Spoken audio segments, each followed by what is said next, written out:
And then as we go on this process, of course, we will continue to look for improvements if improvements are needed.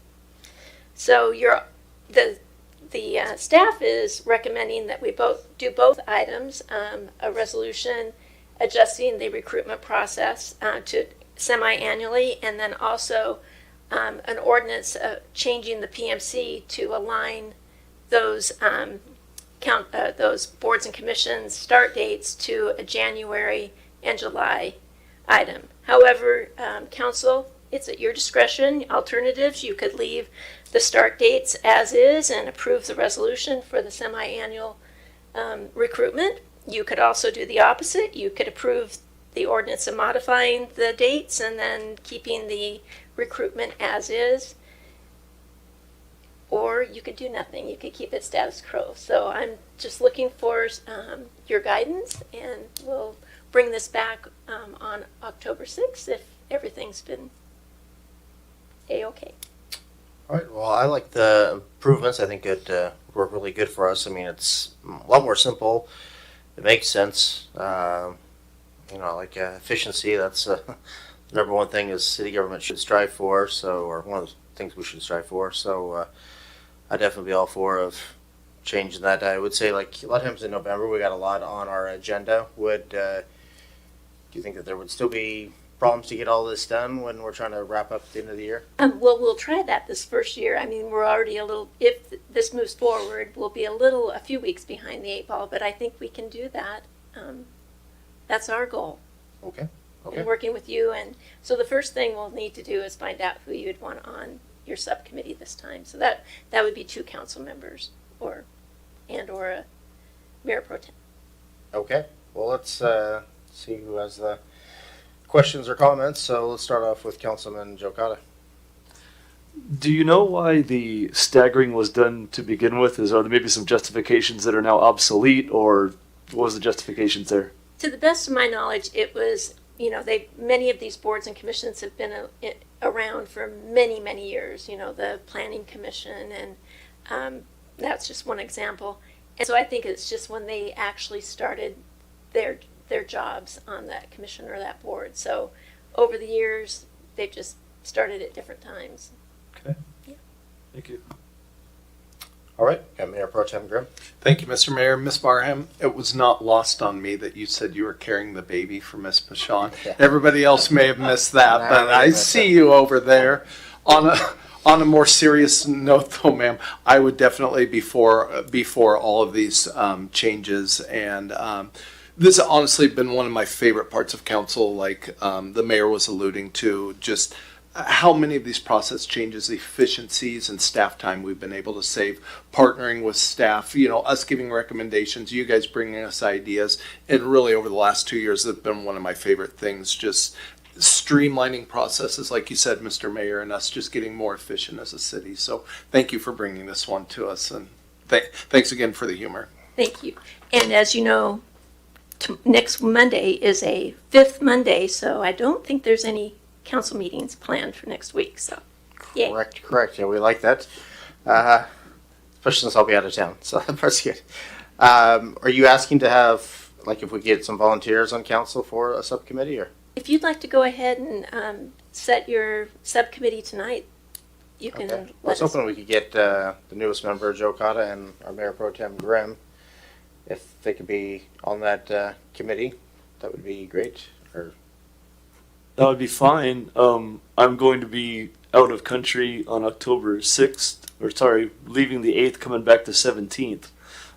That's my only conflict. So when would this meeting? Well, I think the very first thing would be looking at those incumbents for the subcommittee to see if you want to go ahead and reappoint them if they're eligible to be reappointed. That would probably need to take place right away so that then we can move forward on the recruitment process for the other positions that don't have somebody coming in. Okay. So, like, within the next week, you would like them to we'd need to come back on the 6th, and you guys approve this process, and then probably the 7th is when we could meet. And Okay. with the subcommittee, they can, since you're not a quorum, you can meet virtually. So that wouldn't be an issue. Okay. Are you good for that, or? I'm happy to serve at your disposal, Mr. Mayor. All right.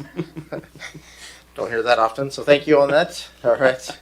So we got 2 members that are willing to serve, so thank you. And do we have any other comments? I'm not seeing any. Anybody from the council chambers that would like to make a comment on this issue? Once, twice, 3 times. All right. So that rolls us through that. So we're going to move on to number 6, miscellaneous council discussion. I'm not seeing anything. So let's start off with our city manager, Harold Stewart. Just one item this evening. I believe our Parks Director has some data and statistics from our Fiery Foods Festival. So I'd like to have him share that. And then I don't have anything further after he's completed. I'm going to surprise you with 2 items since you gave me control. So, thanks. So good evening, Mayor and Council again. I want to a brief update about our Fiery Foods event, which was held in the previous week. We were able to get our metrics to determine our attendees and also share some other additional information with you. So approximately 2,400 people attended Fiery Foods, which was comparable to the previous year. We had about 40 vendors signed up through a range of food and informational and retail sales. We featured 4 food eating contests this year, 2 rounds of hot pepper eating, one for our community VIPs, which Councilman Perales participated on and made it pretty far, and then one open to the community.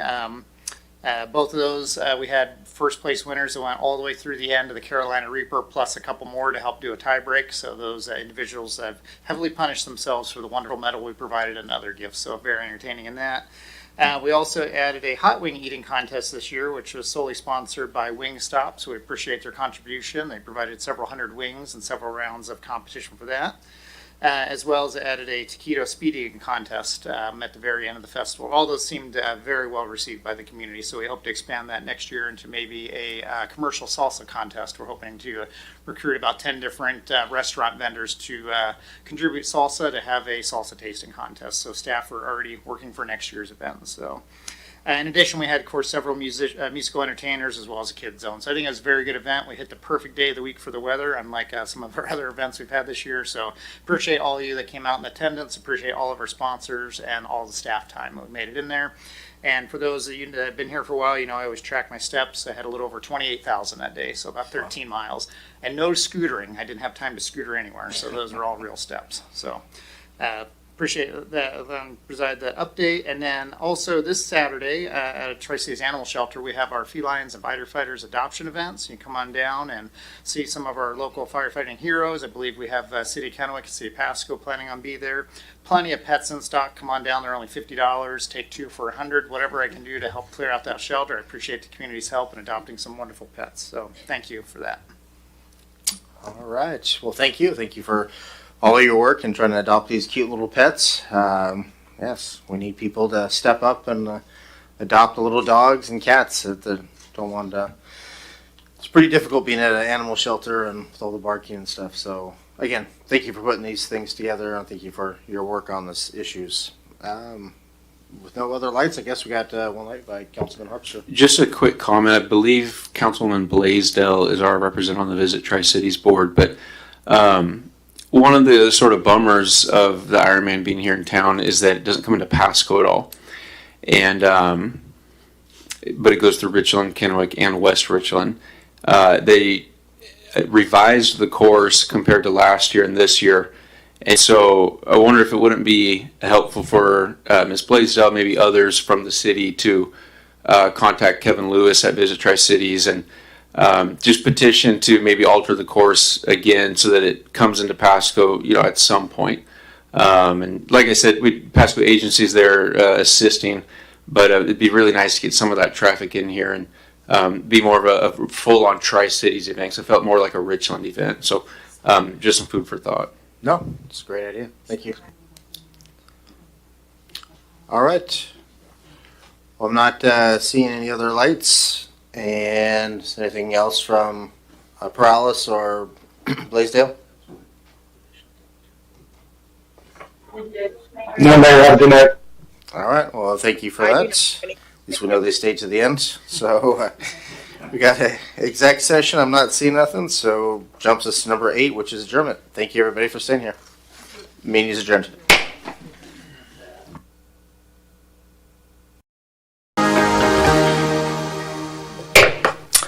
Well, good evening and welcome to the City of Pasco's council meeting. The council thanks you for being part of our city government. At meetings, the council takes formal action on items, holds public hearings, and conducts other business of the city. Agenda packets are available at the City of Pasco's website at www.pasco-wa.gov/agenda. This meeting is also being televised live on PSC-TV, channel 191 on Spectrum Cable in Pasco and Richland, and is streamed on the city's Facebook page, website, YouTube channel, and Microsoft Teams webinar. This and previous council meetings video is also available on the city's website. Lastly, the public may submit their comments and or questions by contacting the city manager, city clerk, or by using the Ask Pasco app. So with that, if we could get the roll call. Thank you. Councilmember Barajas, She is online, supposedly. Present. thank you. Blaisdell? Here. Cotta? Here. Arpster? I believe he's excused tonight, Mayor. Okay. Perales? Here. Mayor Pro Tem Grimm? Here. And Mayor Milne. I am here. Thank you. 6 here. All right. So with that, if we get all rise for the Pledge of Allegiance. I pledge allegiance to the flag of the United States of America and to the republic for which it stands, one nation, under God, indivisible, with liberty and justice for all. All right, thank you for that. And yes, I do remember Harpster reaching out to me saying he was going to be here. So with that, we're going to roll to the consent agenda. All items listed on the consent agenda are considered to be routine by the City Council and will be enacted by roll call vote as one motion. There will be no separate discussion of these items. If further discussion is desired by the council members, the item may be removed from the consent agenda to the regular agenda and considered separately. 4A, approval of meeting minutes for October 6th, 13th, and October 14th. B, bills and communications approving claims in the total amount of $5,362,870.22 and a write-off totaling $11,752.58. Item C, resolution number 4661 and 4662, Road 80 Park acceptance of grant and purchase agreement. Item D, resolution number 4663, project acceptance, Highland Park, Southside Landscape. Number E, resolution number 4664, supplement to professional services agreement with Consor North America Incorporated for design services for the Sylvester Street Overpass Pedestrian Bicycle Access Project. Item F, resolution number 4665, project acceptance for the Burton Boulevard Soccer Complex field lighting. Is everybody fine with this or anything you want to move? Not seeing any, so can I get a motion, Mayor Pro Tem Grimm? Thank you, Mr. Mayor. I move to approve the consent agenda as read. Second. So we got a motion by Mayor Pro Tem Grimm and a second by Blaisdell. So if we get a roll call. Yes. Councilmember Barajas, Yes. Blaisdell, Yes. Cotta, Yes. Perales, Yes. Grimm, Yes. and Milne. That's a yes. Passes unanimously, All sir. right. Thank you for that. So we move on to item 5, proclamations and acknowledgements, none listed. So that'll bring us to number 6, public comments. The public may address council on any items unless it relates to a scheduled public hearing. This item is provided to allow the opportunity to bring items to the attention of the city council or to express an opinion on an issue. Its purpose is not to provide a venue for debate or for the posing of questions with the expectation of an immediate response. Some questions require consideration by council over time and after a deliberate process with input from a number of different sources. Some questions are best directed to staff members who have access to specific information. Citizens' comments will normally limit to 3 minutes each by the mayor. There's a little timer up there. Those with lengthy messages are invited to summarize their comments and or submit written information for consideration by the council outside of formal meetings. Lastly, when called upon, please state your name and city or county residency into the microphone before providing your comments. Do we have anybody that would like to make a public comment? All right. Yes, let's go with you. Mary Maloney, you're up.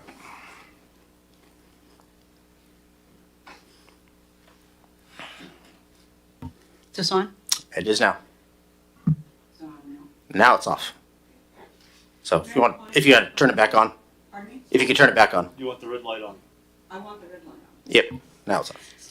Mary Mahoney, Pasco resident, as with Spokane selling their dogs for research to WSU Veterinary School since 1975, our animal control, Tri-City Animal Services, TCAS, has been sending our dogs and cats for WSU research, then they're killed, since 4/16 of 03. See Animal Control rehire Angela Zeiler in the Tri-City Herald, quote, "The dogs euthanized at WSU were ones we would have had to kill anyhow," end quote. Also, Pasco City Attorney Lee Kerr authorized no due process protections at Animal Control, and now, with the usage pay system, a bounty is put on our dogs and cats, and a ransom is required to be paid to get our pets out of Animal Control. See Pasco City Manager report on 10/6/25, page 4, regarding 232 recent animal control cases, provide all due process violations and a usage pay fine total. TCAS, Tri-City Animal Control Services, still performs botched, cruel, and barbaric euthanasia methods and has never provided results for the 48 counts of animal cruelty, the stolen $375,000 donated by our veteran in his will, and the missing and or stolen rainy day fund. See Chambers, Howard, Hernandez, and Zeiler. And with over a $500 million CIP budget made up by our tax dollars, Pasco gives nothing to our homeless people and no funds for a low-cost spay-neuter clinic for our dogs and cats. And yet, ex-Pasco Mayor Matt Watkins, now Aquatic Director, is paid nearly $11,000 per month plus his travel expenses, provide his passport entries, and the cost for the lazy rivers. For our floodplain, provided permit number 404 for the sewer station and any development and water contamination reports with ruptured sewage lines, see photos. Provide fines paid by Pasco and spot zoning developers Hayden Homes for killing our 8 floodplain American bald eagles and their eaglets, see photos. Provide all LID, ULID designs for my property, include costs, start dates, U.S. mail notice to me, and Pasco communications regarding harassment and retaliation against me and my property.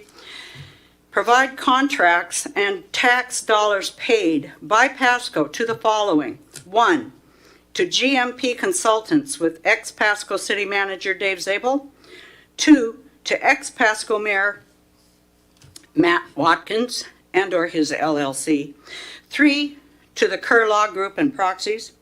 All requests are for the record via RCW 42.56 and to put Pasco on notice. All right, thank you for that. Do we have, all right, Ms. Crawford?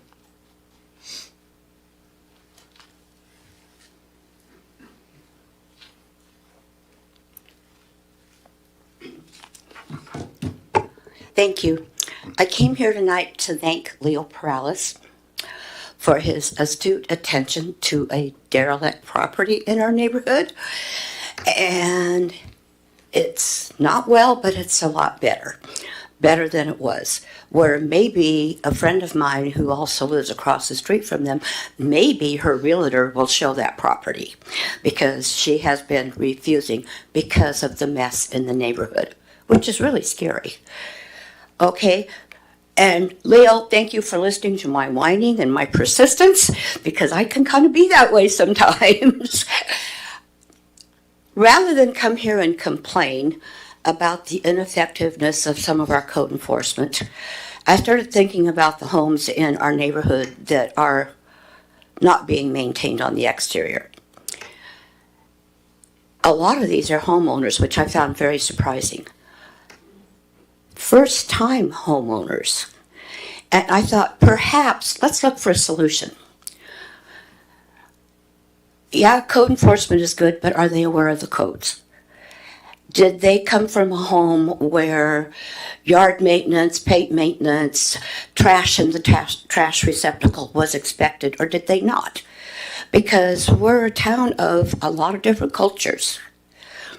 Perhaps we could, at no cost to the city, hopefully, because we sure can't afford it right now, yoke with some realtors. And currently, we have realtors in our area providing homeowner classes on how to finance, what costs to expect, etc. Well, could we get a code enforcement officer in there or a volunteer from our city council to present to these potential new homeowners what our code is, what our expectations are, and kind of bring them along? Okay, I'm assuming your statisticians would know if these are all first-time homeowners or not. Some people are just going to be chronic offenders. But y'all get paid from our taxes. True. Property taxes. When Pasco turns back to the bad old days, and there may not be anybody here old enough to remember them, property values were way down. When I was on Planning Commission and City Council, we worked hard to bring Pasco's image back up. I'd really like to see it stay that way. And the cancer from that house spread to next door. I was going, oh, okay, because they started piling their trash out on the street. And I'm just going, this cannot be happening. It's cleaned up right now. But we need to stop this cancer. We need to educate homeowners, let them know we're proud of Pasco. And Pasco pride means taking care of what's yours. True. Okay, and off topic, current Yeah, score, wrap it up. bottom of the sixth is Mariners 3, Blue Jays 1. All right. Have a good evening. All right. Well, thanks for the update. And all right, do we have anybody else that'd like to make a public comment? Going once, going twice, going 3 times. All right. Let's move on to item number 7, reports from committees and or officers. Do we have anybody that would like to talk about what they did this last week? Let's start off with Councilwoman Blaisdell. I attended the Hispanic Chamber Spooky Ball with the COPA board members and the Colima delegation. It was a night of entertainment from the Colima students and dancing and singing. Director Rice was also present. And I also wanted to report on the Colima Pasco Friendship Collaboration. The partners include City of Pasco, Port of Pasco, WSU Tri-Cities, Pasco School District, the UPN Colima. This continued partnership has opened opportunities for so many different reasons. These students had a dream to come to the United States, and they had the opportunity to tour Pasco Police Department, the Pasco Fire Department, WSU Tri-Cities, the Pasco School District's Port of Pasco. Then they also attended the Terra Vita ribbon cutting and toured their facility. They toured a handful of daycares in Pasco while they were here, and they also got to eat and experience what we offer downtown Pasco. Over the last week, I got to spend a lot of time with these remarkable students to hear their story and just to understand things through their eyes. They didn't know what to expect when they got here, but they left here feeling the embrace of our community, all wanting to return back to Pasco in the near future. This is what makes our community so special. The community partners united together to make Pasco a great place to live and visit. Well, thank you for that report, and thank you for all your dedication and helping the city. I seen some pictures online, and you were Johnny on the spot. You were everywhere, so thank you for all that. Let's move on to Mayor Pro Tem Grimm. Thank you, Mr. Mayor. I attended the Benton Franklin Council of Governments meeting. Unfortunately, I was kind of mobile and had to do it on the road on Friday morning for good reason. But anyways, one of the presentations we were given, it was pretty much a business as usual meeting, was given by the Cascadia Consulting Group regarding the regional climate change approach. And It was an excellent presentation that they gave, but near the end when they solicited board member comments, I did speak up on behalf of just meeting the minimum obligations, just because of the status of the climate has been changing for eons.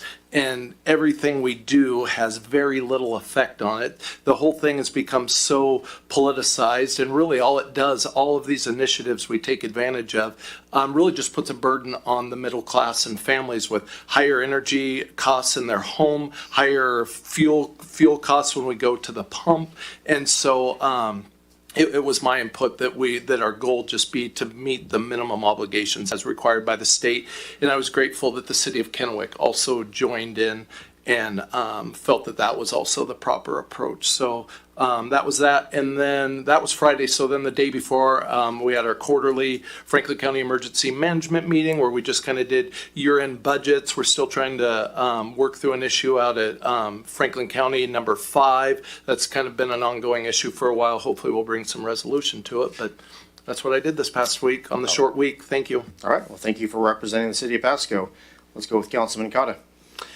Less relevant to Pasco, but I was in El Salvador on a mission trip. That was great. One of the highlights there was visiting the women's shelter. It's the only women's shelter in El Salvador that takes in pregnant women. And so we gave them a baby shower, and that was fun. And so there was a lot of cool stuff going on there, and El Salvador is great. I think there's a lot of them that would like to come visit us here. But it was a good trip. All right. Well, glad to hear it. I'm not seeing anything else, so let's move on. Item number 8 is hearing and council action on ordinance and resolutions related thereto. Item 8A is public hearing and ordinance number 4794, Rocky Hills Management, LP Row Vacation. And we're going to start off with Ms. Director Haley Matson. Thank you. Thank you, Mayor. Good evening, council.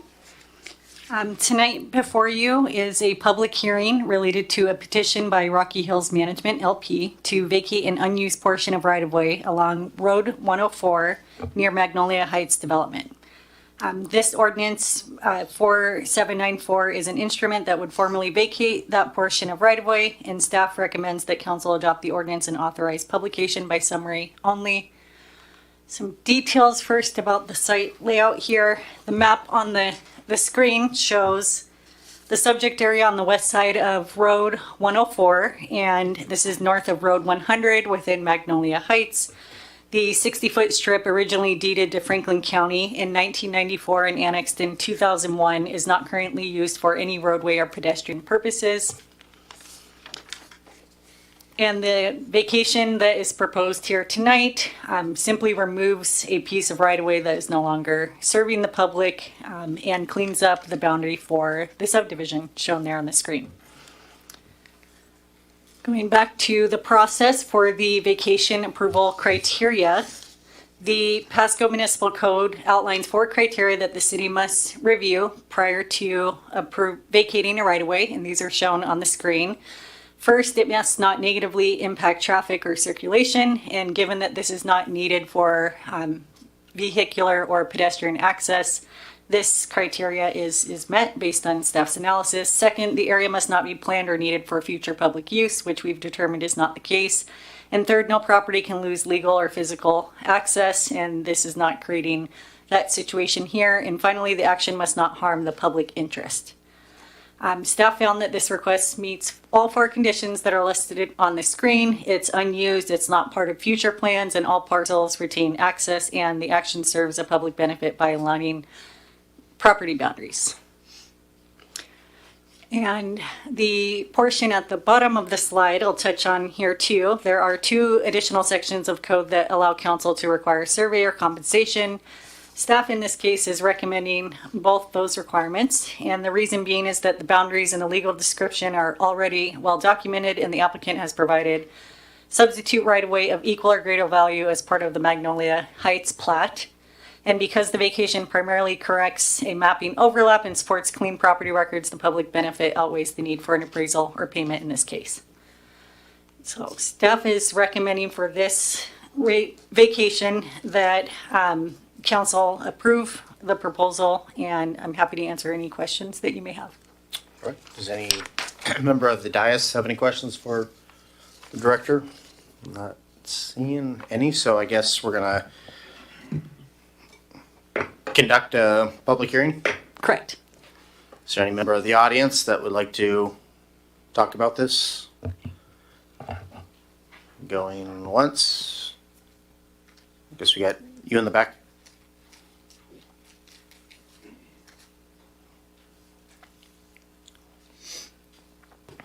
Hi there. Good evening. My name is Jim Malu, and I'm the pastor of Hope Fellowship on 4100 Road 100, which is this right-of-way vacation request is the back part of the parcel that is on our property. And so we approve this request. We're for it. It would clean things up. And I believe the developer has also expressed the same thing. Okay. So I don't need to waste any more time. But All thank right. you. Sounds great. Do we have any other members of the public that would like to make a comment? Going twice, going three times. All right. So we are going to close the public hearing. And if I could get a motion, Mayor Pro Tem Grimm. Thank you. I move to adopt ordinance number 4794, vacating a portion of Road 104 right-of-way as established by special warranty deed under Franklin County Auditor's File number 505754, and further authorized publication by summary only. Second. So we got a motion by Mayor Pro Tem Grimm. We got a second by Councilwoman Blaisdell. All those in favor say aye. All those opposed say nay. All right. Looks like it passes unanimously. That'll jump us on to number 9, which is ordinance and resolutions not related to hearings. So we have number A, ordinance number 4795, declaring the city's intent to join and be annexed to the Mid-Columbia Libraries District. And we're going to have Deputy City Manager Richa Siddell. Thank you, Mayor, and evening, members of council. I'm here to seek your consideration for the ordinance in front of you declaring the city's intent to join and be annexed into the Mid-Columbia Libraries District. We have been partners with the Library District for more than 5 decades, and our community is deeply engaged with their services, and Pasco residents are among the highest users in their system. And a 2025 survey reported about over 96% satisfaction rate with the library's services overall. The services is currently funded by the city's general fund and costs around $3 million annually. And it is important for us to secure something that is long-term sustainable and stable fund, and that is also the library's desire as well. With this annexation, if it passes, it would shift the funding model from the general fund to a dedicated Mid-Columbia Library property tax levy. And at this time, it is estimated to be 23 cents per thousand assessed valuation, about $115 per year for a home that is valued at $500,000. The action in front of you, however, is not approval of the annexation itself, and that's important to remember. What you have in front of you is a request to be annexed, which, if approved, will then go to Mid-Columbia Library's Board of Trustees. If they concur, it will go to Franklin County Board of Commissioners to be put on the ballot, and when it goes on the ballot, the residents of Pasco will vote on whether they want this annexation to go through or not. If the voters approve the annexation, Pasco residents would gain a direct representation within the library's district.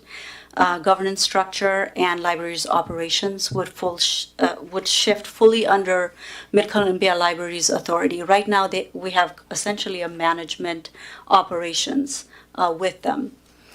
Some additional agreements, if this passes, we would have to kind of work through, for example, continued use of some of the city-owned facilities. We'd have to work through the lease. And also, we've been discussing opening a branch at Martin Luther King facility, so we'd have to work through that. So there's still some work to be done if the Pasco citizens vote to be annexed into the library district. And with that, I'm open to any questions that you might have. All right. Is there any members of the council that would Let's start off with Mayor Pro Tem Grimm. Thank you, Mr. Mayor. So if I'm understanding you correct, Ms. Signell, in a sense, this is kind of cutting out the middleman, right? That is Us correct. being the middleman, okay. I guess, Mr. Mayor, I would be up for, letting the voters decide at that point. Yep. Let the voter side is always important. Let's move to Councilman Morales. Thank you, Mayor. Yeah, I'm in total support of this declaration, and hopefully the people of Pasco will approve this. I think strategically this assists us in bridging that deficit gap and utilizing those general fund dollars for other stuff that we need to pay for. So in total support of this. All right. I'm not seeing any other lights on, so if I could get a motion. Mr. Mayor, I move to adopt ordinance number 4795, declaring the city's intent to join and be annexed into the Mid-Columbia Libraries District, finding that the public interest will be served thereby, and requesting the concurrence of the Library District Board of Trustees. Second. All right, so I have a motion by Mayor Pro Tem Grimm, and I have a second by Councilwoman Blaisdell. We'll also try to give the one online, Councilwoman Bras, a chance to vote as well. I kind of skipped it last time. We were kind of quick. But all those in favor say aye. Aye. Aye. Aye. All right. So all those opposed say nay. So it looks like that passes unanimously as well. So that's going to jump us on to 9B, which is quasi-judicial closed record hearing in ordinance number 4796, Desert Bloom LLC, zoning determination R4, portion of an X property. And this is going to be by Director Haley Matson. Thank you, Mayor, and good evening, Council. Tonight before you, actually, point of order, We need to have Attorney Mr. Ferguson, did you want to read the quasi-judicial proceedings before I start? Sure. Can you hear me okay? Yes. Yeah, we can hear you. Okay, great. So this is a quasi-judicial hearing. It's a hearing or proceeding to render a final decision on the materials that are presented. It's defined as a proceeding in which the council defines the legal rights, duties, or privileges of the specific parties in a hearing, proceeding, or other contested proceeding. The appearance of fairness doctrine applies. The hearing must be fair in three respects: form, substance, and appearance. All council members should consider whether they have potential conflicts as follows: a demonstrated bias for or against any of the parties, any direct or indirect financial interest in the outcome of the proceeding, which would affect the council member personally, whether there has been any prejudgment of the issues prior to hearing the facts, D, whether there has been any ex parte contact with anyone other than staff prior to this hearing, and finally, any other conflict which a council member believes would prevent them from hearing this matter fairly and impartially. If any council member has any of these concerns or disclosures, now would be the time to make them known. Hearing none, are there any members of the public seeking to disqualify a member of council from participating in these proceedings? Hearing none. And just one follow-up here. This is correct me if I'm wrong here, Haley, I believe this is the closed record hearing matter? Yes, that is correct. Okay, so just one addition that we usually don't read with regard to quasi-judicial matters, but this is a closed record hearing, so there's an additional disclaimer that needs to be read. So it's if a closed record hearing, no new evidence may be presented.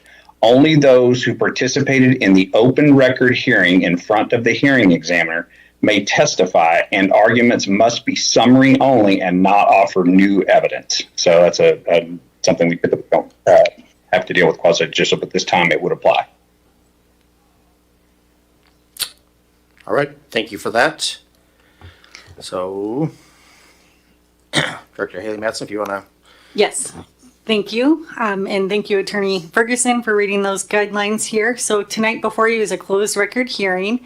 And tonight, council is conducting this hearing and considering ordinance number 4796, which would assign R4 high-density residential zoning to the Desert Bloom LLC portion of a recently annexed Broadmoor area. And I will show you a map. I'm going to jump around a little bit on the slides here so that they can follow what I'm talking about here. So this is the slide showing the area. And this ordinance, if approved, would finalize zoning for approximately 8.6 acres located south of Burns Road, east of Shoreline Road, west of Road 122 and north of the future Sandifer Parkway.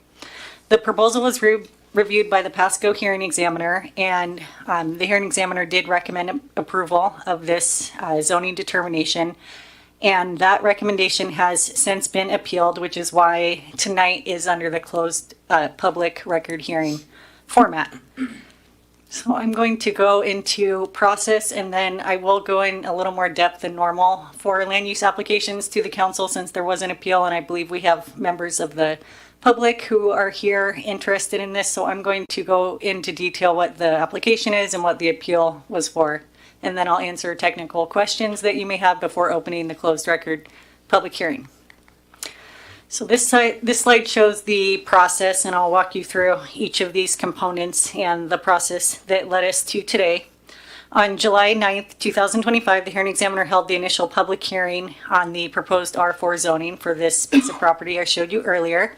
And to ensure complete notification, the hearing was continued to August 13th, and notice was mailed to all property owners within 300 feet. The public record was closed on August 13th, and the examiner issued his recommendation on August 27th.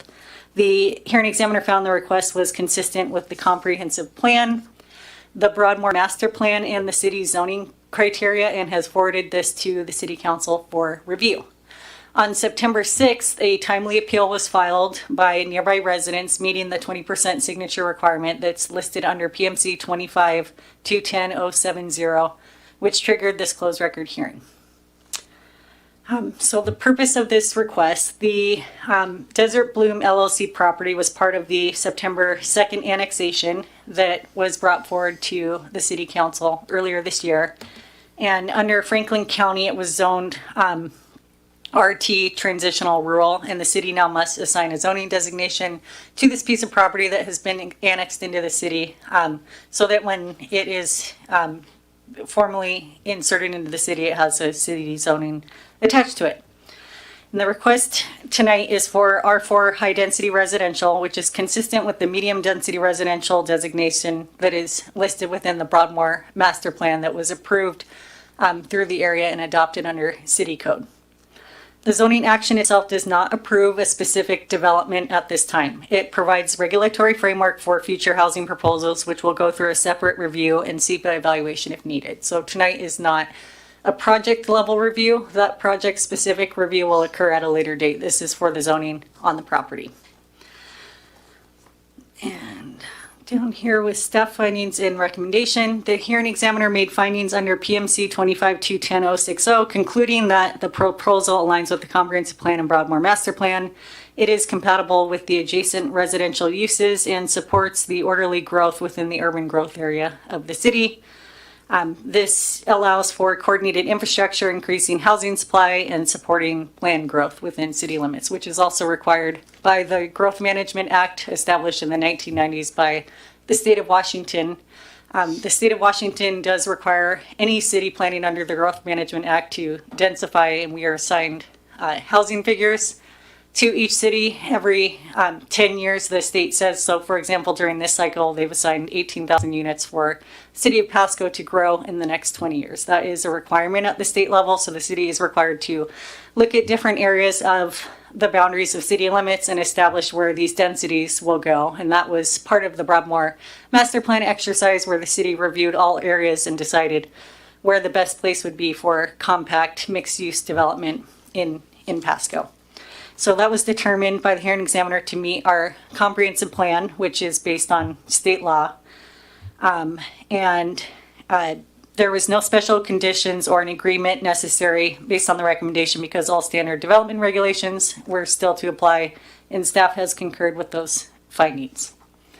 And so now I'll move into the appeal portion of this. That was the process at the hearing examiner level, where a recommendation was issued on this matter, and there was several people in attendance at the hearing. I believe there was 25 to 30 people present. There were several written comments, and then there was a petition signed by the neighborhood with an upward of 722 signatures and 60 written comments. So the hearing examiner took in the feedback at the meeting and the written comments and rendered a recommendation on this matter.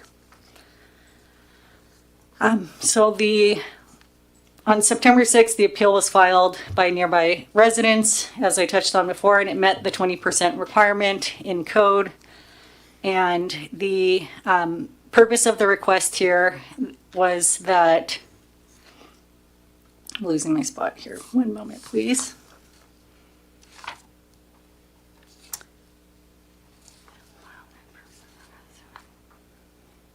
Okay. Thank you for your patience. So as a summary, the appellants within the appeal raised 6 primary issues, and the issues are detailed in your packet. So every single issue that was appealed was provided in the staff report with the appellant's assertion in the appeal, and then staff went ahead and provided a cohesive response under each of those items in detail. So the summary I'm providing here, which I'm happy to answer any other questions later if you'd like. The summary here is just summarizing the feedback that's provided in the staff report, and I've divided it into 6 categories to present to you. So the first category is the comprehensive plan consistency. The appellants stated that the R4 exceeds the medium density residential limits. And the response staff provided is that the Broadmoor Master Plan, adopted as a comprehensive plan amendment in 2023, established the medium density range up to 29 units per acre. Therefore, the R4 designation is consistent with that plan. There was also a note that the categorical exemption for SEPA review on this zoning determination only was improper. And staff's response is that this is a non-project zoning determination, and the Broadmoor EIS already analyzed area-wide impacts, and the exemption is appropriate based on our review of state code. Then the third major concern related to traffic and school concerns. Traffic could probably be in its own category. We received a lot of comments related to traffic concerns in this area that are existing, and then concerns that traffic would further impact the area for the residents there with this new proposal coming in. And we had the appellant cite Burns Road capacity and school crowding. Their response is that staff provided in the report states that transportation and school impacts were addressed in the Broadmoor EIS and master plan, and future projects must meet the city level of service standards and dedicate right-of-way as needed. And again, I'll point out here that this is a zoning determination on the property, and this zoning determination is embedded within the Broadmoor Master Plan, which did also include a traffic review of the area. So if there's a future project that comes in and builds on this property shown on the screen, the applicant will be required to comply with the traffic plan prepared for the Broadmoor area. If anything in the project falls outside of scope of that environmental review conducted for the Broadmoor area, the applicant will be required to do further environmental review for the project and cannot exceed the level of service standards and requirements placed on that area for traffic. Neighborhood compatibility was a concern raised by the appellants and at the hearing, and the main concern was that R4 is too dense next to the RS20 zoning, which is in the county. That's a larger designation, and the R1 areas that are located within the city limits. And staff's response is this site is separated by an arterial and planned for medium density transition. The intent is still residential in nature and not detrimental to the adjacent uses. The procedural notice, there was an issue with the public notice that occurred during this process, and staff has identified how that error occurred, and we've since fixed it for future projects. The early notification was incomplete, and the hearing examiner, in light of this, continued the hearing and re-noticed all the owners within 300 feet to circumvent this deficiency.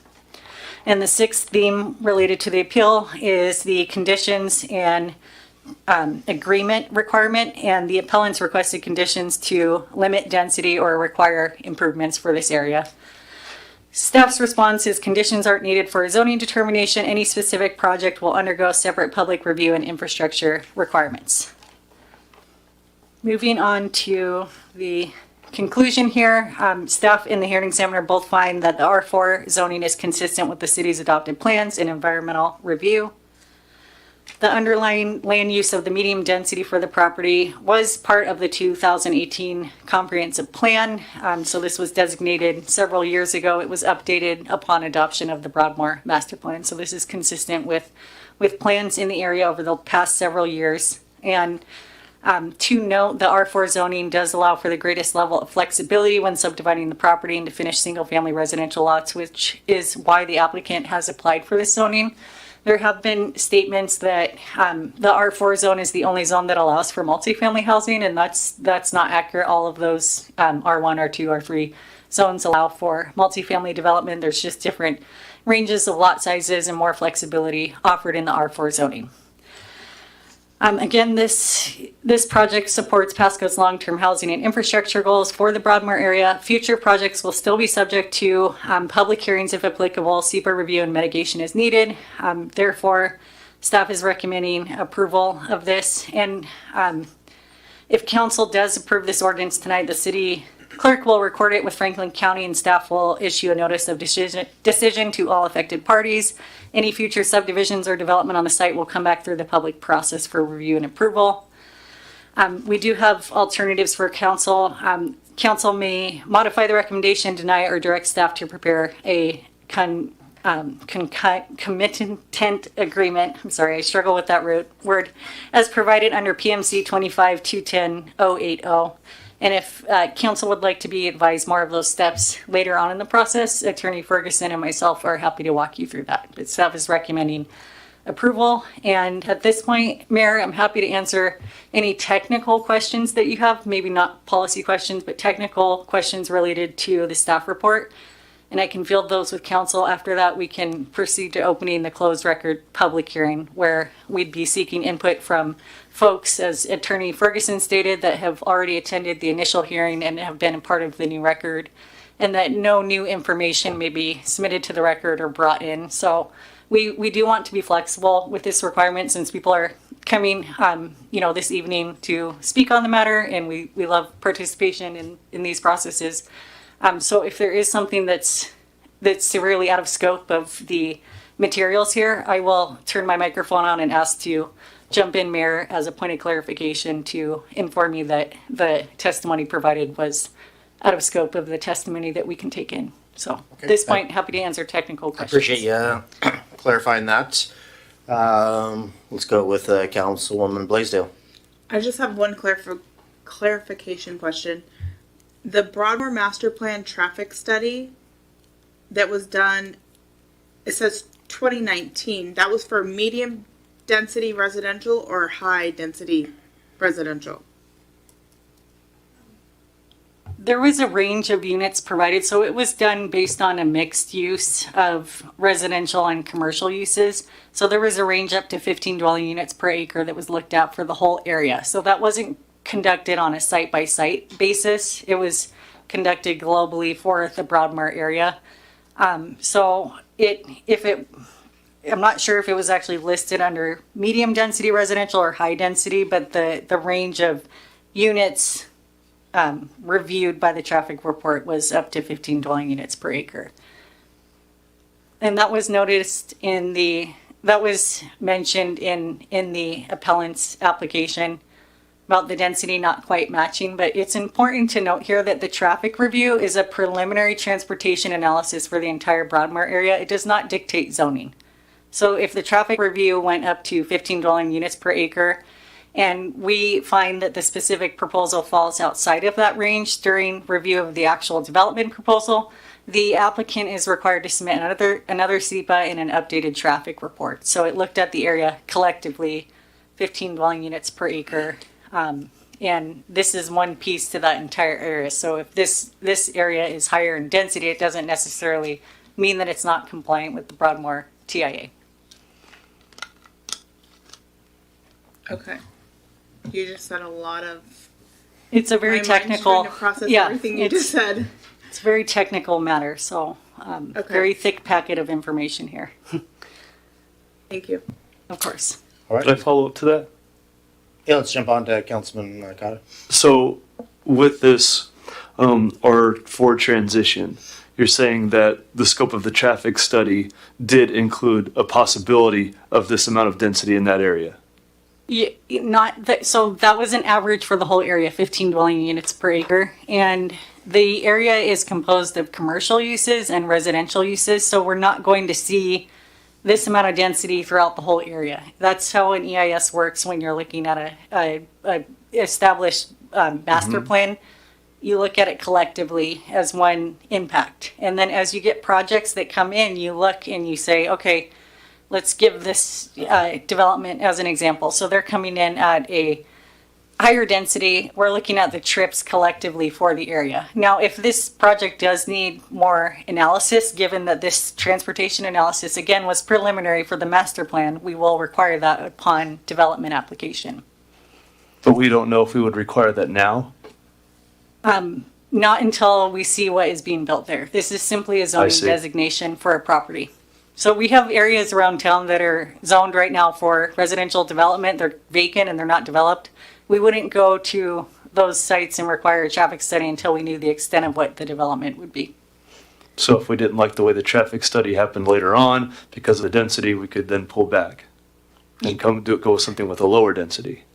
If they don't comply with the standards, we wouldn't be able to approve the proposal. So they'd need to go back to the drawing board, and if they couldn't make it work and maybe it didn't pencil to redo that whole area with traffic improvements, they may consider coming back and doing a different zone or not moving forward with the project. Thank you. Piggyback onto that. All right, so let's jump to Councilwoman Blaisdell. In my mind, what I'm thinking is Road 68, nobody anticipated the high traffic volume on 68.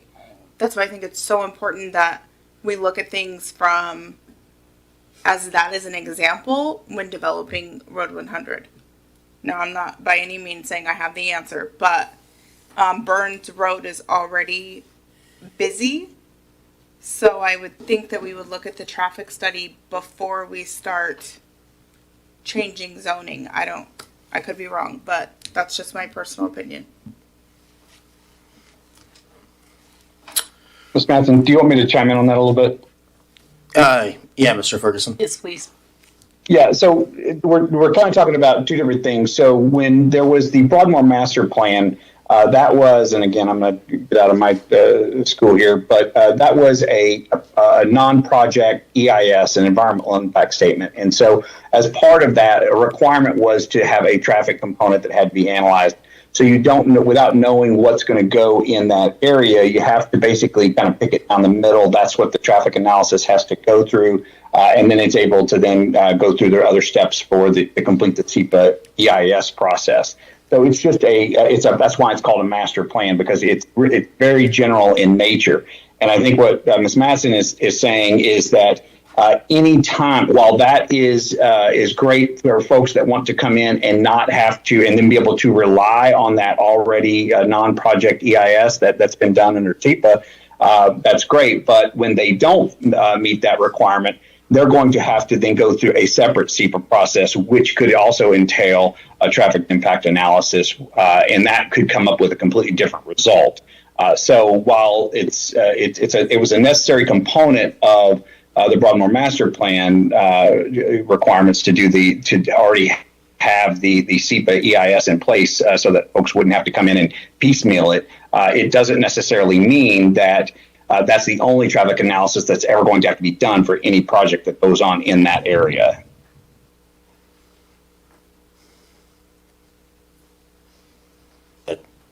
Answer your question? Sure. Okay.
All right, staff, are we ready to proceed?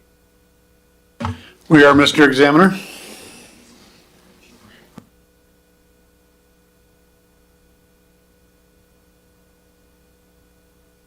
Did you hear me okay? Mr. Barragan or Mr. Raymond, can you hear me? Yeah, how's that? Does that sound better? Yes, we can hear you. I can hear you now. Thank Are we you. ready to proceed? You bet. All right, everybody, good evening. Thank you for coming out tonight. This is the November 12, 2025 meeting of the City of Pasco Hearing Examiner. My name is Andy Kottkamp. I've been appointed by the City of Pasco to serve as the Land Use Hearing Examiner. My job is to render decisions and sometimes recommended decisions on various matters that are authorized to come before me. I consider any testimony and evidence presented at tonight's hearing, as well as all the written materials that are already on file, in order to make my decision. Now, the hearing process does have certain rules. I'll still try to conduct the meeting in a relaxed and informal way, but we still have a procedure we're going to use. Take each item separately, and for each item, staff will present their report and make whatever recommendations that they wish to make. Next, the applicant or the applicant's representative is given an opportunity to present their testimony and evidence. The applicant does have the burden of proof to show compliance with all the applicable rules and regulations. Then turn it over to the public. If there's any member of the public that wishes to testify on that specific matter, you'll be given that chance to do so. And if there is any testimony in opposition to the project, because the applicant has the burden of proof, the applicant gets the last opportunity to present their testimony and evidence. Now, if you are going to testify, I'm going to have you coming up to that podium there in the front of the hearing room. I'll have you state your name and address, and if you're going to give testimony, I'll swear you as a witness. I'd ask that you keep your testimony relevant to the specific application we're talking about and not to other issues beyond the scope of that proposal. A number of members of the public for the second item on today's agenda, the rezone application, have already submitted written comments. I have many written comments. I can't count them all. There's probably more than 30 of them. If you have submitted a written comment, then that will be made a part of the record, and you do not need to come and just read your written comment into the record. It's already there. If you have something additional that you want to testify to, then you're more than welcome to come up and testify about that. But it's certainly not necessary for you to reread or read your written comment into the record. I also want to let the public know for both items, this is not a question and answer period. This is not a time for you to ask questions of staff or ask questions of the applicant, ask questions of the public, or ask questions of the hearing examiner. This is a time for you to present your testimony and evidence as to how the project does or does not comply with the applicable rules and regulations. Also, my job as a hearing examiner is not necessarily to ask questions unless I'm confused about something. My job is to gather the evidence. So I may or I may not ask questions about either of the proposals that are on the agenda for tonight, and I'd ask you please not to read anything into whether I do or do not ask questions. Again, my job is to gather the evidence, make findings of facts and conclusions of law, and then to render a decision. On the second item, that's for the first item. On the second item, I don't make a final decision. I make a recommended decision to the Pasco City Council on that rezone application. Pasco City Council will have access to this entire record that I create tonight at this hearing, and then they will have what's called a closed record hearing. And at that closed record hearing, that means that there's no other evidence that's provided. This is the only evidence that's before the City Council, and then they will make their final decision on that rezone application after that closed record hearing. Now, on the first item, except as provided by the Pasco Municipal Code regarding request for reconsideration, and this is the preliminary plat approval, my decision on that matter will be final and conclusive, but it can be appealed. Appeals are by means of what's called a land use petition action, and those have to be filed with Franklin County Superior Court within 21 days of the date of the issuance of my decision, and if the appeal isn't timely filed, the appeal will be barred. Again, on the second item, the rezone application, I do not make a final decision. I make a recommendation, and City Council will make the final decision, and it's the City Council's decision that is appealable according to the Pasco Municipal Code. Now, I have reviewed both items on tonight's agenda. I don't have any interest in either of the properties or the proposals to be heard today, and I'll be able to fairly and objectively consider each item. And outside of receiving and reviewing for each item, the staff report, all the application materials, the comments that have come through, both agency and public comments, there's noticing documents, there's SEPA documents, other than receiving and reviewing essentially the entire planning staff file for each item, I've not had any communication regarding either item that's on tonight's agenda. So with those representations, if there is anybody here today who objects to my participation as the hearing examiner, if so, you need to come forward and state so at this time. All right, seeing no movement, we'll turn to the first item on today's agenda. As indicated, this one is the preliminary plat approval item. This is given application number PP 2025-003, the Columbia Waters subdivision. This is a request for a preliminary plat approval for a project that's to be located within the city of Pasco on property that's more specifically described in the staff report as well as in all the application materials. Now, for the record, for this matter, I'm going to admit into the record that staff report, all the application materials, all the State Environmental Policy Act materials, there's comments, agency comments that have come through, noticing documents. I'm going to admit all of those items. Indeed, I will admit the entire planning staff file into the record at this time and by this reference, and I'll turn this matter over to staff for their presentation. Thank you, Mr. Examiner. My name is Ivan Barragon, Planner 3 with the City of Pasco. I am here this evening to present preliminary plat application PP 2025-003, Columbia Waters Estates, submitted by Big Sky North LLC. Next slide, please. The property is generally located west of Road 68, north of Burns Road, east of future Road 84, and south of Deseret Drive, adjoining the Desert Sage subdivision to the south. Next slide, please. The property is split zoned with the northern portion approximately 360 feet in depth, designated R3 medium density residential, and the southern portion approximately 650 feet in depth, designated R1 low density residential. The overall site encompasses approximately 42.66 acres. Next slide, please. The applicant proposes to subdivide parcel number 115-010-042 into 213 residential lots, with 145 lots designated for single-family detached housing within the low-density residential portion, and 68 lots designated for single-family attached housing within the medium-density residential portion. The subdivision is planned to be developed in 3 phases. Proposed improvements include mass grading, construction of public streets, and installation of water, sewer, Franklin County irrigation, communication, and power infrastructure. The project also includes the extension of existing City of Pasco public streets, including Road 84 and Ember Lane. Additionally, the plan proposes 3 public pedestrian pathways to enhance connectivity and walkability within the residential blocks, providing convenient pedestrian access from Road 84 into the subdivision. Next slide, please. The northern portion of the site has a medium density residential future land use designation, allowing a range of housing types with a density of 6 to 20 dwelling units per acre. The southern portion of the site has a low density residential future land use designation, allowing a variety of housing types at a density of 3 to 6 dwelling units per acre. The proposed number of units within the low density residential R1 area equates to approximately 4.3 dwelling units per acre. The proposed number of units within the medium density residential R3 area equates to approximately 7.4 dwelling units per acre.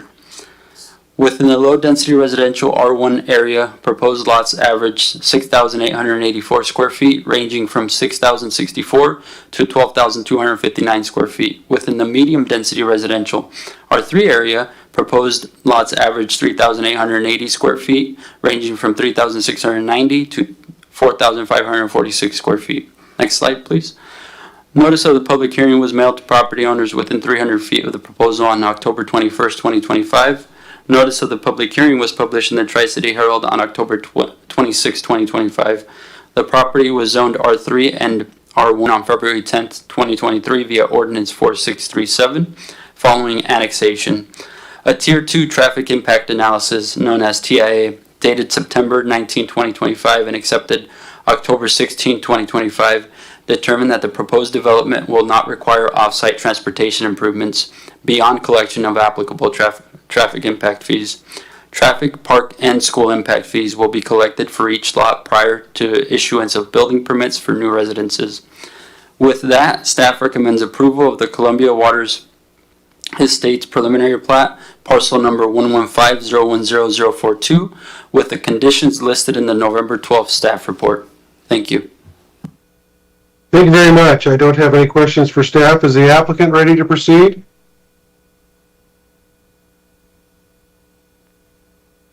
Good evening. I'll have you state your name and address for me. Good evening. My name is Peter Harpster with Harpster Land Development, here tonight representing the applicant, Big Sky North. And my address is 5804 Road 90, Suite C, here in Pasco. All right, thank you. I'll have you raise your right hand for me, please. Sir, do you swear or affirm under penalty of perjury that any testimony you give tonight will be the truth? I do. Thank you very much. A couple of preliminary questions. You indicated you are here as an agent authorized to appear and speak on behalf of the applicant and property owner? That is correct. And there was a written staff report prepared. Did you have a chance to review that? I did. And do you have any disagreement with any of the representations within the staff report? No, I don't. I had some clarifying questions for staff earlier in the week that were asked and answered, but we have no objections with anything that was contained in the staff report. All right, and does that include the proposed conditions of approval? Yes, sir. All right. I'd like to get those questions out of the way at the beginning. Now, sir, what would you like to tell me about this project? Nothing more to add other than what Mr. Berrigan already stated for the record. One thing I did want to mention was when we submitted the application a few months ago, we listed City of Pasco as the irrigation provider. I did update staff this week. That's actually Franklin County Irrigation District, FCID, and I think the report was updated, but just wanted to mention that. Again, no issues with the conditions of approval. There'll be some things to work through with staff, more at the engineering technical level, and but we've got no objection to anything that was listed. Lastly, I'll just mention it because it, I don't know, might come up for somebody. The layout of the site is a little weird, for lack of a better term. That's because portions of the parcels in the northeast section are not the land use that we currently want, so we're working through other applications, comp plan amendments with the city at this time. If those are approved, we'll submit one application. If they're denied, we'll submit a different application here in a couple of years. So that's why the layout is the way that it's presented this evening. Other than that, I have nothing further to add. All right. Thank you very much. Was there anybody else that was going to speak on behalf of the applicant, Mr. Harpster? No, just myself. Thanks. All right. Thank you very much. Turn this over to the public. Did any member of the public that's present in person come to testify on this matter tonight?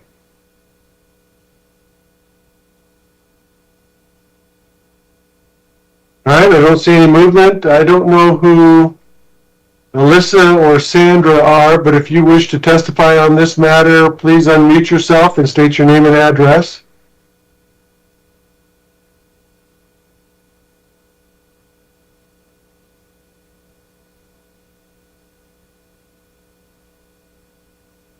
All right, not hearing any. No public testimony on this particular matter. Is there anything further from staff? No, Mr. Examiner. All right, thank you. What I'm going to do, folks, is I am going to close the public record portion of this hearing. Once again, I'll be having a written final decision made, excuse me, within 10 working days. Turn to the second item on today's agenda. This is a application for a rezone. It's given application number Z2025-009, and it's a request to rezone a piece of property within the city of Pasco from residential transition to R1. Once again, this relates to property located within the city of Pasco that is more specifically described in the staff report as well as in all those application materials. For the record, I'm going to admit into the record that staff report, all the application materials, all the noticing documents. There's the SEPA documents, comments that have come through, including public comments that were received by the hearing examiner before today. They were sent out with the staff report. And then there were numerous public comments that were sent to me today. And I'm going to have Mr. Berrigan, during his presentation, identify all of those comments that were forwarded to the hearing examiner and to the applicant today as we go through with this matter. So we'll turn this over to staff for your presentation and letting us know what those comments were. Good evening again, and thank you, Mr. Examiner. Again, for the record, my name is Ivan Barragon, Planner 3 with the City of Pasco. I am here this evening to present rezone application Z 2025-009, submitted by Big Sky North LLC on behalf of Rocky Hills Management, with signed authorization to proceed with the rezone recommendation to City Council. As requested, Mr. Examiner, I will not provide the names and dates of the correspondence received in opposition to this proposal, which have been forwarded for inclusion in the official record. So I'll go name, email received, email forwarded, and comment. And I'll stick with email forwarded, date, and then move on to throughout the list.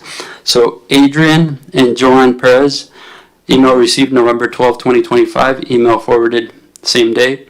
KC Garza, email received November 12, 2025, forwarded the same day. Omar Garza, email received November 3rd, November 10th, and November 12th, all forwarded November 12, 2025. Stefan and Connie Cole, received November 9, 2025, forwarded November 12, 2025. Carlos Toscano, received November 9, 2025, forwarded November 12, 2025. Tiffany Alviso, November 9, 2025, forwarded November 12, 2025. Jeff Pittman, received November 10th, forwarded November 12th. Ray and Jessica Burnson, received November 10th, forwarded November 12th. Zenaido and Megan Martinez, received November 10th, forwarded November 12th. Stephanie Correa, received November 10th, forwarded November 12th. Dora Martinez, received November 10th, forwarded November 12th. Andrew Correa, received November 10th, forwarded November 12th. Zenaido Martinez Jr., received November 10th, forwarded November 12th. Stephan Martinez, received November 10th, forwarded November 12th. Reynaldo Garza, received November 10th, forwarded November 12th. David Barber, received November 11th and November 12th, forwarded November 12th.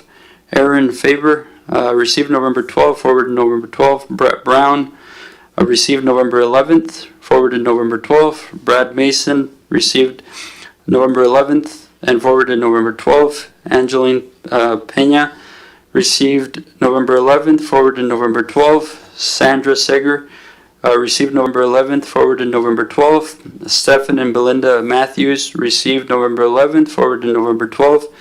Terry and Barbara Fowler, received November 11th, forwarded November 12th. Randy Hollinger, received November 11th, forwarded November 12th. Harry and Cheryl March, this one was handed in person. It's dated November 5th. It was forwarded today, November 12th. And there's another one that wasn't on that list, but it's Peter Griffin, received today and forwarded today. And those were all. And I also want to add, just so everybody knows it's there, these were provided with the materials that Mr. Barragon sent to the hearing examiner. There were 3 comments that were received, and if I missed one, Mr. Barragon will correct me. I have a David Barber comment from October 22nd, 2025, an Aaron Faber comment from October 28, 2025, and John and Kathy Mancinelli from October 29, 2025. So those are also part of the record, just so that if you folks are here in the room, you will know about that. I'm looking at this one. It appears maybe one more, Jackie and Silgety, October 29, 2025. So were there any other public comments, Mr. Barragon, that you're aware of at this time? Not that I know of. All right, thank you very much. Please proceed. Thank you.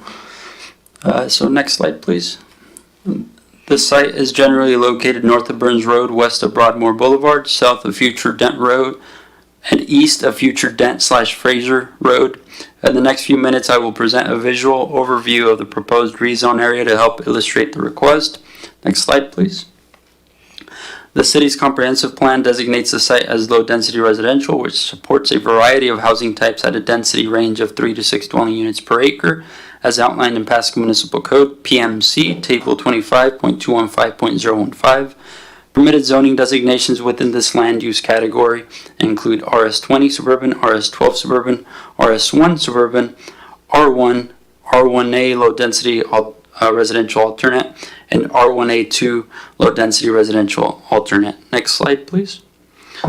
So, as mentioned earlier, this is the zoning map. My goal is to reflect the proposed zoning on this map, so I apologize for any confusion.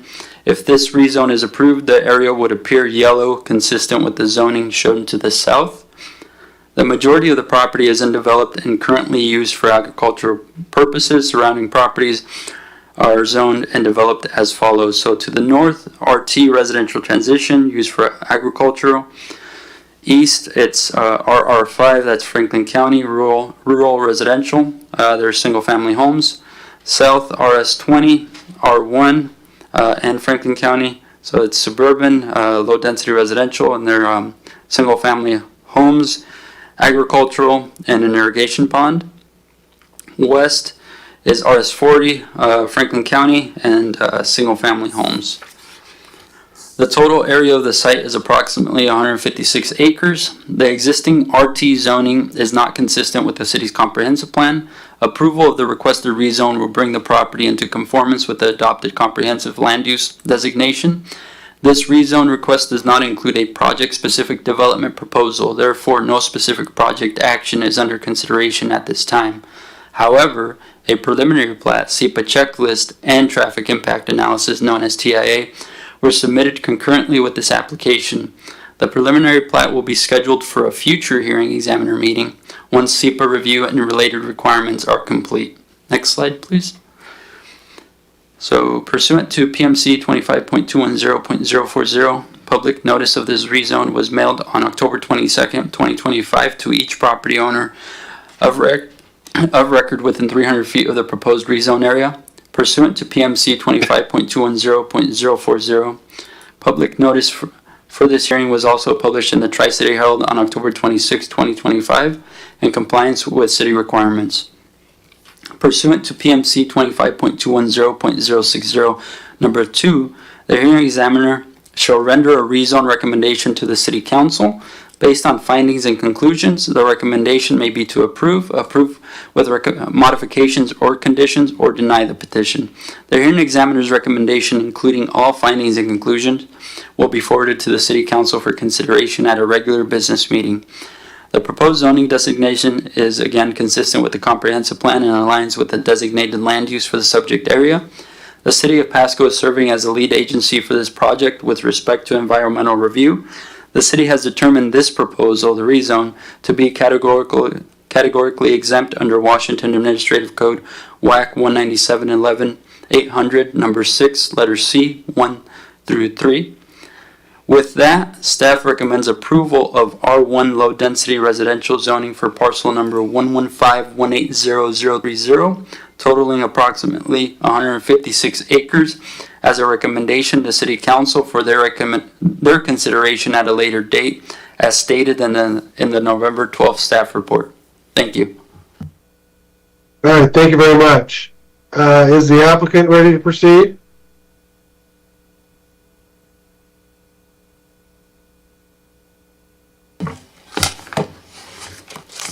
Yes, sir. Good evening. Your name and address, please. Peter Harpster, 5804 Road 90, Suite C in Pasco. All right, Mr. Herbster, you are still under oath from the previous matter. Couple of preliminary questions. Once again, are you here as an agent authorized to appear and speak on behalf of the applicant and property owner? I am. And have you had a chance to review the staff report? Yes. Do you have any objection with any of the representations within the staff report? We do not. All right, thank you very much. Sir, what would you like to tell me about this project? I don't want to restate everything that was already stated by staff just for the sake of time, and so I'll just mention this is a standard rezone, as was mentioned by staff. The current RT zoning is not in compliance with the city's comprehensive plan. There's a few different zonings that are allowed within low-density residential, which is what the site is designated. R1 is one of those zonings. The current zoning of RT is meant as a placeholder, and that current zoning, the minimum lot standard is 5 acres, which is not suitable for what the land has been designated for in accordance with the comprehensive plan. As was mentioned, a preliminary plat application was also submitted separate from this application. Many of the comments that were received were specific to that application, and so just reiterating that that application will have its own separate public hearing in the future that the public will be able to attend and provide comments. Other than that, I don't have anything at this time. If you have any comment on the question I'm going to ask you, I would appreciate it, but you don't have to have any comment on it. One of the criteria to prove is the effect that this potential rezone would have on the value and character of adjacent property. And there's been a lot of public comments about the nature and character of the adjacent property. The hearing examiner is very well understands that the use is the same, residential use, and but do you have any comments on those public comments that the R1 zone is inconsistent with the current lot sizes, basically, of some of the neighboring properties? Yeah, I can provide some comments to that, and if permissible at the end, if we could have the opportunity to maybe address any comments. You will have that chance. Okay. Yeah, so that's number 4, the criteria item that you brought up, the effect it will have on the value and character of the adjacent property and the comprehensive plan. First, as stated, the rezone brings the property into conformance with the city's comprehensive plan, so that takes care of that second half. R1 zoning is compatible with the adjacent lands. As we saw on the map, all of the lands adjacent to this property are designated low-density residential, just like this site is. This site just simply hasn't been developed yet, like the others have been. The staff report does detail that the rezone will not have a material detrimental effect on the surrounding area, and we agree with that. Again, to get more into the project-specific stuff for the preliminary plat application, but any application we submit that may have impacts or material effects, with those, there's going to be conditions of approval that will be required to meet, such as traffic improvements, installing signals or roundabouts or whatever it would take to bring the roads up to concurrency. And so one of the comments that was included in a lot of the letters that were submitted was specific to people being able to walk on those roads, and as growth occurs in Pasco, it's getting more and more dangerous. I live in this area myself and deal with that same issue.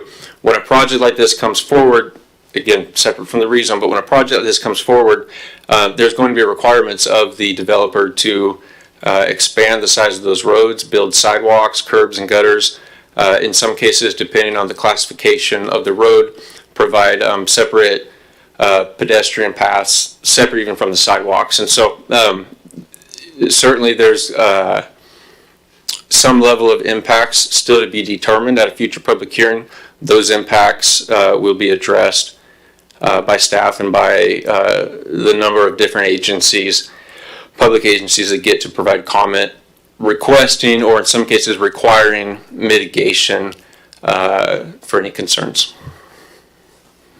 The last question is the property to the west staff indicated that that's in the county, is that correct?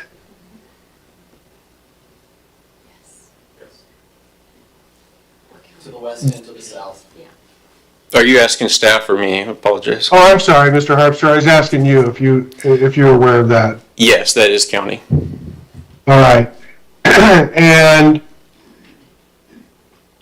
does the county have any kind, I haven't looked up Franklin County Code, but if you know, again, if you know, if you don't, that's fine, whether or not there's any comparable zoning in Franklin County to single-family residential, such as what the R1 zoning here is attempting to change it to?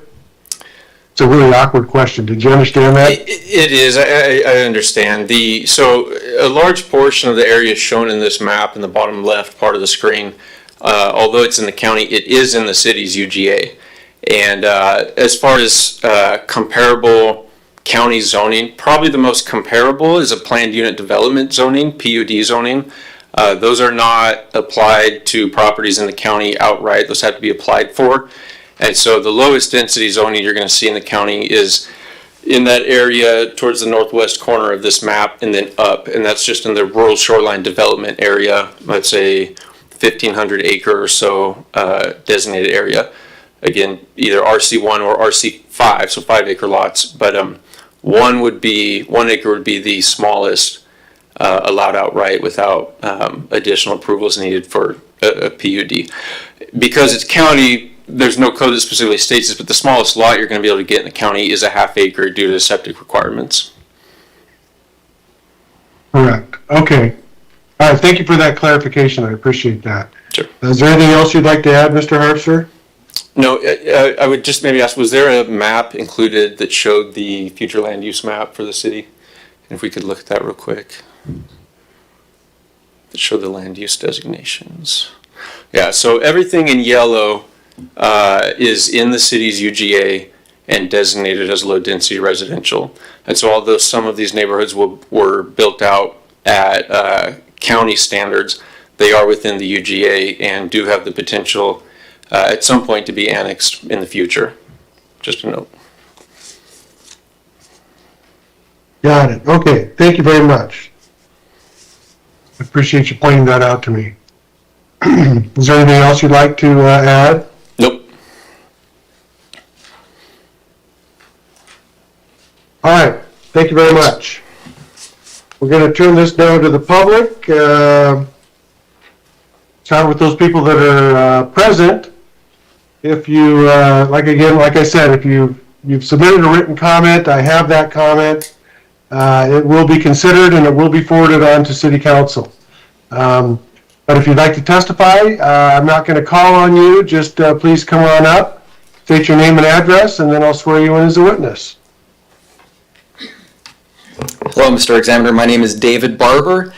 My address is 11315 Easton Drive. Mr. Barber, if you raise your right hand for me, do you swear or affirm under penalty of perjury the testimony you give today will be the truth? Yes. All right, thank you very much, sir.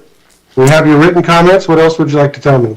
Mr. Examiner, I was born in Pasco. I graduated from Pasco High, and I've worked here as a physician for the past 11 years. My wife and 4 kids live just south of the proposed Wilson Estates development.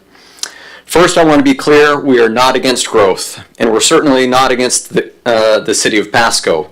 We want to share in its vision for smart, sustainable growth, and we want to be partners in that future, not obstacles to it. Our concern isn't that Pasco is growing, it's how this specific project grows. As it stands, Wilson Estates and the rezoning to R1 would bring nearly 8,700 new vehicle trips every day. When you consider our rural roads, offset intersections, lack of collector routes, sidewalks, or street lamps, I hope you understand why we're concerned. This isn't anti-growth, it's a call for safe and responsible planning. To the south, to the west, and to the north, our neighborhoods reflect semi-rural character that RT zoning was created to protect, a natural buffer between dense development and rural Pasco. If the entire area shifts to R1, that buffer disappears. And Pasco's own comprehensive plan includes policies meant to prevent this kind of abrupt transition. But there is a better way. A balanced mixed-density design with larger R20 lots along the outer edges, stepping towards R1 in the center and north, would create a smooth transition, reduce traffic, preserve privacy, and align perfectly with the comprehensive plan's goals. As stated, if we were to transition from RT to R1 zoning, by my research, the current homeowners would anticipate a 10% loss in home value. We're not here to fight the city. We simply want to see Pasco grow in a way that's thoughtful, safe, and lasting. Let's make this project something that will be safe, beautiful, and truly enhance, not destroy, the special semi-rural part of Pasco. Thank you. Thank you very much, Dr. Barber. Would anybody else like to provide any testimony tonight?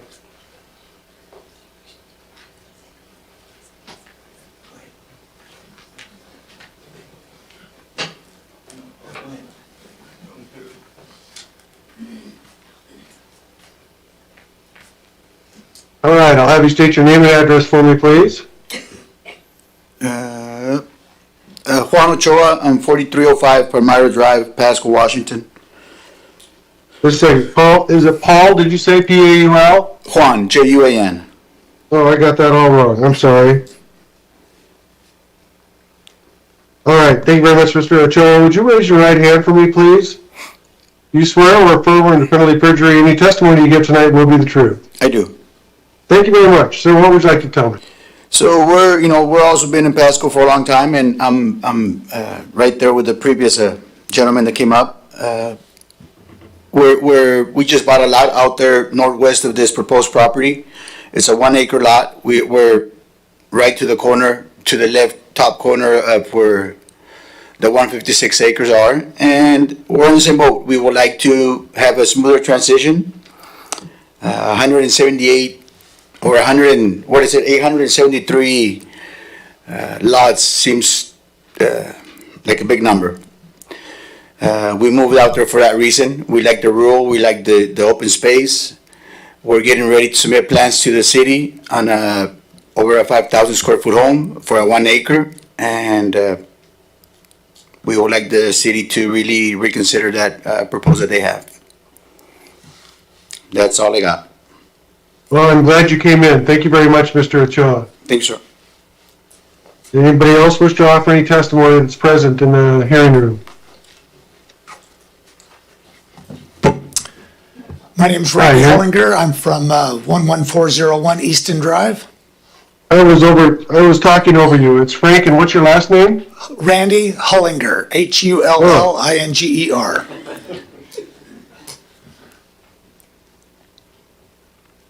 All right. Sir, I'll have you raise your right hand for me, please. And do you swear or affirm under penalty of perjury any testimony given tonight will be the truth? Yes, I do. All right. Thank you very much, sir. What would you like to tell me? So I did submit an email earlier, and I just wanted to kind of add to that a little bit how, like many others, I'm not anti-development. In fact, the development I live in was one that was a proposed development at some point, and I'm sure people had comments on that. I'm one of those who walks around the neighborhoods, and over the last couple of years, I have walked every single bit of pavement in probably a 2 to 3 mile radius of this project. And as I've watched those develop, and at the same time, I've watched all the traffic develop.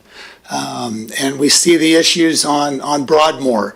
And while the city has definitely been addressing those, when I see the backups that we're already seeing and the number of trips that are going to come as a result of this new development, it concerns me that there's not a bigger plan in place to, or at least being exercised to make sure that the added traffic pressure is going to be addressed.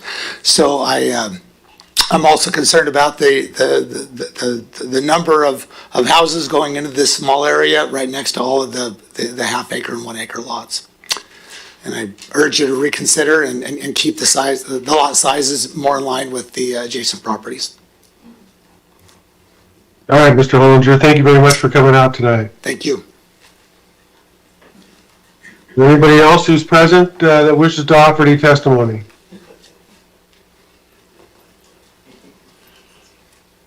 Well, sir, your name and address, please. Randy Smith, 11425 Easton Drive, Pasco. And All right, Mr. Smith, I'll have you raise your right hand for me. Do you swear or affirm under penalty of perjury that any testimony you give today will be the truth? I do. All right, so what would you like to tell me? I'm not against development areas, but what I see was planned that the lots are so small for houses being built and the kids won't even have a place to play back there, that just too many houses are going to be built back there. And I'm seeing how other neighborhoods are crammed in like sardine cans, basically, what I want to call it. They just can't get along, and you're developing a chaos in the neighborhoods. And that's my concern. And I think the lot should be twice the size as what they are if you're going to sell them. 40 feet there, and you take 100 feet long, you take off 5 feet on both sides, a 30-foot home with a single car garage. Where's the kids going to play at? Out in the road? That's my concern. All right, well, thank you very much for coming out tonight.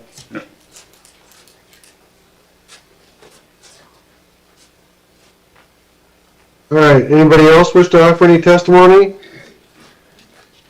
Yes, good evening. All right, your name and address, please. My name is Jeff Pittman. My wife and I live at 7608 Byers Road in Pasco. All right, Mr. Pittman, could you raise your right hand for me, and do you swear or affirm under penalty of perjury that any testimony you give today will be the truth? I do. Thank you very much. I have read your written comments. What else would you like to tell me? So yes, and in addition to the written comments, just really one other thing to say. The city has got a stewardship responsibility to existing city and county residents.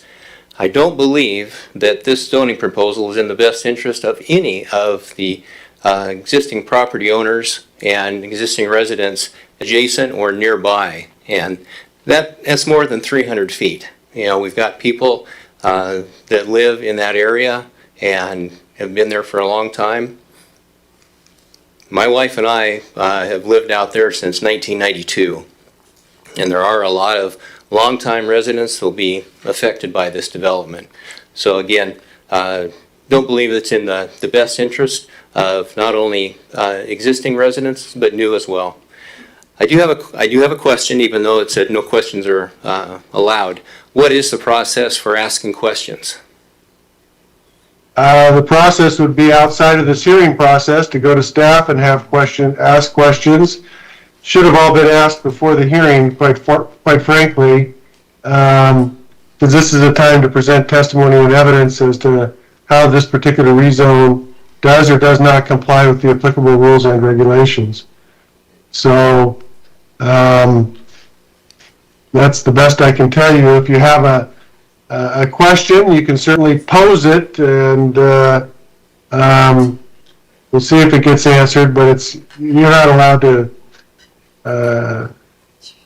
question staff or the applicant or the hearing examiner. Okay, very well then. That's all I have for tonight. Thank you. Well, I'm glad you came in. Thank you very much, Mr. Pittman. Anybody else like to provide any testimony tonight? Yes, sir. Your name and address, please? Kevin Bair, address 51 Richview Drive. How do you spell Bair? B-A-I-R. All right, sir, I'll have you raise your right hand for me. Thank you. Do you swear or affirm under penalty of perjury that any testimony you give tonight will be the truth? I do. All right, thank you very much. Mr. Bair, what would you like to tell me? Well, just wanted to highly agree with everyone that's been talking up here. Our family, we own the property north of this proposed zoning. We've been farming it since 1947. And we already have issues with traffic. We already have issues with farming. This type of rezoning is definitely going to hinder our farming capabilities. And we have no interest in building any homes on any property to the north of this rezoning. So I just want to let you know that. All right, I'm glad you did. Thank you very much. All right, thank you. Have a good night. Is there anybody else in the room that wishes to offer any testimony tonight? Hello, Mr. Examiner. Hello, your name and address, please? Kelsey Barber, address is 11315 Easton Drive. All right, I'm also going to put you under oath. And I'll have you raise your right hand. Do you swear or affirm under penalty of perjury that any testimony you give today will be the truth? I do. Thank you very much. And what would you like to tell me? Yeah, we just, my husband and I have 4 young kids. We've lived here. We moved to Pasco for the rural feel to have more space and to build a home that was valuable and to match our surrounding neighborhoods. We have beautiful homes surrounding this piece of property. And for it to be changed to R1 would just be devastating to all of our properties. It is a beautiful piece of very established, beautiful part of the community, and changing it to R1 would significantly change all of our property values. Not only that, I have a very big concern about the safety. I am a runner, and we have 4 young children. And I know this isn't about the specific plot map for this developer, but we've all seen it, and we all know what the grand design is. So changing it to R1 would just be a huge safety issue for our kids, for those of us who like to get out and exercise and run and walk. And there's just we don't have the infrastructure to support an R1 development. So again, I don't think any of us here are against growth, but changing it to a strictly R1 development is just not in line with the character of our community out there. An R20, an R12, a mixture of put in a little bit of R1, but to strictly have it be R1 would be absolutely, it would just lose a lot of character for that area. So, thank you.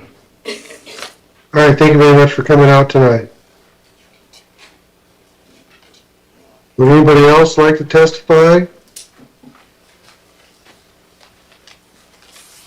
Your name and address, please. Aaron Fabre, 11413 Easton Drive. All right, sir, I'll have you raise your right hand for me, and do you swear or affirm under penalty of perjury that any testimony you give tonight will be the truth? Yes. All right, thank you very much. I have read your written comment, and what else would you like to tell me? My written comment covers most of my concerns. I didn't plan on speaking tonight, but a couple things popped in my head as I was sitting here listening to everyone else. The added comment is that the R1 zoning, pretty much it maxes out at the 6 houses per acre. That's what we're opposed to. It's the 6. The minimum of 3, even though it's still more than what we want, it's a lot more acceptable than what that 6 number is. And that's our biggest fear, is that it does become the 6. That the developer wants to maximize the houses, not the current neighborhood that we have out there. And really when it comes down to what we're looking for out there is the zoning of the RS1, the RS12, or the RS20, and that's mainly to guarantee that we're not going to get that maximum of the 6 houses. So that was the only other thing I wanted to add. All right, well, I'm glad you came out. Thank you very much. Would anybody else like to provide any testimony that's in the hearing room?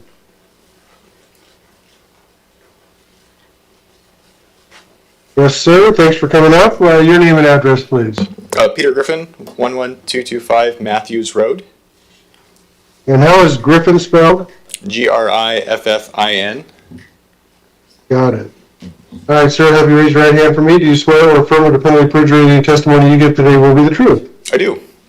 Thank you very much, sir. What would you like to tell me? Like most other folks in the room here, my wife and I live in the area. We've lived there the better part of a decade. We have 2 young girls. We've seen a massive increase in traffic as a result of all the other construction that's gone around in the area. Things that we hadn't seen in the last, 8-ish years since moving there. Street racing, aggressive driving, road rage incidents, things like that. I'm really concerned that area specifically in Pasco, within probably the Road 100 and West corridor, has expanded so quickly with the erection of multiple high density units. We've got lots of apartments that have come in, lots of packed neighborhoods that have gone in there, all within the span of probably the last 2 to 3 years or so. It's probably when construction started. I'm just concerned that there's so much growth happening so fast that it's outpacing our ability to even understand what the impacts really are out in that area. We've got, you know, traffic estimates and that kind of thing, but things are growing so fast out there that I'm not convinced that they've been adequately estimated. I think some time to let the communities that have just been installed breathe a little bit and understand what things are really going to be like as more tenants move into the aging and long-term facilities out there and move into the apartments out there. Those things, as far as I know, probably aren't even at full occupancy yet. So we don't even fully know what the impacts of the housing and units that are currently out there even is. And that's all. All right, thank you very much for coming out tonight.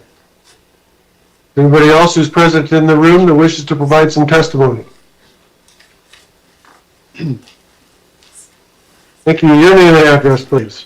My name is Scott Hawes. Address is 11712 Pheasant Run. How do you spell Hawes? H-A-W-S. All right, no E. Would you raise your right hand for me, please? Do you swear or affirm under penalty of perjury that any testimony you give tonight will be the truth? Yes. All right, Mr. Hawes, what would you like to tell me? Well, I was just made aware of this a couple days ago.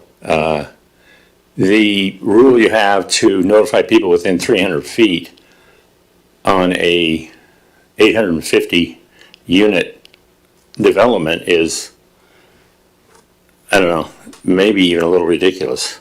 But from what I understand is you're going to have homes that are on 4,000 square foot lots.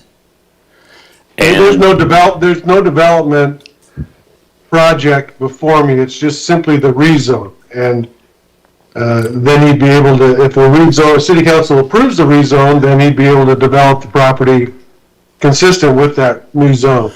Well, the new zoning would allow them to do that much, and I've seen maps that they have laid out at that. So it makes it kind of difficult to decide whether you want to change the deal if you don't know what the lot sizes are going to be. Is there going to be 850 homes on that property, as has been stated by some here? And if it is, and to think that's not going to affect the properties around it when they're on two sides are 5 acre and the other sides are 1.5 acre. So, and then there's no real understanding of how they're going to fix the traffic, because that will change drastically too. So all of these things are unknown. I guess I thought there was, we kind of had a site map, at least I'd seen one. But yeah, I don't think this is very well thought out, and it doesn't take into consideration any of the neighboring properties.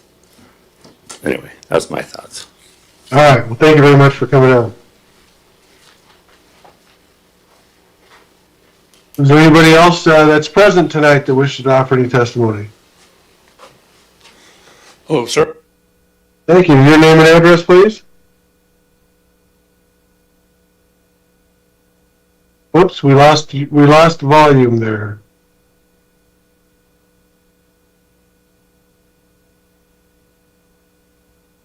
There you go. There we go. So it was J.R. Troutvetter, spelled T-R-A-U-T, V as in Victor, E-T-T-E-R. I live at 7616 Pheasant Lane, Pasco. All right, sir, will you raise your right hand for me, and do you swear or affirm under penalty of perjury that any testimony you give tonight will be the truth? I do. Thank you very much. Sir, what would you like to tell me? My concern is with the development going to the low-density residential R1.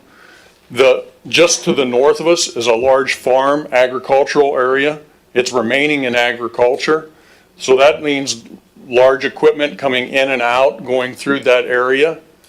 With a large number of homes there, to the impact to that road would be significant, with farm traffic still being used on those roads. And I think it increases the risk of accidents and injury to when there's a large number of people there.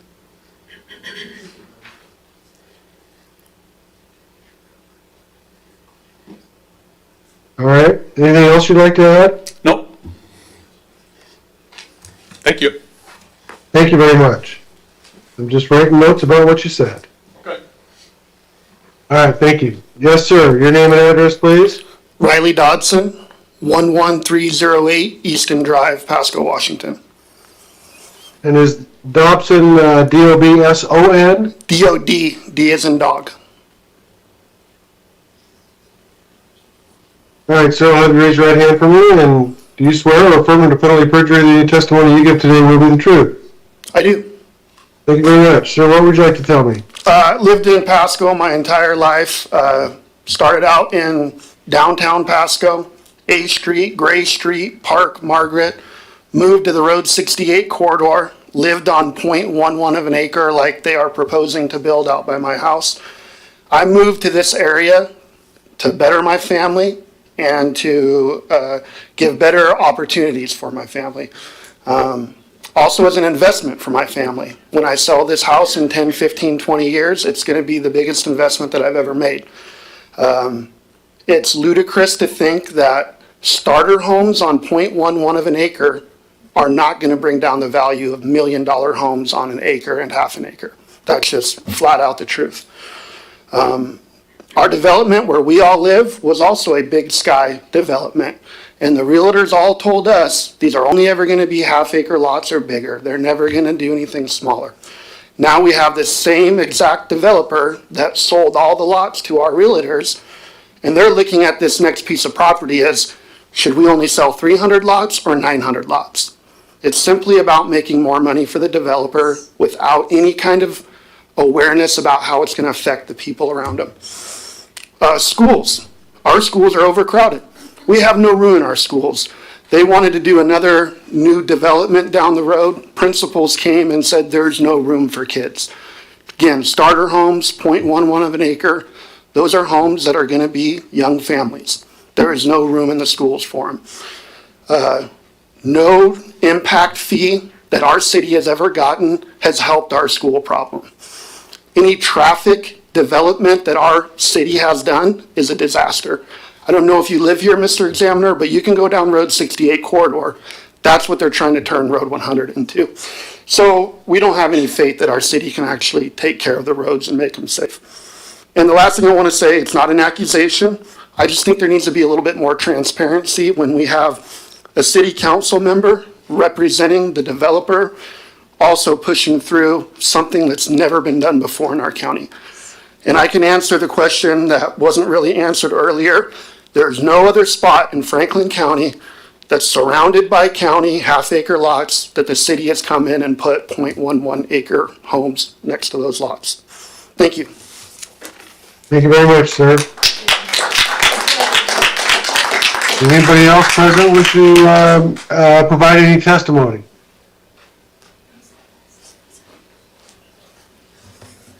Hi there, your name and address, please? Luis Vargas, 11605 Pheasant Run. How do you spell your last name? Vargas, V as in Victor, A-R-G-A-S. All right, sir, I'll have you raise your right hand for me, and do you swear or affirm under penalty of perjury that any testimony you give today will be the truth? I do. All right, thank you very much, sir. What would you like to tell me? Hi, my name is Luis. I live on 11605 Pheasant Run. Thank you for the opportunity to speak. And again, thank you for the work that you guys do for our community. And I'm here to express my concern regarding the proposed housing development that is being planned. I will be directly affected.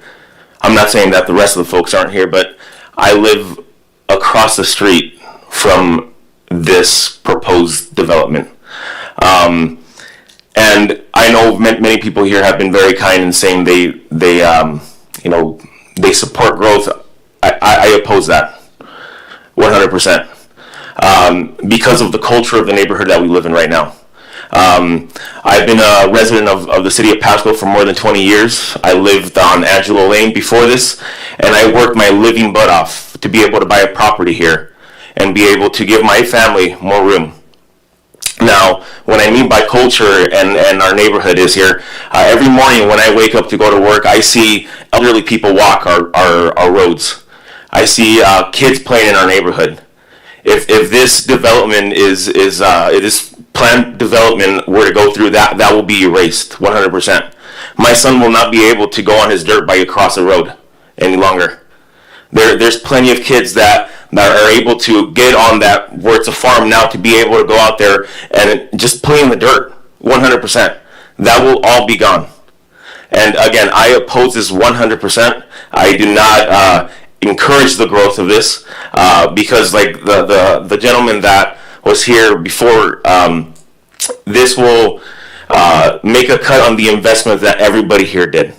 Like Mr. Barber said, it would be a decline of 10% on everyone's investment here, and for me, 10% is a lot. So again, I oppose this, and I want to make it clear that I hope it does not go through. Thank you. Thank you, Mr. Burgess. Is there anybody else that's present that wishes to offer any testimony tonight? That's me, it's my turn. Your name and address, please? Jennifer Dorsett, 7609 Pheasant Lane, Pasco, Washington. How do you spell Dorset? Like the football player. Did he have two T's or one? Two. All right. All right. No relation to Tony Dorsett, though, right? No. All right.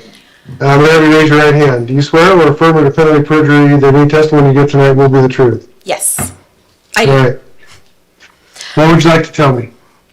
Mirror most of everybody else, but I did ask our schools today what our population was at, just because with a mass increased density like this, I was concerned about my child's education. I have 4 children in the school district. In our current school, elementary school, we're supposed to be for brick and mortar at 644, and we're at 700 already. And then our middle school is supposed to be at 1,336. Oh, sorry, 1,131. But we are already at 1,336. So we're already over capacity at our schools, and I don't want to bring down our schools at all right now. But less than 40% of the kids in those schools can read, and less than 30 can do math. And so my concern is by increasing the density, we're also increasing the hardship on our teachers. Our school report cards for those 2 schools are some of the lowest in the entire district. And so I have real concerns about our children's education if more students are then put in those teachers' classrooms that are already overcrowded. The other thing is, and I don't know if I want to say this out loud, I've lived in Pasco my whole life too. I work for Washington Traffic Safety Commission, and currently I know Pasco received a state Safe Streets for All grant. So one of the major pieces of that is to use data to identify road safety issues, and the goal is to reduce fatalities.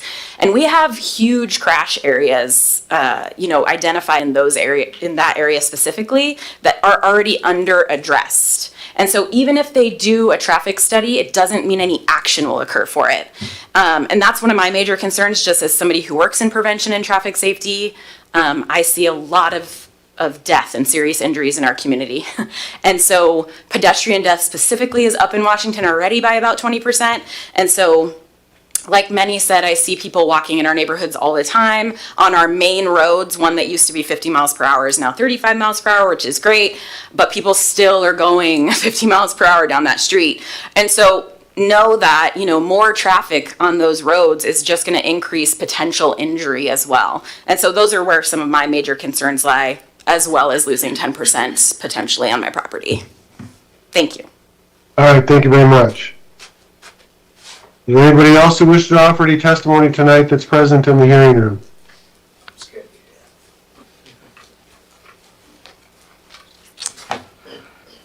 Your name and address, please? Harry March, 7621 Pheasant Lane. Was it March like the month? Yes, correct. All right, sir, I'll have you raise your right hand for me. And do you swear or affirm under penalty of perjury that any testimony you give today will be the truth? Yes, I swear. Thank you very much. Sir, what would you like to tell me? Well, I dropped my opposition letter off last week and talked to somebody in the planning commission, because I had some questions. And one concern I haven't heard tonight was the permitted housing types in R1 if it is approved. So my concern is that, and when I talked to the planning person, he said that these municipal codes can be modified. Because right now, if R1 is approved, there's 6 different housing types that can be built in that development, such as new factory assembled homes, duplexes, triplexes, single-family dwelling units, and I guess I would like to recommend to the Planning Commission that if it is any portion of that area is approved for R1, that they modify this permitted housing types to single-family residential stick-built homes. And that's all I have. That was my only concern. All right, thank you very much.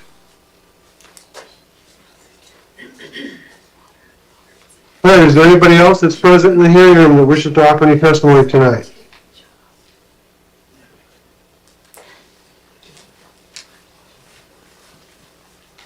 Hi, my name is Carlos Toscano. I live on 7708 Byers Road. And how do you spell your last name, sir? Toscano. All right, thank you very much. So I'm going to have you raise your right hand for me.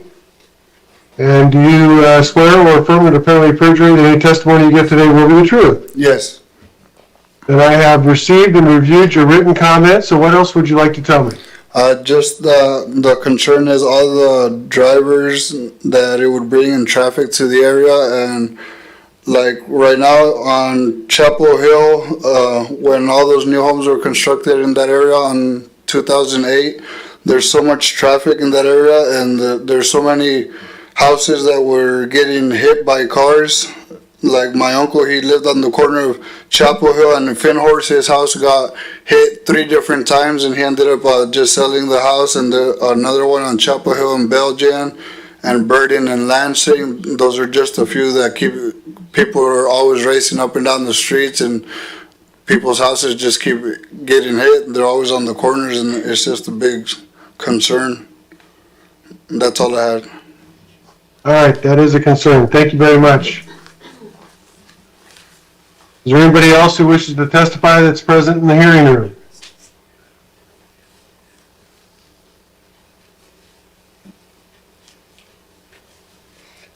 Being still under oath, could I add something to my previous comments? Yeah, briefly. Your name, please? Juan Ochoa. All right. What would you like to add? So, as an owner, we own multiple properties here in Franklin County. One of them is a 10-acre farm up on Glade Road. You know, we wanted country living. We wanted 10 acres or 5 acre plus. We went out there and bought that piece of land. A few years back, we bought a home on a quarter acre on First Place. You know, that fit my family. We went there and bought that. Right now, we're currently at a half an acre home on Palmyra Drive. It fits my family. You know, I bought into that. We're moving into a 1 acre. Colder States, just northeast or northwest of that proposed property. It fits my family, I go there. As a buyer, I look for what fits my family and my surroundings. And I would just ask that the developers kind of do the same thing. They want to bring quarter acre lots or 0.18 of a lot. We'll go to an area that has 0.18 of a lot. They came to an area that has half acre lots and 1 acre lots. Well, I think they should kind of stick with that. I think they should be half acre lots at least, minimum, and 1 acre lots if possible. I'm not sure if I make myself clear, but that's, I understand. Yeah, I understand they want to put 0.18 of a home, 873 homes, we'll go to, somewhere that has that density. That's it. Thank you. Thank you very much.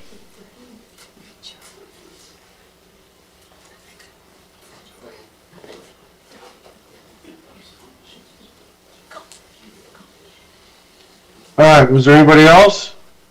Coming. Hi. Your name and address, please? Debbie Bear, live at 51 Richview Drive, Pasco, Washington.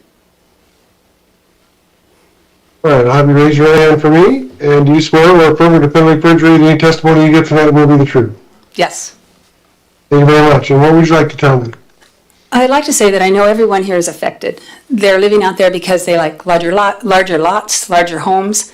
We will be very effective. We have the farm right across from it. We have a vineyard. And going out of that vineyard during harvest is dangerous as it already is. And we have all those other homes coming across the street from us that will make it really bad.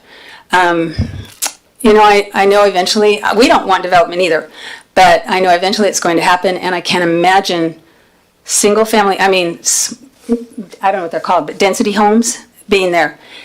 It will affect everyone around us. It will ruin the environment that we have. We have lived there our entire life, and it's unbelievable this is happening to us now, and that's all I have to say.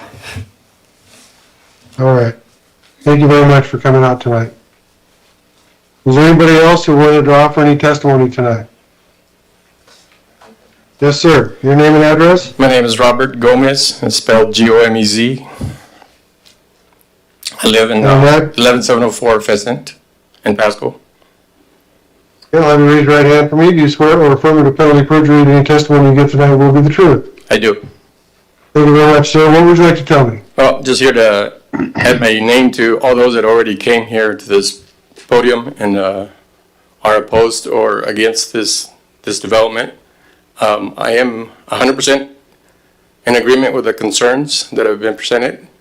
I'd like to add that we looked a little closer to the infrastructure that surrounds this property is not fit for what we're trying to develop. I came to this development back in 2007 with the idea that I could have some more room where my kids could grow up and play. They did that. Thank God they're grown up and on their way to some other land. But I am very concerned with the impact that it's going to bring to this communities. And as you've seen, most of the people that are in this room have come to this podium because they're concerned. I believe communication wasn't as effective as it should have been, because otherwise we would have people around the block in line to speak tonight. And I'd like to say that this needs to be reconsidered seriously, and that I'm for development and improvement, but not for something that's going to hinder everybody that's around it. That's all I had to say. All right. Thank you very much, Mr. Gomez. Is there anybody else in the hearing room that wishes to provide testimony tonight?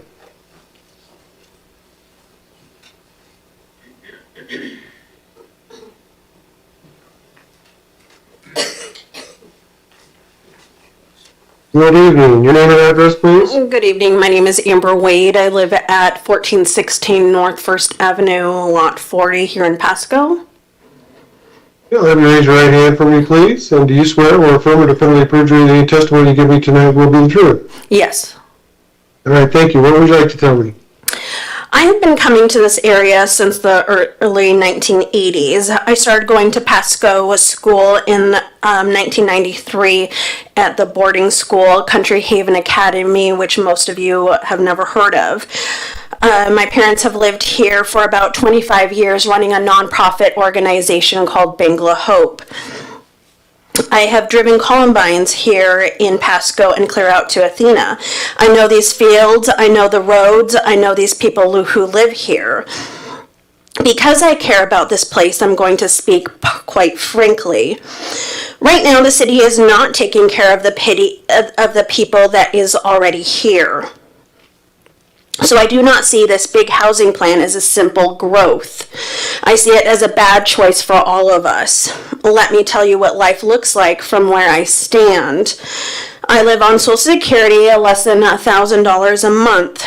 71% of my Social Security check goes straight to lot rent. I have no car. If I need groceries, a doctor, or a city meeting, or go to a city council meeting like this, I have to walk or find a ride. I rode my bicycle tonight. When I walk downtown, I have almost been run over more times than I can count. Cars flying through the crosswalks, drivers are angry in a hurry. It does not feel safe to be a pedestrian in my own city.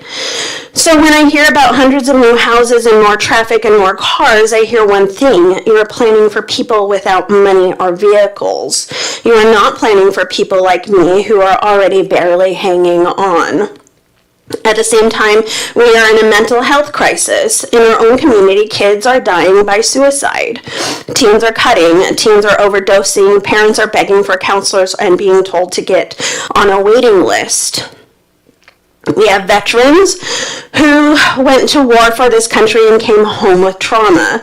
And we just celebrated them on, Tuesday or yesterday?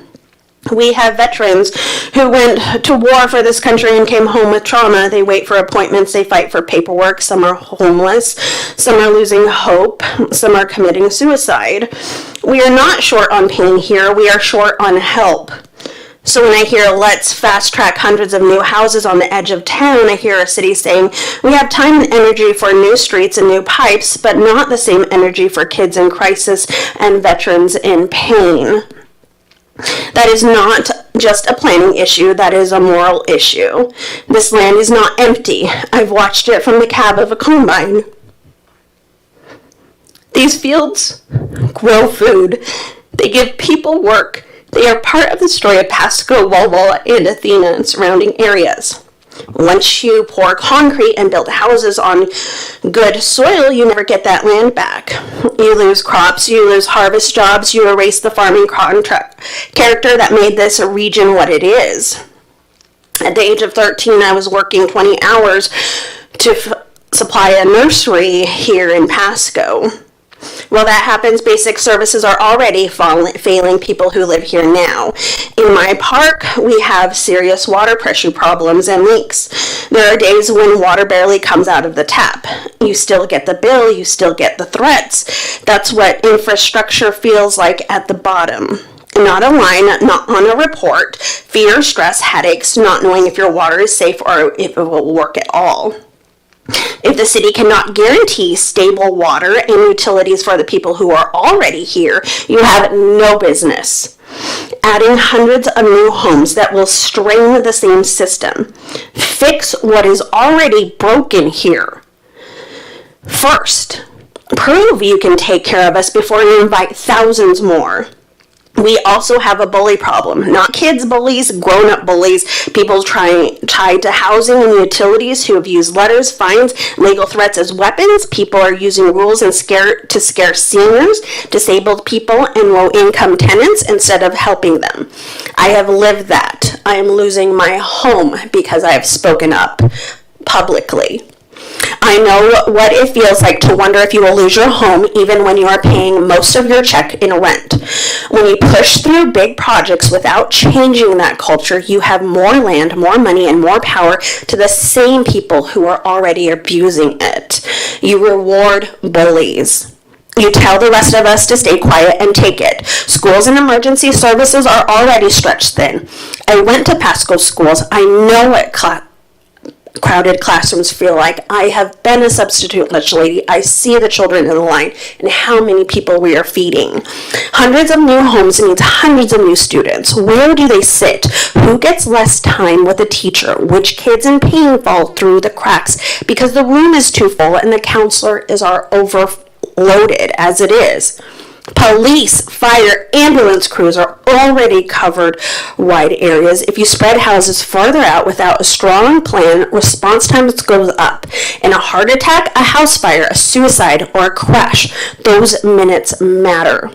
You cannot stand up and say, we care about mental health, we care about kids, we care about our veterans, and then vote for a plan that makes it harder for help to arrive in time. I also want you to think about the roads and the fields together. I have driven combines in these roads. They are big, they are slow, they need room and patience. Even at driving 3 o'clock, people are impatient trying to drive past a combine. When you drop big subdivisions around farm routes, you mix heavy equipment with tired, angry drivers rushing to work and school. You get more close calls, more road rage, more pressure on farms to stop normal farm work because new neighbors do not like dust, noise, or late harvest nights. That is not safe for the people in the cars. It is not safe for the people in the fields, and it slowly erases the farming life that this region was built on. There's also Ms. Wade, no problem. I didn't have a time limit, so I was just going on. Yeah. How much longer do you anticipate? I can finish up. So growth that covers farmland while kids are buried, growth that gives more power to bullies while veterans wait for care, growth that pours money into a new cul-de-sac while people like me give 71% of SSI check to rent and still walk unsafe streets without a car and without steady water. I'm asking you to say no, or at least the very stop and slow this way down. Put kids first, put veterans first, put longtime residents, farm workers, seniors, disabled neighbors, and low-income tenants first. Protect the land that still feeds us, fix the system that is already breaking, prove that you can take care of the people you have before you build for more people that are not here yet. That is what real leadership looks like. That is what community should look like. Thank you. Thank you. Is there anybody else that's present that wishes to offer any testimony tonight?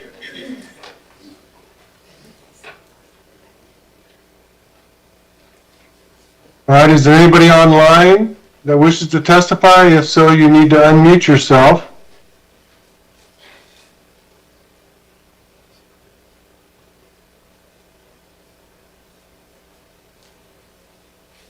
All right, is there anything further from staff?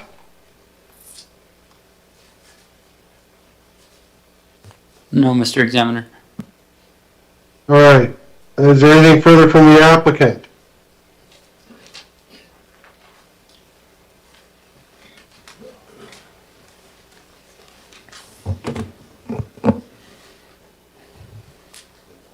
Just wanted to take a couple minutes, Mr. Examiner, and respond to a few of the comments kind of as a whole. One, we do obviously appreciate comments from the public. It's important that folks in the area are able to provide their input. And just by way of factual mentioning, I'll mention I've lived in Pasco my whole life as well, and so has the applicant. You heard a lot of comments about how the rezone needs to be in compliance with the comprehensive plan. As stated, and I'll reiterate that R1 zoning is an allowed zone within the low-density residential area that's been designated with the comp plan. Comments addressing home values of existing homes at this time are speculative. They presuppose what type of homes could be built on the property. And again, this is not a project application. Mr. Bear, and I apologize for I didn't catch the last name, so Frank mentioned traffic problems that already exist. That currently exist, rather, excuse me. Those problems that already exist cannot be attributed to this proposal. There was also mention that the city needs plans to guide development, and I'll just mention that the city, beyond the comprehensive plan, also has a transportation system master plan and a traffic improvement plan. Both of those plans, when they are compiled and put together, there's lots of opportunity for public comment at public hearings during that time. And then, again, this gets more into the project-specific stuff, which is not the item before us this evening, but I'll just mention that future development that may occur can be expected to coincide with future infrastructure improvements to accommodate that growth. Mr. Smith and a few others had comments regarding lot sizing. Again, those are more applicable for a preliminary plat hearing, which will be scheduled sometime in the next few months, we presume. Mr. Dotson had some comments that It's irrelevant to the proposal this evening, but I will mention that yes, I once served on city council for the city of Pasco and have since resigned. But I do still understand and appreciate the concern and appreciate the tone in which it was delivered. It was also stated that this rezone has never been done before, but one thing I wanted to bring to your attention is that the R1 zoning is actually the most common zoning in all of the city of Pasco. There were a couple of comments regarding crowded schools, and again, if a problem already exists, it cannot be attributed to this proposal. Furthermore, the duty to ensure adequate school facilities is a burden on the government and not on this rezone proposal. Lastly, I'll just reiterate that R1 isn't allowed zoning. This is a low density project. It may not feel like it to those who are not involved in land development, but it is a low density project, and the city's mandated to grow, as you know, under the Growth Management Act. The growth is implemented oftentimes through the comprehensive plan, which designates this site as low density residential. In very close proximity to this site, a piece of property was recently rezoned to R4 on the south side of Burns. This project is on the north side of Burns Road, and that's high density. We're not trying to do anything like that. We just want to stick with the low density land use, and I don't think I have anything further to add. All right, thank you very much, Mr. Harpster. All right, folks, with that, I'm going to close the public record portion of this hearing. I will have my recommendation out within the next 10 working days. You can indicate if you want. There's no more. I said the applicant gets the last word, so they have the burden of proof, so they get the last chance to testify. I'll have a written decision recommendation to City Council made, and then City Council will make a final decision on this. They will be provided with not only my written recommendation, but also all the evidence that's been submitted. They'll have access to all of that when they make their final decision. So this is, City Council has reserved that type of a decision, this type of a decision for themselves. So this was the last item that was on tonight's agenda. I do appreciate everybody coming out tonight. I do appreciate that this is a very personal issue for those of you in this area, and a very important issue. And I appreciate the civility of your testimony and your focus on the facts on this case. That's very important to the hearing examiner. So with that, then, I'm now going to adjourn this November 12, 2025 meeting of the City of Pasco Hearing Examiner. Once again, thank you all very much for coming tonight. This meeting's adjourned.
Time spent on your fire and EMS calls, and those are based on 21 through 24 city incident data.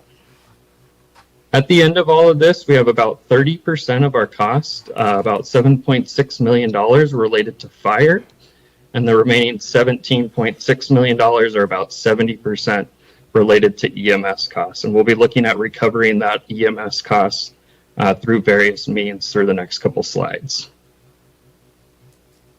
Next slide, please. Taking that $17.6 million in 2025 that we had from the last slide, we're doing the same allocation in 2026 using the 2026 budget, plus that collective bargaining agreement adjustment. And then in 2027 through 2030, we're looking at allocating those or inflating those costs at about 4.7% annually based on our various escalation factors. So from 2025 to 2030, we have EMS costs of $17.6 million up to $22.5 million forecasted. Next slide. When we're looking at our operating revenues, we're looking at ways that we can offset those expenses for the EMS utility. And we have two different ongoing revenue sources. We have our transport revenues, which is denoted in kind of that black box of the stacked bar chart here. That's about $4 million in 2025, and that increases with your customer growth.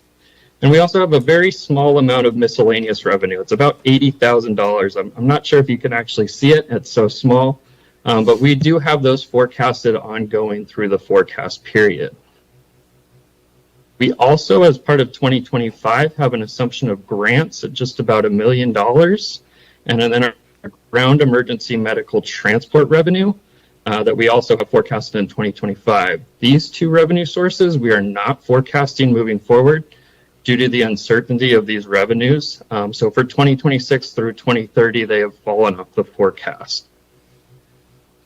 Looking at the remaining costs, kind of in that icy blue, that's the cost to be recovered through rates. And so in 2025, that's about $10.2 million, and by 2030 increases to just under $18 million. Next slide. When we're looking at allocating those costs to our customer base, we have our equivalent billable units. And so based on 2025 customer billing stats, we're at about 31,000 billable units. Applying our 1.1% growth rate by 2030, that increases to about 32,800 billable units. Next slide. Taking our total cost and dividing it by our billable units, we come up with a calculated full cost recovery basis. And for 2025, we calculate that at $27.44.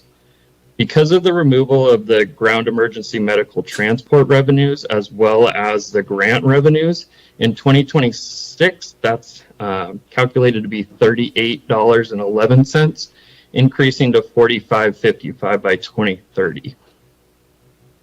One thing to note is that the 2025 rate for the city currently is $18.61. So the city is assessing approximately 68% of the maximum allowable rate. And then looking at your other revenues to cover your EMS costs, we're looking at about 81% cost recovery for 2025. Meaning that currently in 2025, we're forecasting that about 19% of the EMS costs are covered through general fund support. Next slide, please. As we look at some scenarios and how we could look at different rates and different general fund subsidies, we're going to look at 4 different scenarios tonight.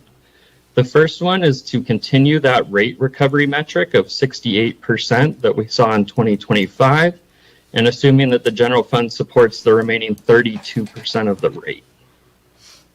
Scenario 2, we're going to look at the current budget operating practice, and so looking at that general fund budget portion to cover the fire costs as well as a portion of the EMS costs. Scenario 3, we're looking at an 80% overall EMS cost recovery metric, and then scenario 4 is looking at that 100%, so the maximum allowable with no general fund support for EMS services. Go to the next slide, please.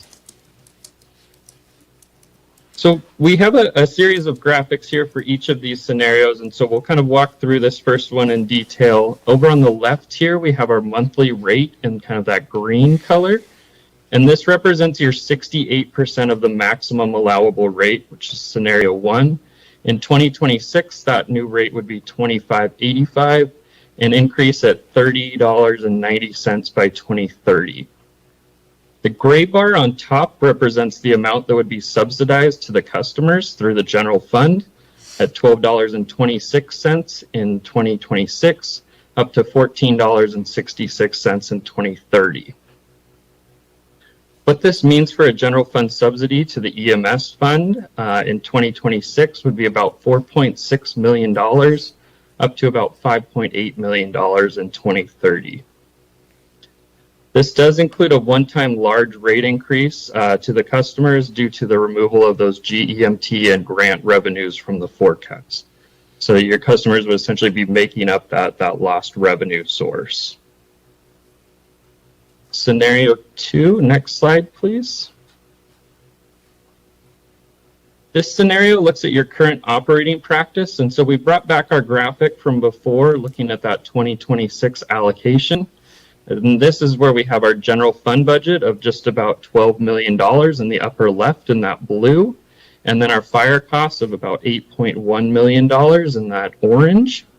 And that difference there between the budget and the fire costs would be the amount subsidized through the general fund. It's about $3.9 million in 2026 and would increase to $4.7 in 2030. Looking back at the graphic on the left, that would be about $10.33 subsidized for each customer on their monthly bill in 2026, up to $12 in 2030, resulting in a rate of $27.78 in 2026, up to $33.55 in 2030. Next slide, please. Scenario 3 looks at setting the monthly rate to recover 80% of the overall EMS costs, either through your transport rates, your miscellaneous revenues, or your monthly rates. And that rate would be $28.17 in 2026, up to $34.12 in 2030, and ranging from that general fund subsidy of those rates from $9.94 up to $11.43 in 2030. That annual general fund subsidy that would be required for the EMS fund would be $3.75 million up to $4.1 million by 2030. And this would once again recover 80% of the total EMS costs, either through your transport rates, your miscellaneous fees, or your monthly rates from customers. And next slide, please. The final scenario would be charging the maximum allowable rate under the RCW, and so this would get to 100% EMS cost recovery. And this would be what we saw in kind of that baseline forecast of the $38.11 in 2026, up to $45.55 in 2030. Under this scenario, there would be no general fund subsidy in any of the years, and so the general fund would just be paying for the fire allocation of those costs, but nothing to subsidize the EMS fund. This represents the maximum allowable that could be charged under the RCW. Next slide, please. Every jurisdiction that we work with likes to see kind of how they compare to their peers, and so this is a 2025 monthly comparison of ambulance utilities within the area. A lot of assumptions and a lot of things go into building all of these rates, and so this is always an apples to orange comparison. There's a lot of different unique things going on with each jurisdiction, but everybody does like to see this comparison. And so this is a 2025. Many of these other jurisdictions may have an increase in 2026 planned or even adopted at this point. Next slide, please. So just in summary, we have our cost recovery options. All of these scenarios address additional costs in 2026 due to that collective bargaining agreement budget increase, and also assume no grant or GEMT revenue. 2027 through 2030 rate increases under these 4 scenarios are assumed to address inflationary pressures and kind of be in that inflationary ballpark level. We have a table that looks at the 2026 rate, the rate recovery, so the percent of the maximum allowable rate that is billed, as well as the total EMS cost recovery, so the total amount of the EMS cost that is recovered through your various revenue sources. We've also highlighted scenario 3 as the staff recommendation. And with that, I think it's the next slide and we can pass it back to the city. I believe there might be a question. Thank you for the presentation. Does anybody have any questions?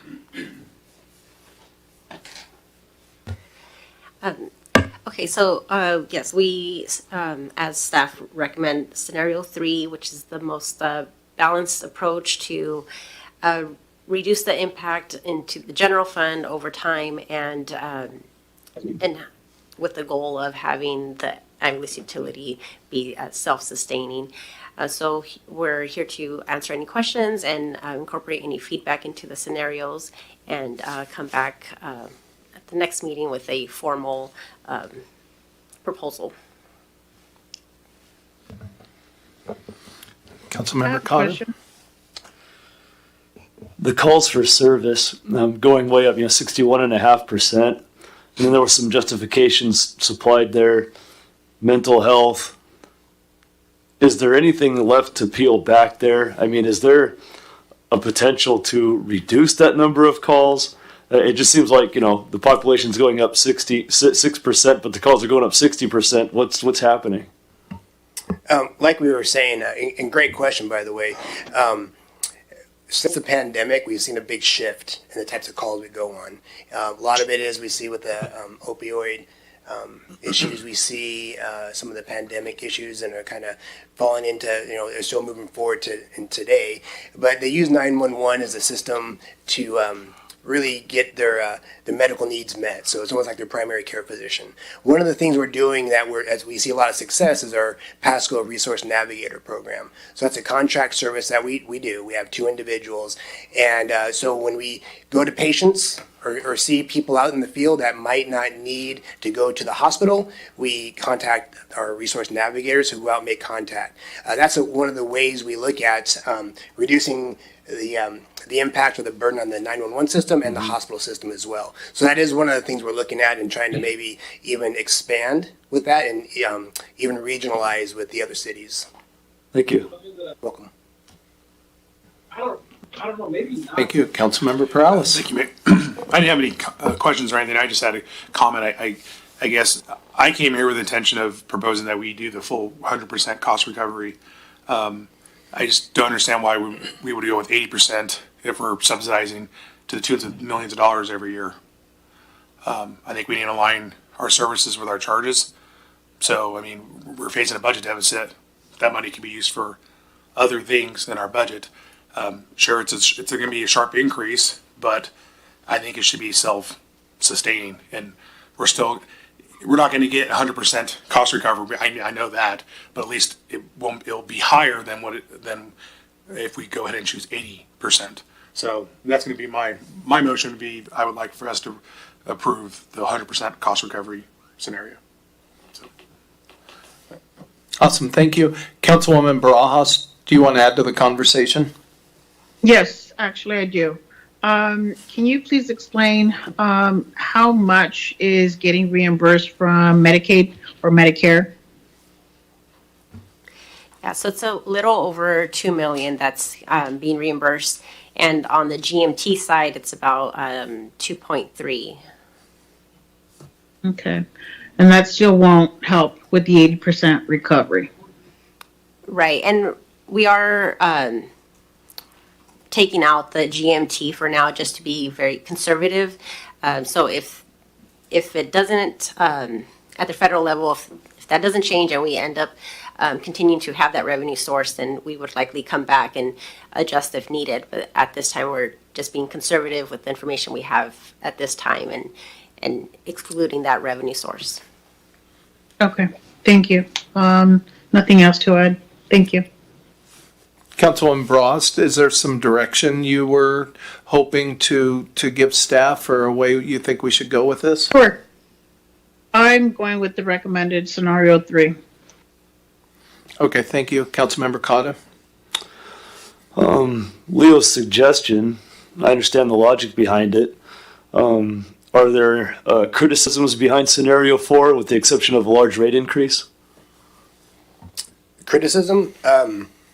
Not that I know of, except it is a large rate increase. And so looking at the what our community can tolerate, and with such a drastic increase, we see most of it's because we're removing that GEMT funding, which is a pretty big source.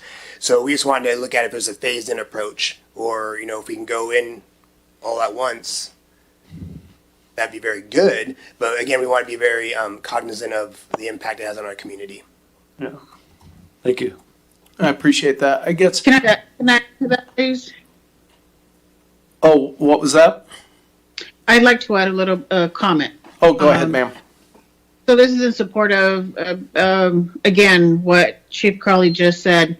If we were to raise 100% the rates, again, we need to take into consideration the high users. The majority of the calls are individuals that are on a fixed income.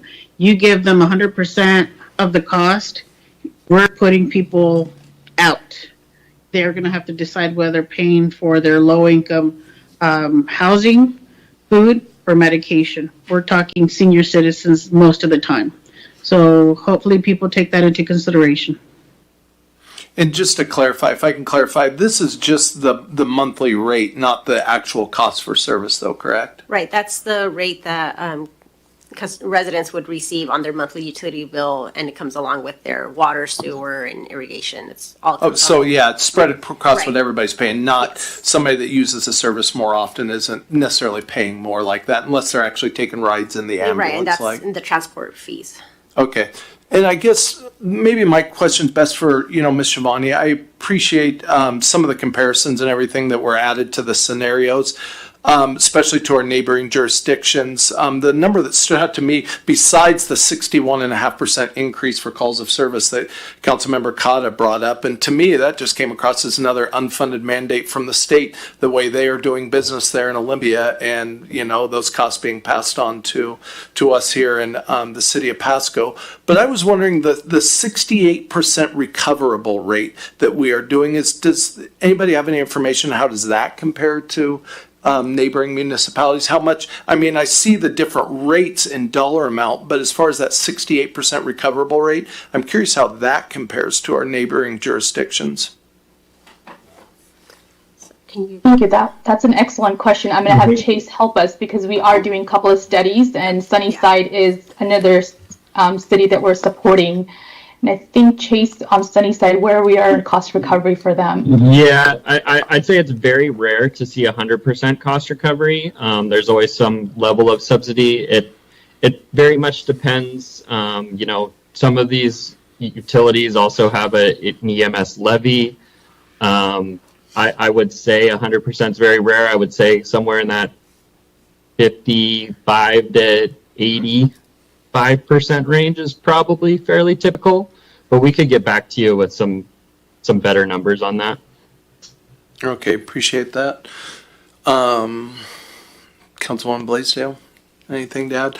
I guess, go ahead, Councilmember Cotta. Is there any accountability on the person making the call? Do they pay anything at all when they call for an ambulance or for an EMT or for the fire department to come help them out in some way?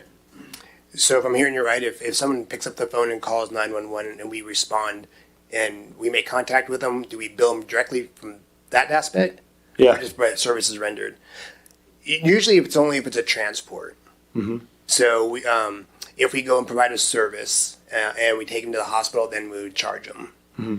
So this is just funding you to get to them and then provide a service there. Right. So part of that, when we talked about that rate, the reliability and availability, that's part of that. And so make sure we have the staff. And then the other part is actually providing the service. So the medications and the supplies. Okay. Thank you. Mm-hmm. I think that's really helpful, the way you put it there, Councilman Cotta, that it is kind of the cost to get there and render the service, not to take them away if needed. And so I guess just if you would help clarify, just for myself a little and for the public too, Ms. Garcia, as far as these different funds, if really it's either the general fund supporting this through property taxes and sales tax or this utility fee, correct? And so we're just kind of choosing which one we're doing, correct? Yeah, and we do get, we do have some Medicare and Medicaid payments that come in, but typically it's discounted, right? We bill the full amount and then it gets discounted quite a bit, so we don't always get the full amount that we bill when it's a Medicaid. Awesome, yeah, and I see those write-offs every month. Well, I agree with Councilmember Perales that, we are in a budget crisis and everything, but at the same time, I know a lot of our constituents are also struggling with their budgets right now, so I would probably be more prone to go towards the 80% recovery rate is kind of where I'd be on it. And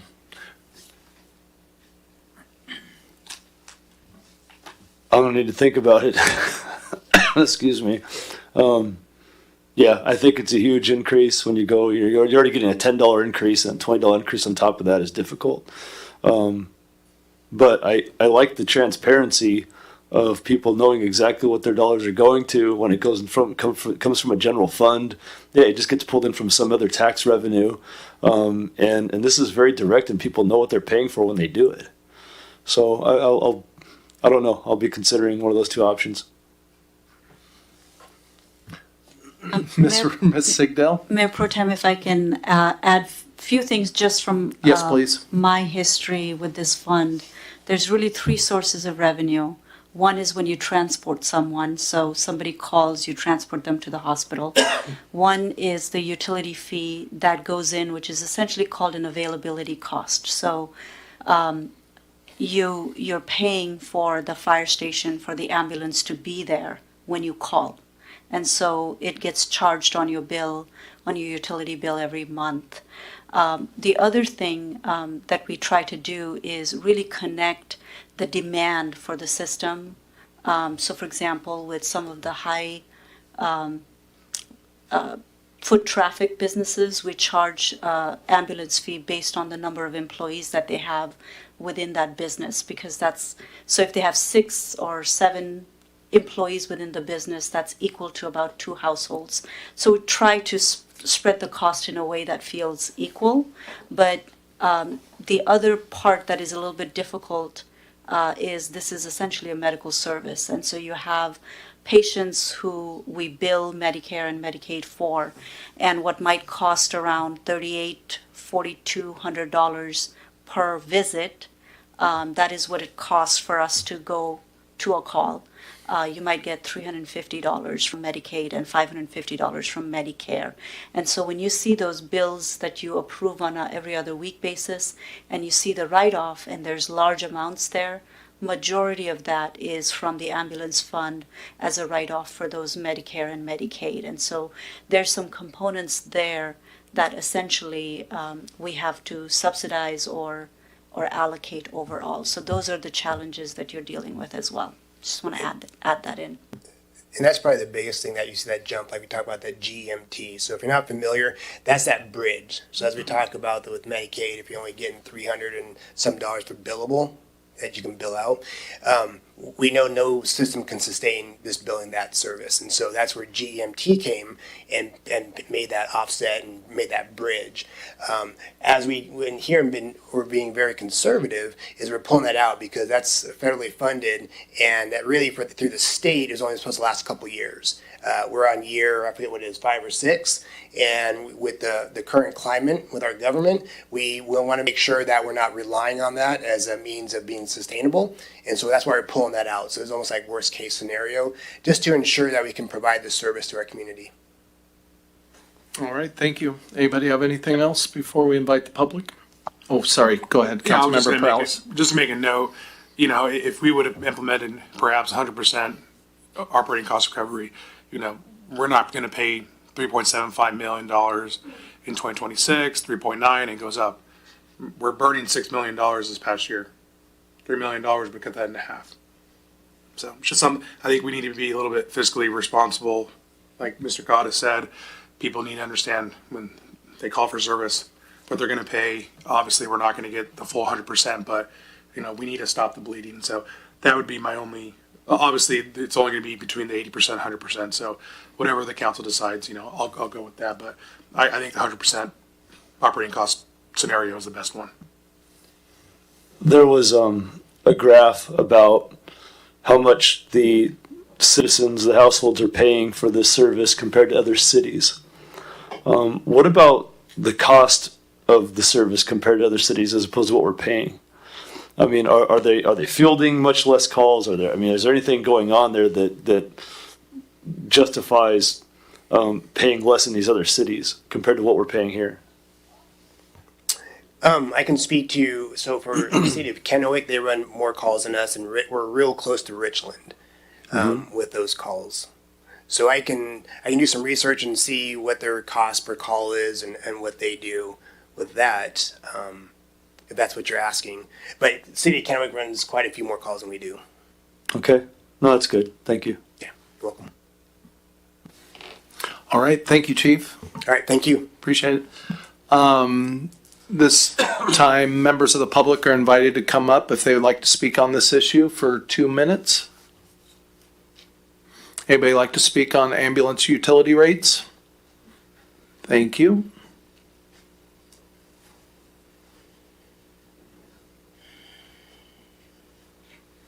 I have a question that I probably can't answer right now, but I get charged for an ambulance fee through my mobile home park of. Oh, your microphone. Oh, thank you. So I get charged an ambulance fee of $16.79 a month, along with billing fees of $6 and then $1 for mailing fees. How do I verify that the money that I'm being giving my landlord and mobile home park going to these fees? Because when I pay for my ambulance, it comes out of Medicare because I'm on state assistance. So are we regulating what is happening on billing in our community with charges like ambulance fees and so forth, why is my mobile home park charging me that? Is that money going towards the city and the community for those charges? And we have the billings all over the place, but I don't understand why we're getting the ambulance fee along with. I would like to see if the city holds the mobile home parks or whatever accountable if they are charging us for that. Where is that money going?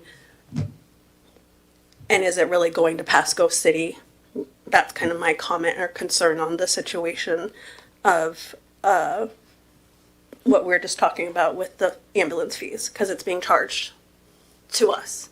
So I'm wondering if the city has a way to see if you guys are getting that money that we're getting charged for. I appreciate that. No, and that is a good question. Just I would invite you to if you think there is a discrepancy between what you're paying and the services you receive and what might be passed on to the city, I just encourage you to talk to staff and work through that, and they would have the information to do that. Anybody else like to speak on this issue? Going once? Going twice? Okay, we are going to move on. Thank you, everybody. Mr. Stewart, Ms. Sigdell, do you guys have enough to go forward with this information? What I'm hearing from at least most of the council is moving forward with option 3, the 80%. Or do you want us to prepare both the 80% and the 100% and bring that, and the council can decide then? That would probably be best, especially since Mayor Milne isn't here tonight, and let him have an opportunity to have that option, I think would be really good. Okay. Thank you. All right, number B, adjustment of utility tax rate, letter B that is, adjustment of utility tax rate for city-owned utilities, and this is Ms. Sigdell. Thank you, Mayor Pro Tem and council members.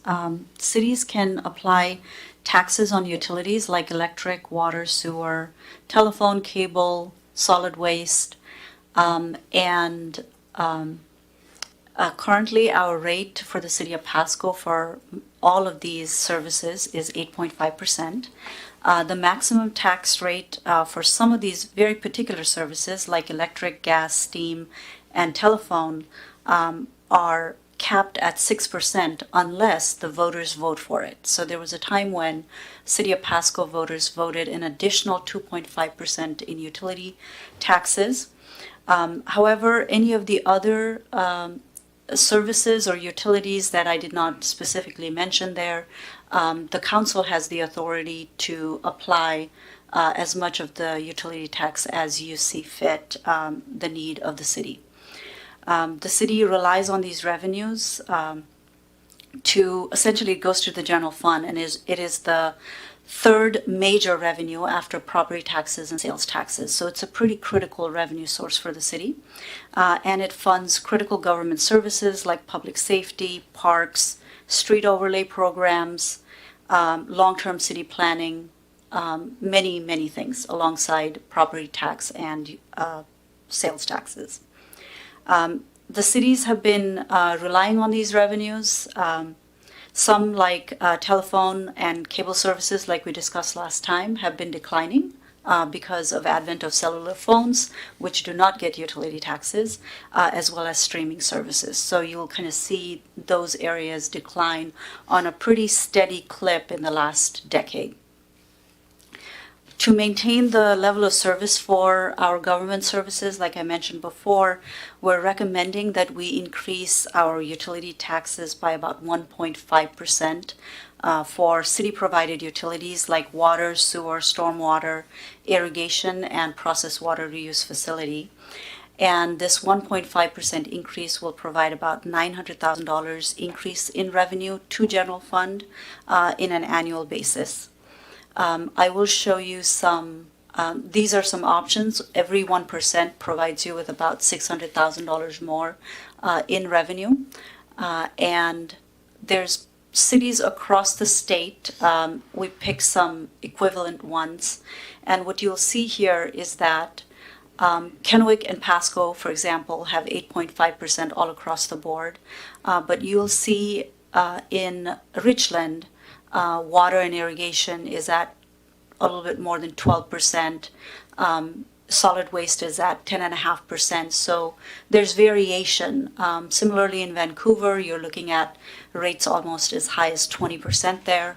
And West Richland is also 13.5%, 8%, 6%. So you'll see a lot of varying tax rates for varying services or utilities. And this is because council has the authority to apply the rate as it fits the need of the city. What we're recommending at this time is an increase from 8.5% to 10% for city-owned utilities only. So it would exclude utilities like electric, solid waste, gas, and cable television and telephone. And there might be a few others. It's not an exhaustive list, but that is the proposal in front of you today. Council can direct staff to bring this back for action in the next regular meeting. You can recommend that we revise the percentage, and we can come back with that if we have a council direction on that. Or you can decline to implement this increase and direct staff to present reduction in services in the future budget years. So those are the choices that we would have to make at this time. Awesome. Thank you, Ms. Sigdell. Does anybody have any questions, comments? Yeah, I have a comment. Sorry, Mr. Prowlis, please go ahead.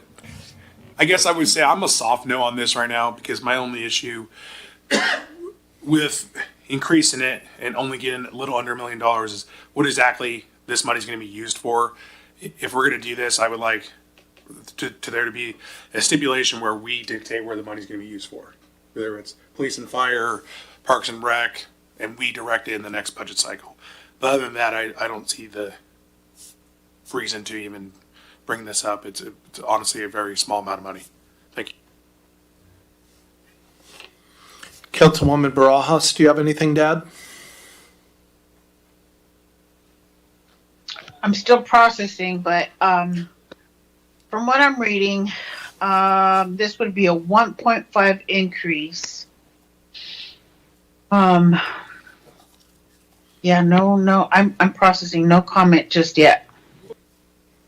Okay, thank you. Staff is looking for direction. Councilmember Cotta. Comprehensively, I mean, we're talking about some of these recommendations that we're making, even back to the ambulance fee and other things that we're doing just to try to get to solvency and get back to a balanced budget. If we say yes to all the recommended options, that's what's going to get us, that's what puts us on track for that? That would be the goal, yes.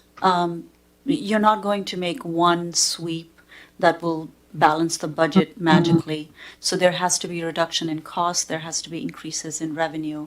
And where we find those areas of opportunity is going to be the challenge that we have to look for every time. Thank you. No, and yeah, I appreciate it. I mean, it's hard. I mean, like just kind of the last discussion, I see we're not done talking about these things. I mean, it is, it affects ratepayers, it affects taxpayers, but as Councilmember Cotta was saying, I think we do have a fiduciary responsibility to obviously bring us back to solvency and not live on our reserves over a long period of time for the city. Do you remember by chance, Ms. Sigdell, what was going on, why the voters voted to raise it at 2.5%? Was there some circumstances, or were there some circumstances going on that led people that way? I will have to confirm this, but if my memory serves me right, it was for street overlay. And so we moved those funds to the street overlay fund to maintain our city streets. No, I appreciate that. Thank you. Oh, sorry, Mr. Stewart. Thank you.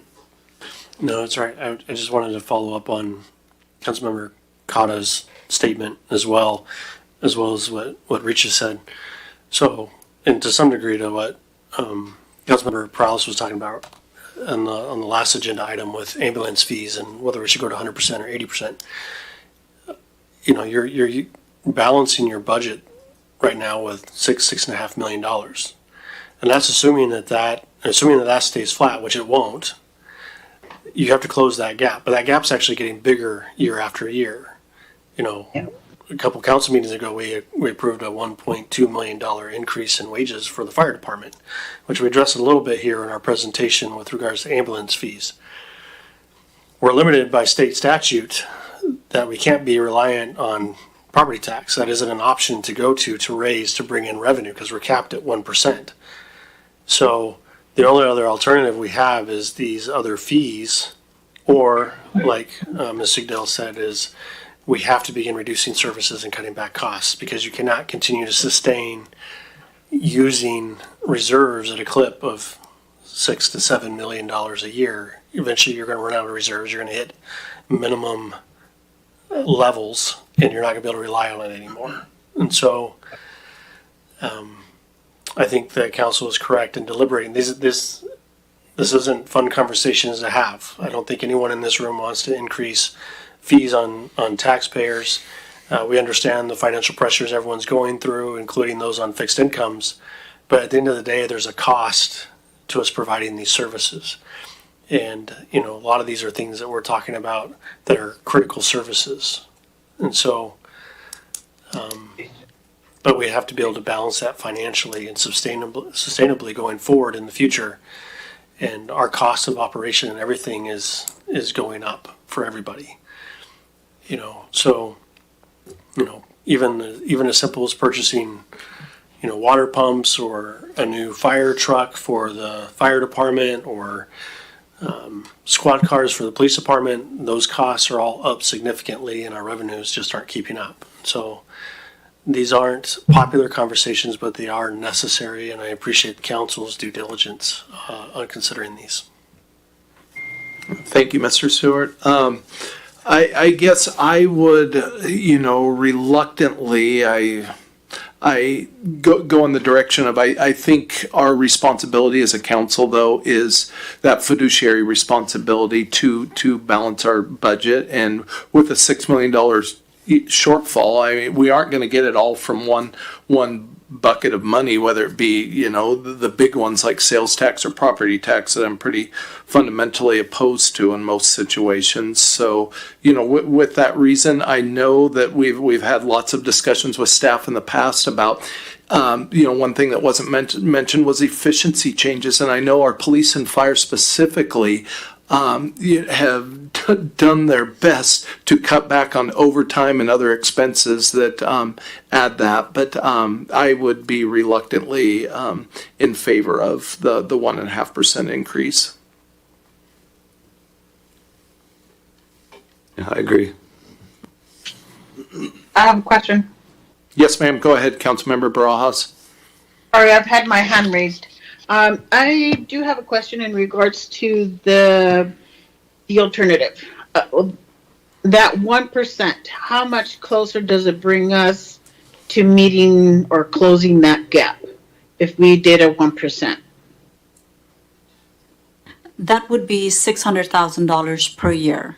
Right. So we wouldn't gain anything really, right? I listening and reading the agenda, listening to the conversation. I'm in support of the recommended 1.5, but again, it's to me, it's the bringing it back to the taxpayers, where I feel it's a burden, but I also understand that we need to keep up the services that we're offering, and the only way we're going to be able to keep up with the demand is by distributing the cost. So I'm reluctant, but I'm in support of the 1.5 increase. Thank you, Councilwoman Blaisdell. Or sorry, I was looking at you. That's my problem. Do you have anything to add? I mean, I don't want no more taxes at all, period, but I'm kind of in the same boat with you guys, so. Okay. At this time, I'd like to invite members of the public, if you would like to speak in this. If our clerk would restart the counter, would anybody like to speak on the subject as a member of the public? Yes, sir. Come right on up. Just state your name and city of residence, if you would, please. John Clayton, Pasco, Washington. I'm just curious, I'm looking at these numbers, you're talking about a 1.5% increase across the board, so that's going to put everything at 10%? Am I hearing that right? No, what staff had recommended was just the city-owned services. So that wouldn't include gas, that wouldn't include electric. Just water, sewer, storm drains? Yes, sir. Okay, thank you. Yep. Thank you. Anybody else from the public like to make a comment on this issue? Going once? Going twice? Thank you, members of the public. Mr. Seward, Ms. Sigdell, do you have what you need? Yes, thank you. Okay. We're going to go forward. This is letter C, adjustment to utility rate and connection fee, water and sewer. And this again is Ms. Sigdell. Mayor Pro Tem, Director Sarah will be leading this conversation. Thank you. Awesome. Thank you. Good evening, Mayor Pro Tem and members of the council. We have seen this presentation speaking about rates and connection fees related to water and sewer utilities. This item was discussed on October 6th, and for that reason, I will not go through the presentation again, although we have it available if you would want to review any of the components. Generally speaking, what the discussion is tonight is to review the discussion on October 6th related to the need to increase water rates and sewer rates, and the consideration of connection fees to be increased as well for those utilities. Connection fees are a one-time fee that new users pay when they connect to the system. Rates are the continuous payments that are made by those connected to the utility. The rates, generally speaking, pay for the operation and maintenance of our systems, as well as the replacement of aging infrastructure, while connection fees pay a buy-in cost into the existing infrastructure they're utilizing at the time they connect, plus all improvements that are needed to serve that additional capacity that is needed. And again, this revenue requirement analysis, which is the rate study, is done such that our utilities continue to be solvent and we can continue to provide the services. With that, I will advance to the scenarios where for water, and you've seen this presentation before, so I'm again not stopping here. We've talked about what the systems look like and the assumptions on our revenue needs. And then here, when we get to the scenarios, there were 2 scenarios presented to you all on the water utility. A scenario 1, where there was an accelerated delivery of the Butterfield water treatment plant replacement. And that scenario is presented with 2 options. One that would be based on bonding for those improvements, and that renders an increase, as shown at the very top of the screen, of 20.75% in the first 4 years, so each year. If that same scenario were to be conducted through low interest loans for a total of $80 million of low interest loans, that rate increase is reduced. And so the number you're seeing there is 17.5% per year in the first 3 years, and a third year that is smaller. Then the second scenario, similarly, is a 3-phase replacement of Butterfield, which actually results in a proposed rate increase of 25.25% each year for the first 2 years, and then 10% the 2 next years. But again, if that same scenario 2 were to be accomplished with low interest loans, that rate would be slightly lower. This rate scenarios are accounting for a maximum connection charge being paid for new users, meaning connection charge for new users come to pay for that expansion cost of the system. And if the maximum calculated connection fee were to, it's a policy decision whether the maximum connection charge calculated is applied or not. So if it were to be applied maximum, this is what the rate for water would look like, either one of these scenarios, whatever scenario you choose. If the connection fee were to be anything lower than that, this rate would have to be adjusted. So I'll try to recap that because it was very wordy. So you have these rates, which are the monthly rates for different scenarios, and this corresponds to a maximum connection charge if you were to choose to do so. Now, if you choose to not have a connection charge, these rates could increase to make up that difference in revenue, because overall there is a certain amount of revenue the utility needs to continue to operate and to be prepared to serve the new users. All right, so this is water.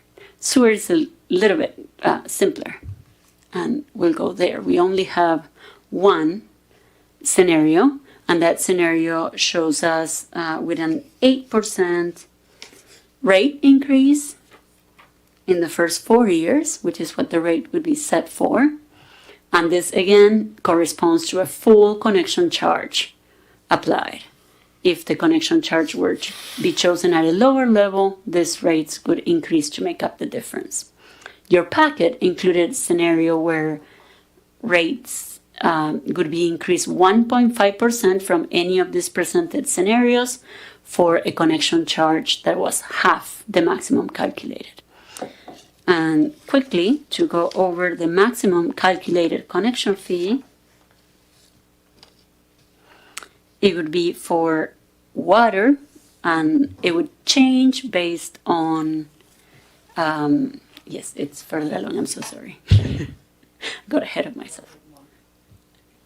Yep, a little more. right there. Okay, so the connection charges as maximum allowable calculated. Changes for water based on the size of the meter. So for a single family residential home, typically the meter is a 3/4 inch, and that connection fee, the maximum allowable is $6,148. And for sewer, the same residential unit is $4,354 as proposed. Again, you have the ability to choose lower connection fees. And with that, tonight is just a discussion, and we would be bringing back the options that you prefer for action. Thank you. Awesome. Thank you, Director Sarah. Do any members of council have anything to add to, or any questions to ask or comments? Oh, sorry, Councilmember Prowlis. Lost my spot there. I was looking at something, but did you go over the last page with the rate forecast comparison with half the connection charges? On our packet, there's a page with. Yes, it is in the packet. It's not in my screen, but I'm happy to read that out loud. So, should half the connection charges were to be applied, the single family residential standard meter, the 3/4 inch, would be $3,074. And again, all the other ones would be half the number you're seeing in the screen.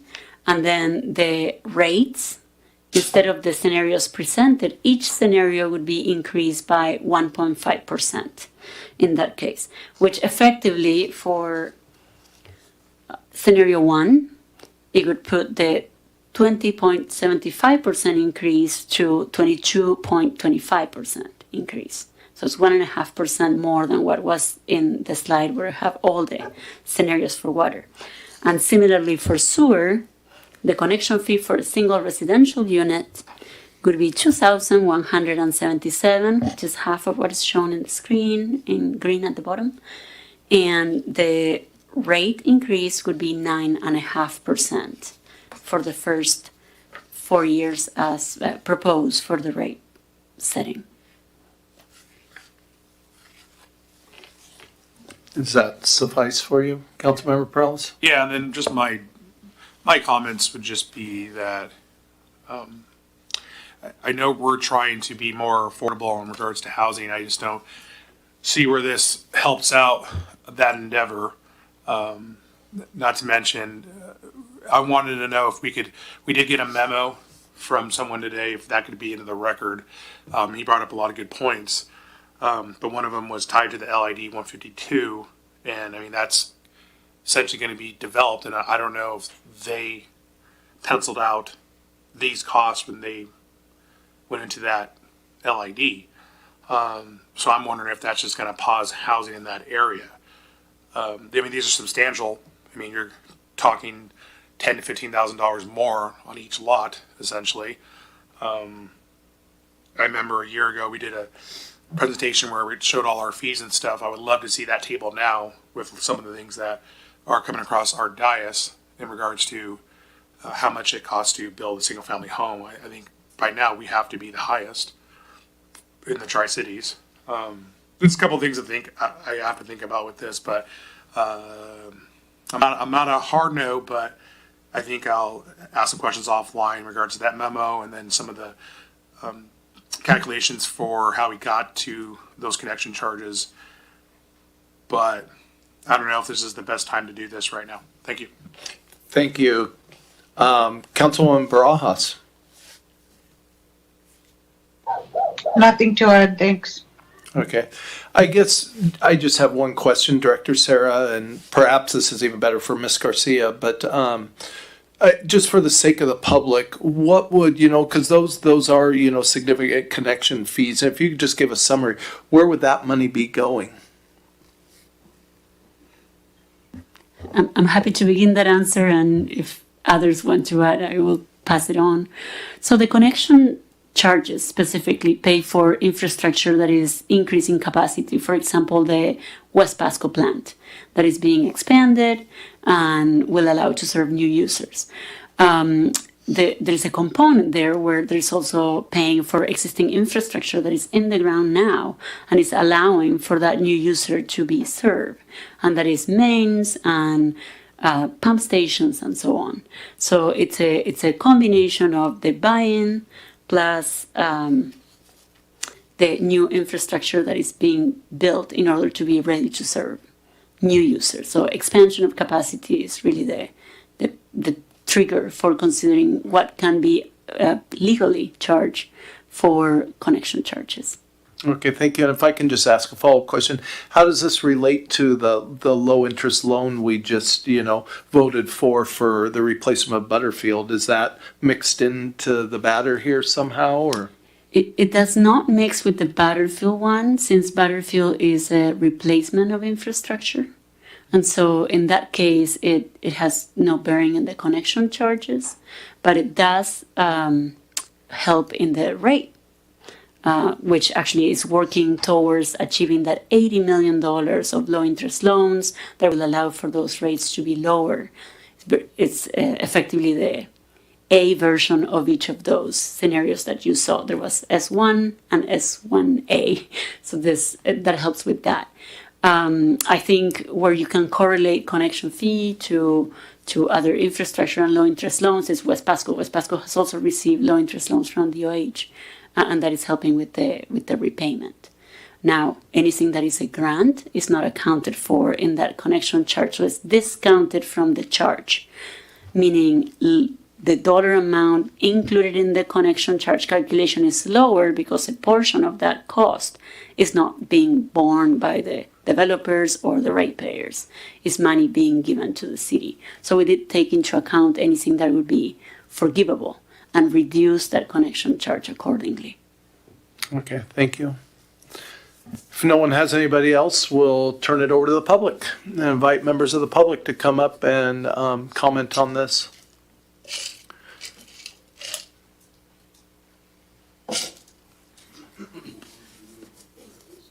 Thank you, Mr. Padvork. And we did receive your email, and just so you know, yes, or at least I read through it, this afternoon, the time that allowed. Most of my research for these meetings is over the weekend, but yes, I did take the time to at least skim real quick, but thank you. If you'd state your name and city of residence for the record, sir. Yeah, John Padvork, Kennewick, Washington.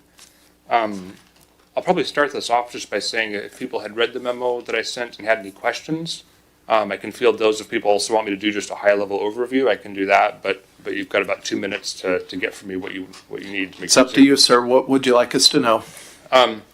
So a couple things. There's a question of why am I here, and I represent developers, which there's sometimes developers' interests and city interests are at odds, but in this case they're fairly aligned. If you look at page 4, page 9, you'll see that, at least according to the numbers I ran, which the city didn't publish a full rate study, so I had to kind of do my own research and try to piece it together. Had to make some assumptions that might not be the same assumptions staff made. But if you look at the green and yellow, that's the money that would be coming in from new construction over the next 2024 to or 2025 to 2044. And so what you'll see there is that existing residents, the income that can come from them will pay for O&M, and it will pay for some of the new CIP projects that you have in your budget, but it won't pay for anywhere near all of it. There's a blessing and a curse to growth. You really need to have growth to be able to pay for those projects, and you need to balance it. And so right now it doesn't feel very balanced. A couple things, there's discussion of including the existing infrastructure. The logic busts with that. If you look at page 4, it's a concept of an old junky car that's got almost nothing left on it. And if someone said, hey, I'll charge you the original price plus interest, and it'll die really soon, then you have to pay to replace it. That wouldn't seem fair. And that's basically how this connection fee is structured. The law allows for charging existing infrastructure for things like when there's a fresh loan with interest, the city still has a burden. But it's questionable if it's legal to go back and charge for a plant built in the 1940s that's already paid for and it's about to be replaced. Very good. I had a lot of other notes, but I'm sure you do. No, thank you for those, and I can speak for myself. I will go back and read that a little more thoroughly as time allows in the days to come. And I do believe that the city is in a partnership with developers to develop the city. I mean, yeah, we provide infrastructure. You guys want to develop the city, and so as much as we can work together on everything, I'm and always developers for. are also definitely interested in avoiding the expensive cost of an appeal.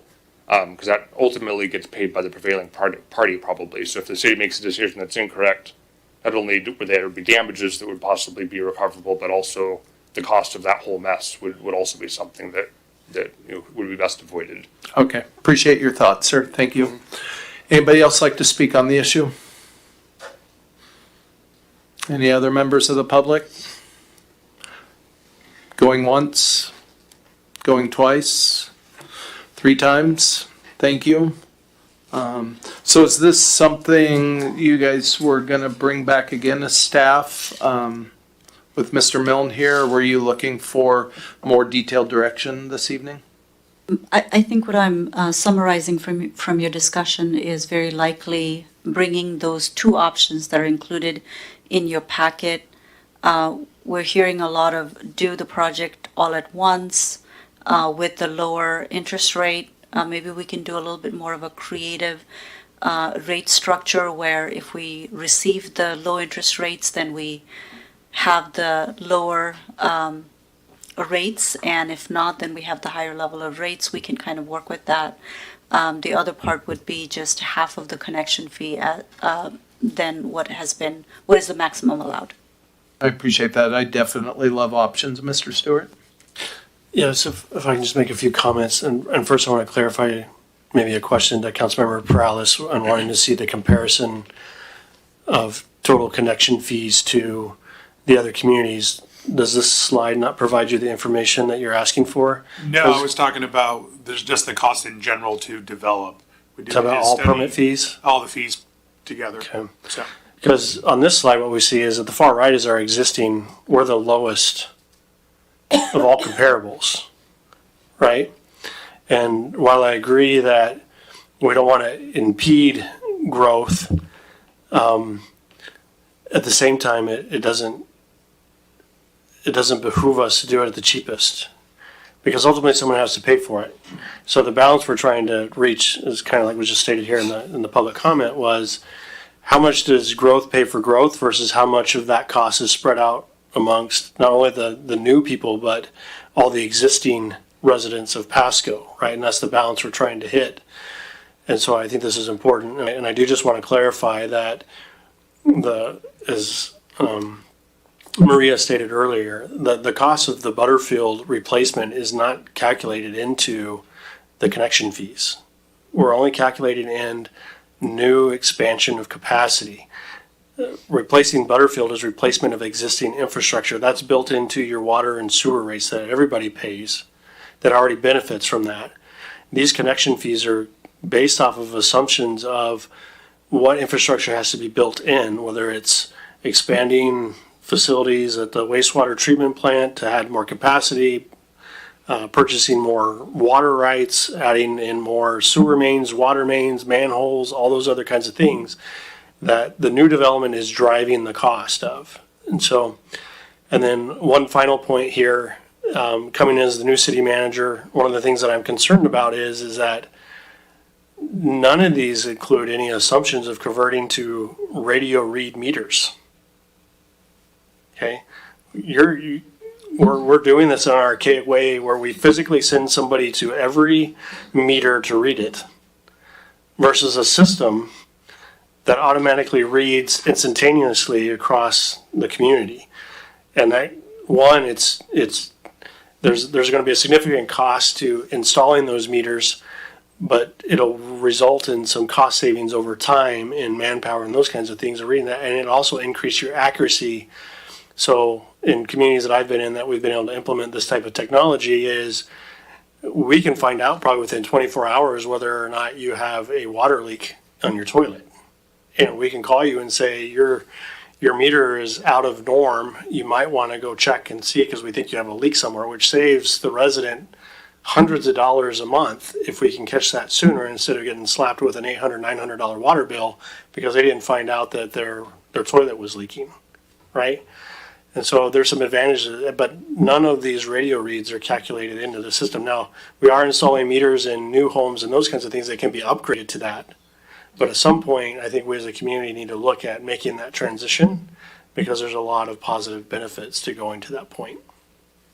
No, thank you. And if I can just add a little patch, Councilmember Perales, are you talking about, because I see that as the combined for water and sewer, but were you speaking more of a graph that has just all of the impact fees and really what it costs, kind of more all encompassing even beyond just utilities? Is that where you're? Yeah, it was in June of last year. Former Director Gonzalez came up here and he did a presentation on all the fees, essentially a single family dwelling home pays. I mean, this just needs to be added to that. That's what I'm saying. We're adding costs onto development, and someone's going to pay the costs. It could be the developers, but I can see this impacting developers not wanting to develop, in Pasco. So that's my only biggest. And that's kind of where I was following you, because I think I remember that, just more of an all-encompassing graph of what it costs to build a house, kind of almost in the entirety, at least just from, obviously not paying for the lumber and everything, but just what it costs from the municipalities, correct? Okay, cool. Awesome. Well, thank you. Let's go on then.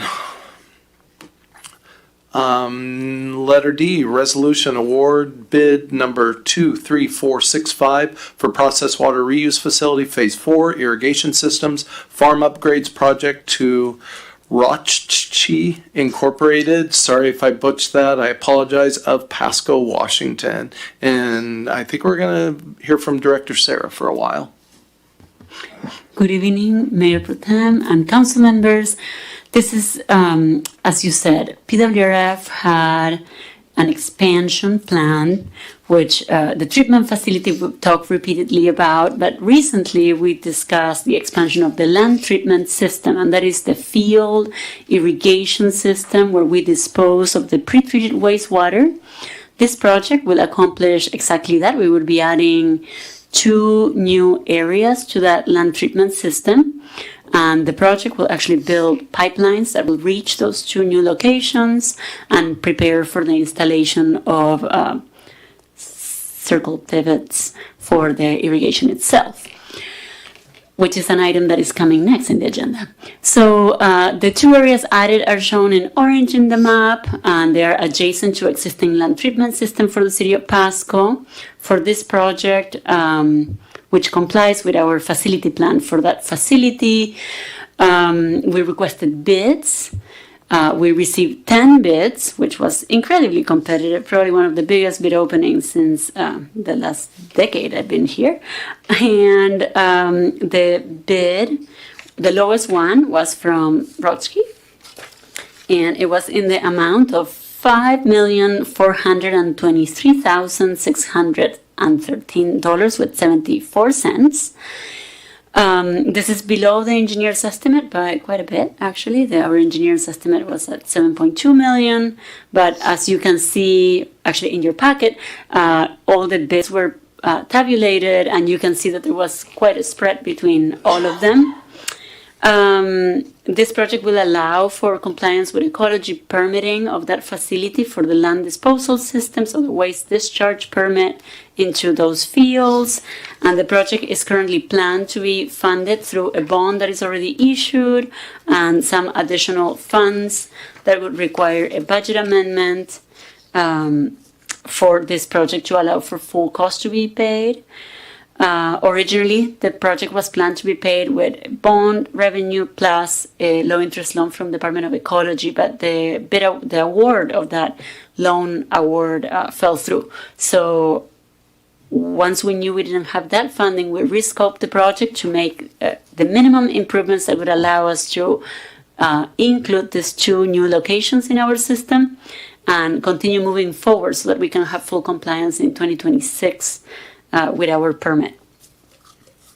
And that is in coordination with the facility now being able to handle more flow. We need more area to land apply. So with that, I am happy to answer any questions you may have on this. Thank you, Director Sarah. Any questions from council? Councilmember Cotta? Just a comment. This seems pretty straightforward. This is good. Awesome, thank you. Councilwoman Barajas, do you have anything to add? Nothing to add. Thank you. Thank you, ma'am. Members of the public, would anybody like to speak on this issue? Going once, going twice, 3 times.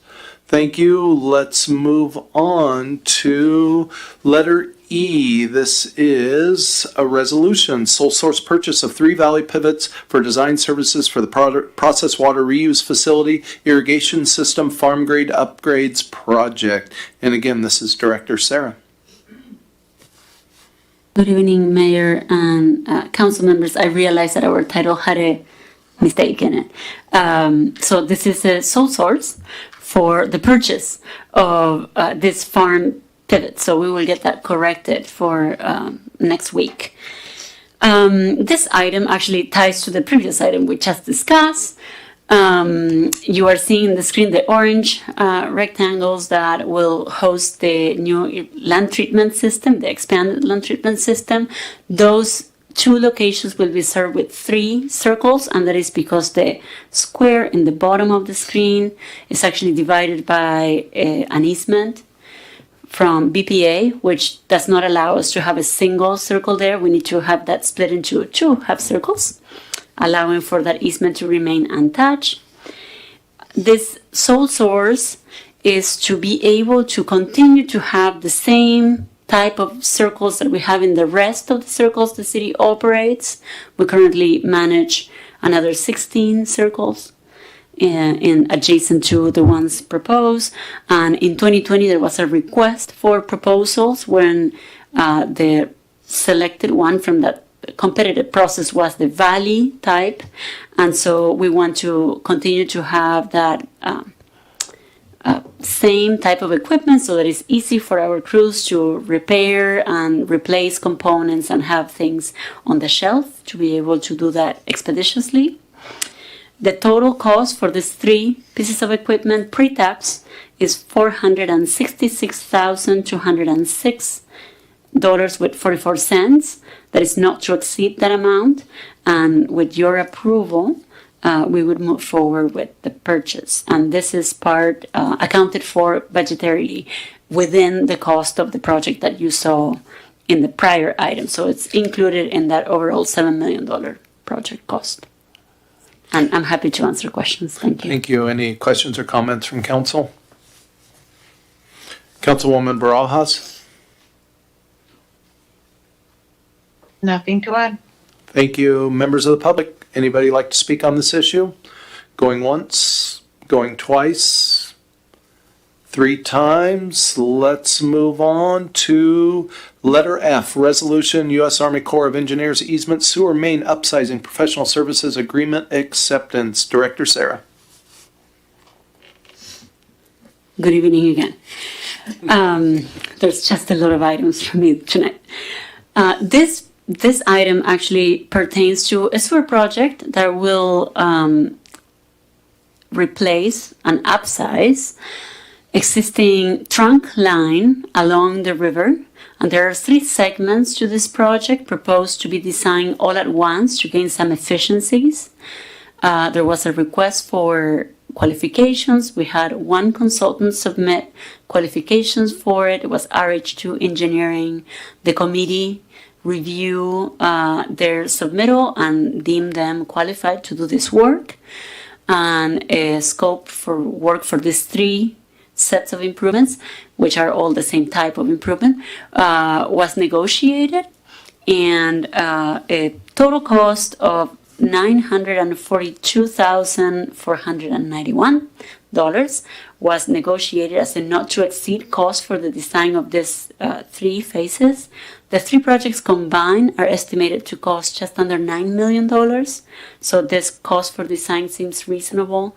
The professional services agreement or this contract with RH2 would include services for the design, the permitting, and support during bidding process. And this project is actually fully funded in the design phase at this point through a low interest loan from the Department of Ecology in a total amount of almost $3 million. So 1.3, just under that. I'm happy to answer any questions you may have. Thank you. Thank you, Director Sarah. Questions, comments from council? Seeing none, Councilwoman Barajas? Nothing to add. Thank you. Thank you. Members of the public, would you like to comment on this? Here's your opportunity. Going once, going twice, 3 times. Thank you, Director Sarah. Moving on to letter G, resolution, professional services agreement with Transpo Group USA Incorporated for the Santa Fe Parkway and Road 76 intersection and pedestrian safety enhancements project. Director Sarah. Good evening again. This is another professional services agreement. In this case, it is with Transpo Group USA, and this is for the design of improvements at the Road 76 and Santa Fe intersection, which the title is slightly misleading because it also includes some interconnect activities along Road 68 and some improvements fulfilling the gaps in sidewalk along Road 76. Just south of that intersection. So this project is funded through a Highway Safety Improvement Program grant with a local match.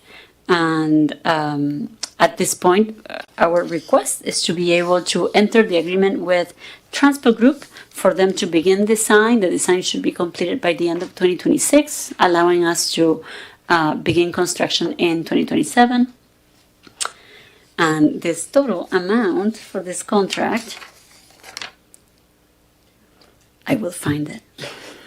Oh, here.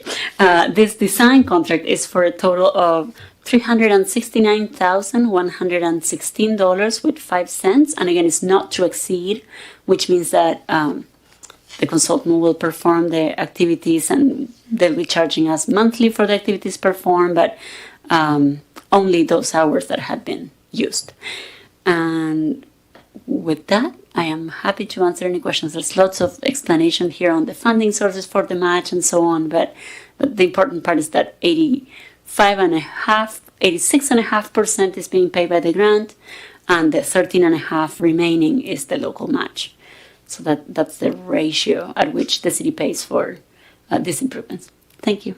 Thank you, Director Sarah. Questions, comments from council? Councilwoman Barajas, do you have anything to add? Nope. Thank you.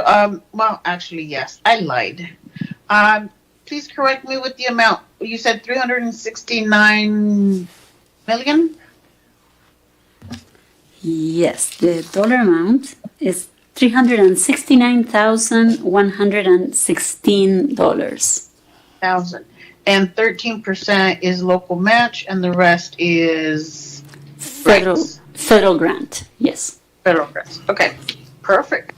Sounds good. Thank you. Thank you. Thank you, Director Sarah. You know you're not going to get out of this without a comment from me, though. It takes them a whole year to put up a plan for this. I mean, I want to get going. I'm just got ants in my pants over here. It's going to take them through the end of next year to really complete just the plan for this. Yes, the contract supports the design plus the permitting to be able to do it. And then the project goes through a review through DOT, through local programs that ensures that the design is being done in compliance with the regulations of the grant, and that our specifications in the project are compliant with DOT standards, which is important for the use of those dollars to be valid, right? So FHWA has some rules on how we spend their dollars, and that process can take several months. And then what occurs afterwards is once we have approval from DOT for implementing the design, we go through the process of contracting the funds to be able to have that construction phase readily available for us to be reimbursed, and that process occurs through the TAC at BFCOG, and then it goes to the board, and then it goes to DOT at the local level, and then at headquarters. So the overall process takes some time. It's not just the design, it's the design plus getting all the other things lined up so that when we put it out to bid and we award the bid, those dollars are readily available for us to start reimbursing our expenses. Okay, well, I really appreciate you are a whiz at finding sources of funding outside of city revenue, so I really appreciate that. And I know with some of those other funding sources comes oversight, and that is a good thing. You know, and again, it does help reduce the cost for local taxpayers.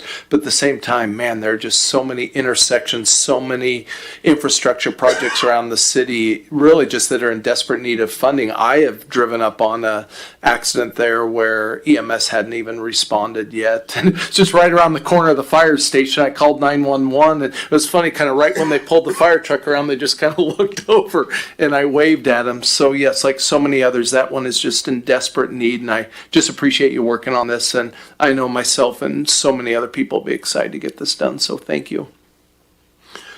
Okay, moving on, letter H, Capital Improvement Plan 2026 to 2031, and this is back to Ms. Garcia.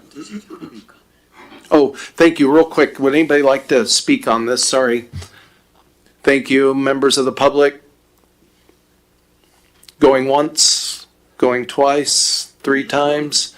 Thank you, Councilwoman Blaisdell. Now to the Capital Improvement Plan, letter H, 2026 to 2031. And again, we're back to you, Ms. Garcia. Good evening again.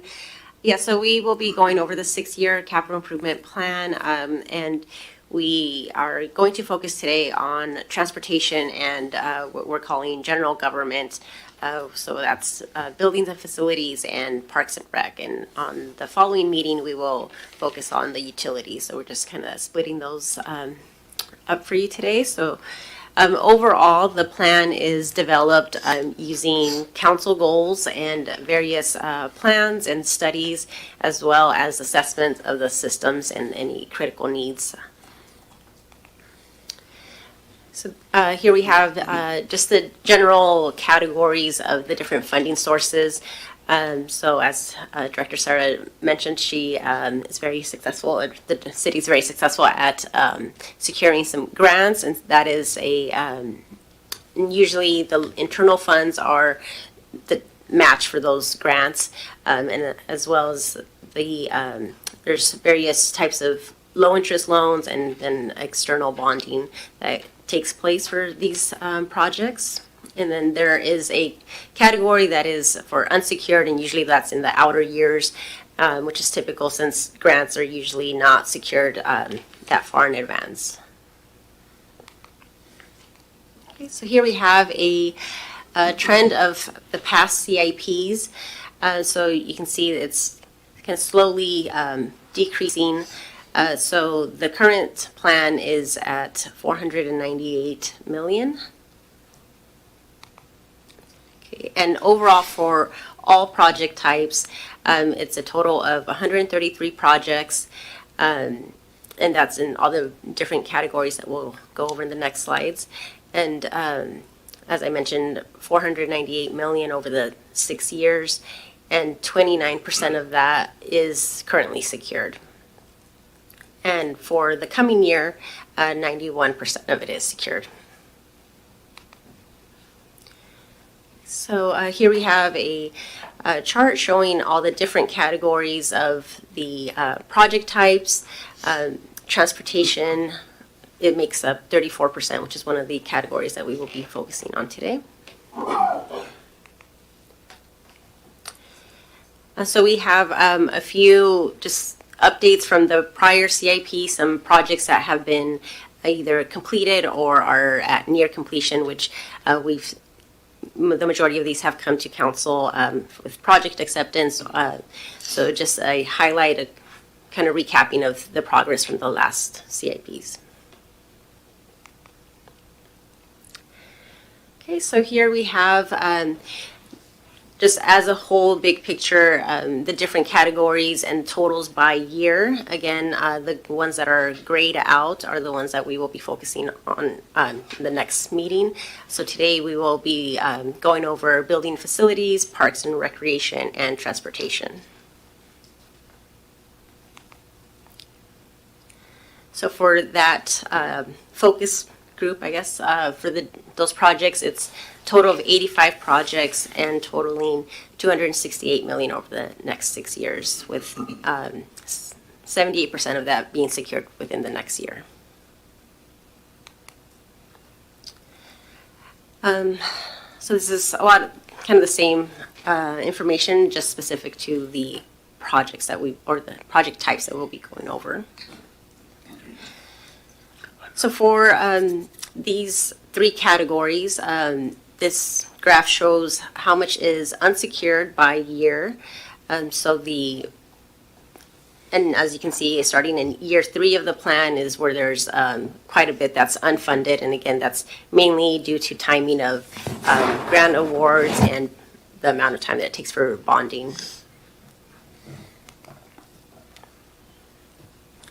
Okay, so we will be kind of highlighting some of the internal funding sources and just going over what the total impact is for each fund. And on the slide here, we have just a list of the projects that are being funded by this, and most of them are most of them are matched to grants or have a bigger impact.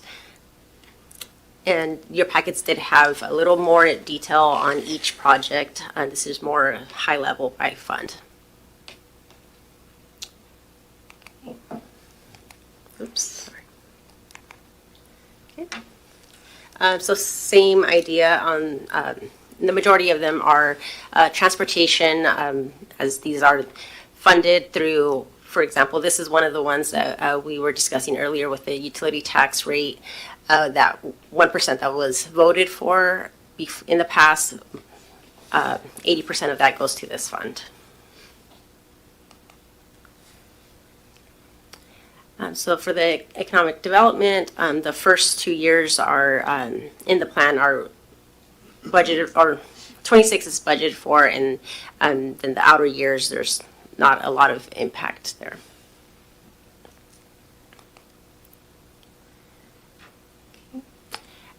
So for the REIT fund, again, this is mainly used for to fund capital projects. So that is pretty much the sole source for this funding source. Okay, and this is existing bonding that was secured in the past couple years, and we are kind of at that point where we are spending down the remaining amounts of the bonds.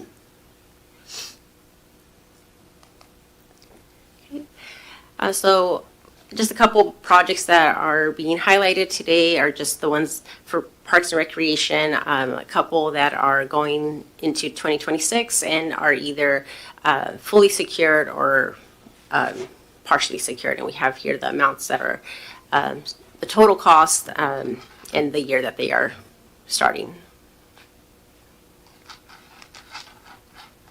And same idea for transportation, just highlighting a few of the upcoming projects and the funding source or the phase that it's in. Okay. And we have a map here that has the different projects, which kind of ties into what we were just discussing. And as I mentioned, the city has been very successful in securing grants. So this table here shows all the different projects and the different funding sources that have been secured. Okay. Actually, do you want to touch on this? And this is Maria again. But in this slide, really, we want to highlight the dependency of both types of projects, transportation and parks and recreation or facilities projects, really reliant on grant funding and external funding and support from external sources, where we anticipate that the landscape for grants is somewhat drying up, and we've talked about this several times already.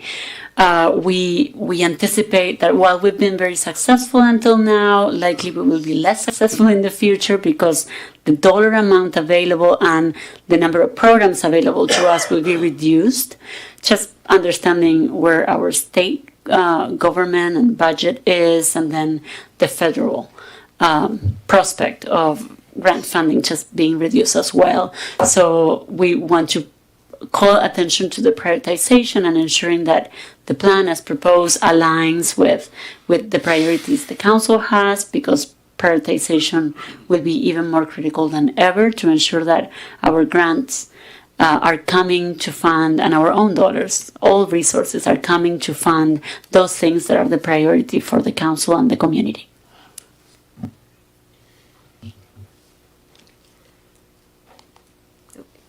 Yeah, so with that, I'm happy to answer any questions, but overall, this plan is, it's not a budget, it's more of a plan, a roadmap for the next 6 years, and to focus our priorities on infrastructure and investment into the community. Thank you, Ms. Garcia. Questions, comments from council? $500 million capital improvement? I'll go ahead. I like a lot of the projects on there. I saw a couple that are going to be in my district, and some of those high crash site areas. So no, just very appreciative and glad some of those projects are going to be kicking off here soon. Thank you. Thank you. My sentiments exactly. Councilwoman Barajas, do you have anything to add? Nope, great job. Thank you. Yeah, thank you. No, I agree. Both you ladies, Miss Sarah and Miss Garcia. It's difficult. We are a growing city, and I wish we had money, and I know staff does, just to build the Burns Road extension, or to improve intersections, or to add some of these overpasses, but yet we have a $6 million budget shortfall. Here we do have constraints, and we are very reliant upon these outside funding sources. And I appreciate the good job you guys have done, not only now but in the past. And as it's been well said, we just have to understand with those shekels come shackles sometimes, and that's just kind of our way, but appreciate it. Members of the public, would you like to comment on the capital improvement plan for 2026 to 2031? Going once, going twice, 3 times, thank you. All right, letter I, a letter of support, City of West Richland's consideration of aerial fireworks ban, and we're gonna go to Mr. Stewart. Yes, so I attended a meeting last week actually, where the mayor of West Richland requested that the city council consider a letter of support of West Richland potentially banning aerial fireworks in their community. My understanding is that they're the only ones, I don't know if I want to call it the Tri-Cities, that's what it's traditionally called, but if you could count in West Richland, it's the Quad Cities now. They're the only ones that allow it, which has created some consistency issues throughout the Tri-Cities. And the mayor is currently making efforts. He's on his way out. New mayor's been elected, and one of the things that he wants to wrap up is potentially getting this ban in place. And so he did request council consideration of a letter of support from the city of Pasco with regards to that. This city council in Kennewick approved this exact letter of support at their meeting last week. And so the only way for me to have a conversation with council about it was to put it on an agenda. So I figured I'd put it on a work session. I understand this has gotten some media coverage here over the weekend. I want to be clear, this is not us trying to meddle in West Richland and their rules and regulations. We were requested by their mayor to consider this, and this is why it's on the agenda this evening. And that's the only reason. And I didn't speak for the council about whether or not you'd be supportive of this or not. I just said I would talk about it with you guys. And so this is on the agenda tonight for your discussion and to provide me direction if you want to consider a letter going forward or not, or whether you don't. If you don't, then this is the end of the conversation. If you do, then I can prepare that letter for official action for council at next week's meeting. Thank you, City Manager Stewart. Questions, comments from council? I have a question. Oh, go ahead, Councilwoman Barajas. Harold or City Manager, can you please clarify, this evening around 6 p.m. on the Keeper News, they were already announcing that Mayor Milne had already signed the letter in support. So I'm not sure if there was a conversation already, but that's what Keeper was announcing, that this was already signed in support. In response, I don't know the truth of the accuracy of that statement. I have not received a signed copy from Mayor Milne, and I hadn't even discussed it with him. It was put on the agenda at the last minute late last week.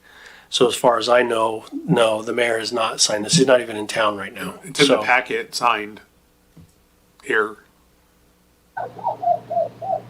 So, No, I mean, I think that's what they're going off of. So that's what I thought too. I texted them, well, you already signed this?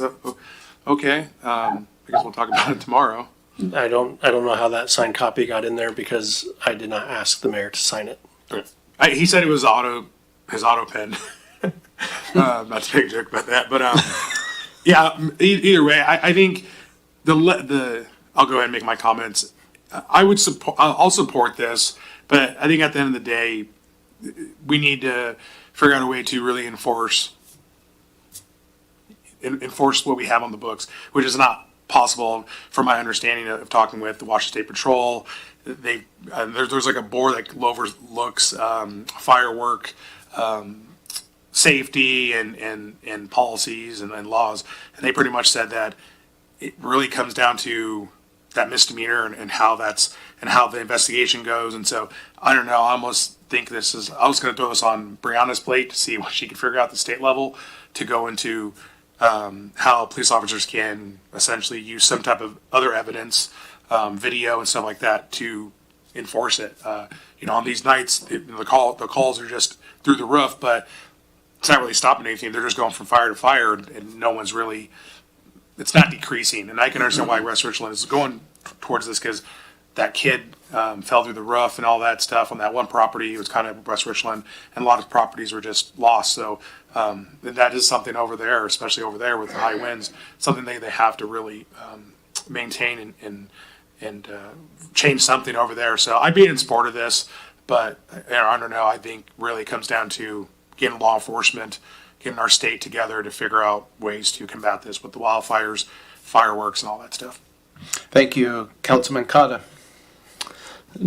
Has there been any quantifiable data presented, amount of damage done to properties, houses, injuries, assessments? I mean, what is the primary justification? I would have to work with staff to see if we have any actual data of what is actually attributed to fireworks during these times of the season. But in my career in multiple states, what I would say is the common arguments against this is, aside from the potential injury or damage to property, the predominant arguments have to do with any member of your public that suffers from PTSD, that this is very triggering for them. And then we're becoming more and more of an animal supportive culture and society. And a lot of people's animals this is very traumatic for them during this period.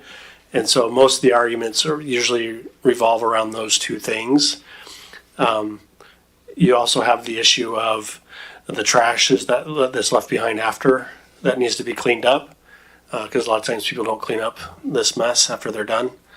And so those are the primary arguments I hear about, but the biggest ones are triggering of PTSD for veterans and those kinds of things, as well as the impact on people's pets and animals.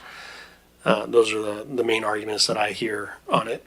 A little bit to the enforcement issue, yes, it's extremely difficult to enforce, but if you don't have the laws on the books, there is nothing to enforce, even if you want to try. So the first step is having it on the books that it's not allowed, and then you can enforce it although this is difficult, I also hesitate to put our law enforcement officers in the middle of this. I mean, the last thing you want to do is show up to a neighborhood and tell them they have to not shoot these fireworks after they spent a lot of money on it. That's not a popular scenario to be in. But this is a balance between those that want to celebrate the history of America. I mean, we've been talking about with this upcoming 4th of July being semi-quintennial celebration, and so a lot of people are going to want to celebrate that. One of the ways we do that in America on 4th of July is through fireworks, but that's becoming more and more unappreciated in our society. So anyway, that would be my answer to your question. Thank you. Thank you.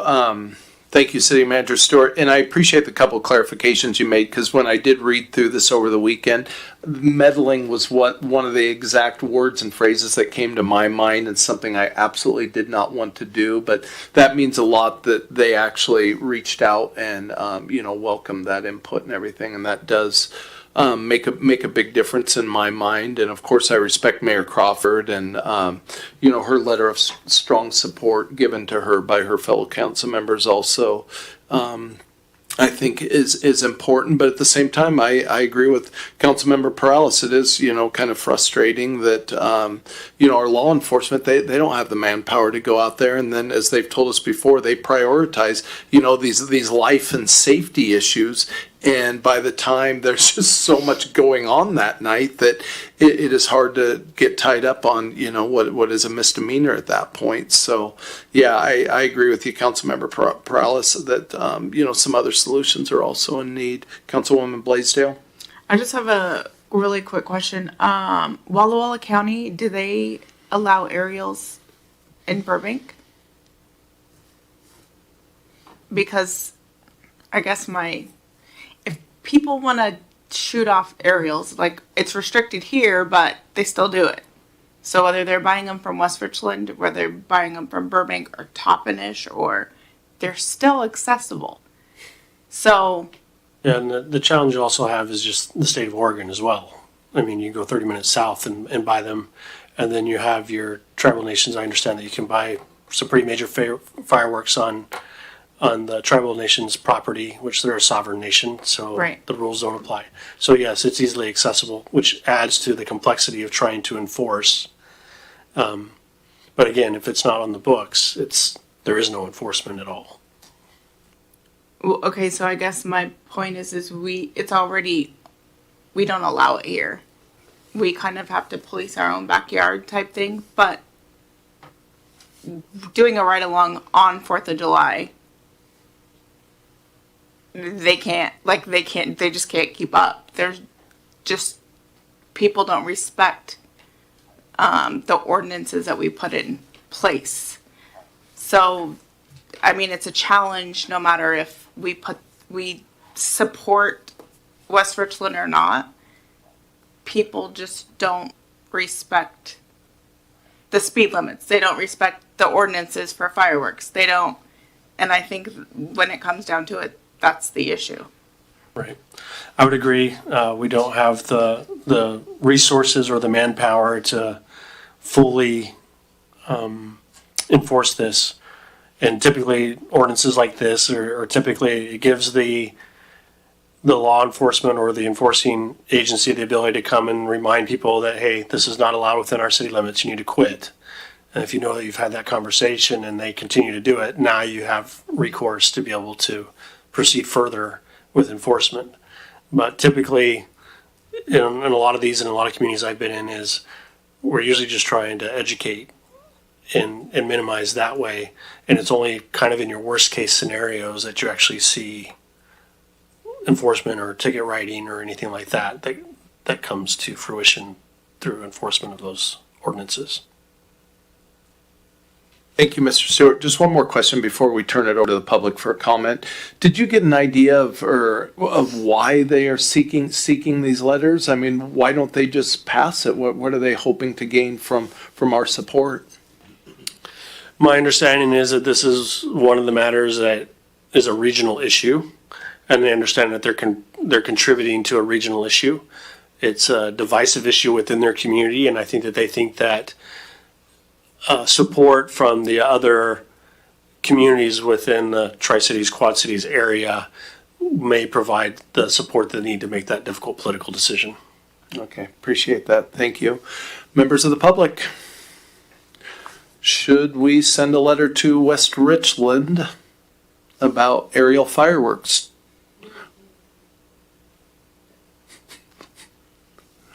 Comment period. If anybody would like to speak on this issue, let it now be heard.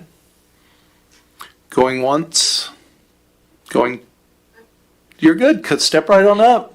We opened this up. Previous councils did not, have an opportunity for public comment in times like this. We want more transparency, more feedback. Please go right ahead. No, I just have a lot to say always. But I think it's a good idea to support other cities within, so that we're all on the same page.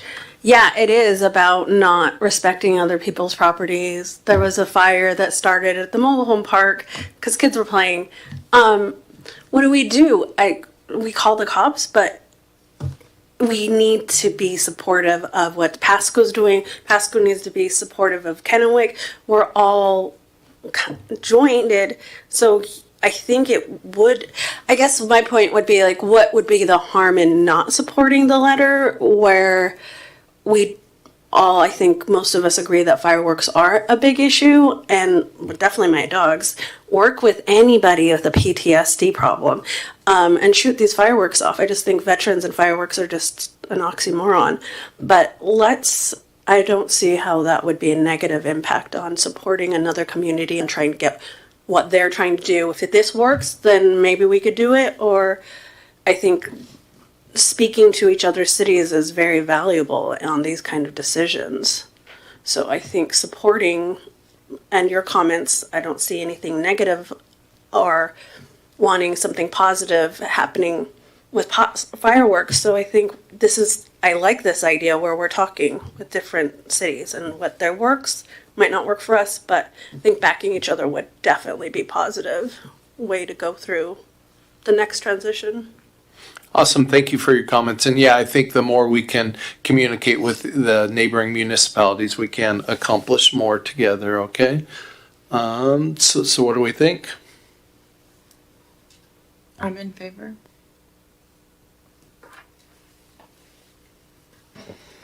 I'm not in favor. I think they should, make the decision without our influence. Thank you. Councilwoman Barajas?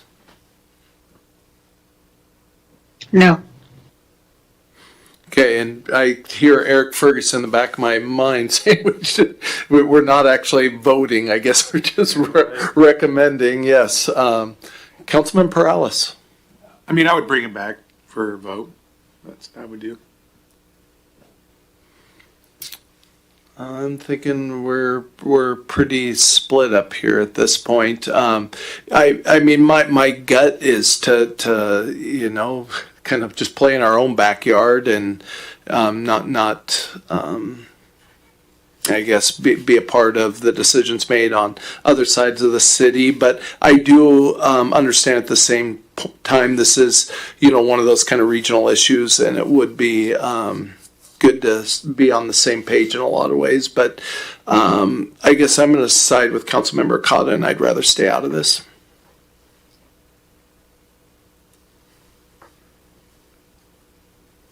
I guess that's 3-2, right? Yeah, we're missing. Yeah, we are missing Mayor Milne. So I guess I would recommend just bringing it back when he's here. Okay, we'll do that. I do want to clarify the question with regards to the mayor's signature being on the letter. So typically when we prepare like a proclamation or those kinds of things, we would put the mayor's electronic signature on there. That's what happened here. It very clearly states that this is a draft. It's not a finalized format.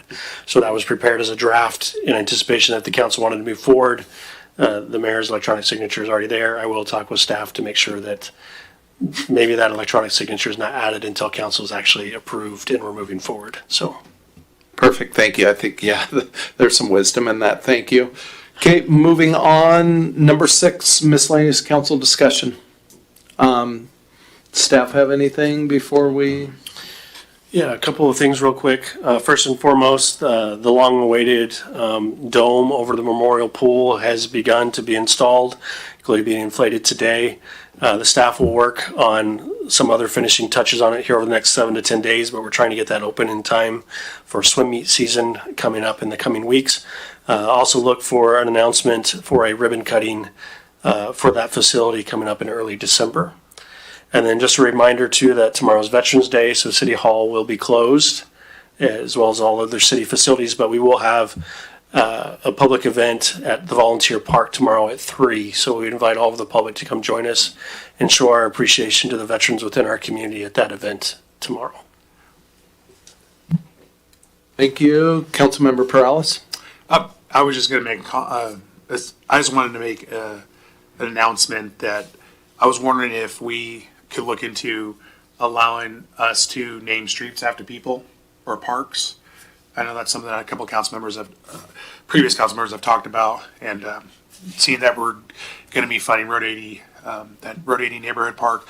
There's a lot of people that I think we could pay, tribute to, and so just kind of wanted to bring it up to the council. Not looking for, I'm not making a motion or anything, but I'll probably send some emails out, but I just wanted to kind of make it public that that's something I'm going to be supporting, whether it's Cesar Chavez Park or something, or, honestly, I wasn't joking when I said Dave Zabel Way. I mean, he's been an integral individual here in the city of Pasco, and so especially in regards to the Broadmoor, or at least honorary or something. So I think there's a lot of people that we could honor with a lot of their hard work and dedication. So I think that'd be kind of cool and add a little bit more flavor and culture to the city. So Awesome. Thank you. Councilwoman Blaisdell. I have to comment on the Memorial Pool Dome because I drove by it and I was like, whoa, it almost looks like a spaceship that's taking over Memorial Park. So it looks really good. I'm so excited to go inside of it. I almost got out of my car to go inside, but I didn't know anybody that was outside. They'd be like, who are you? But kudos to whoever's working on that project because there's a lot of moving and shaking going on in Memorial Park. So I'm excited to see the inside of it. Thank you. Awesome. Anything else from council? Number 7 is executive session. I am not seeing any. So number 8 with the gavel of the first tree, apple tree in Wenatchee, we are adjourned.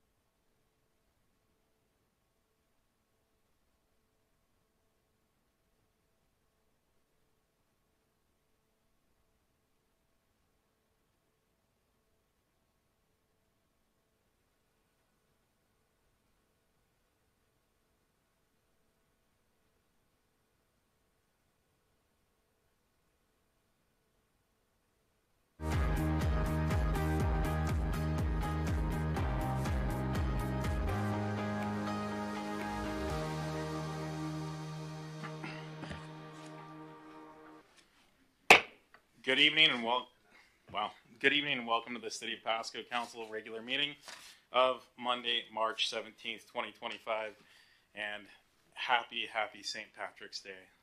It's good to see a lot of young faces in the audience. I think you brought us down to a meeting age of less than 80, so welcome and thank you. We do thank you for being part of your City Council, for attending this meeting.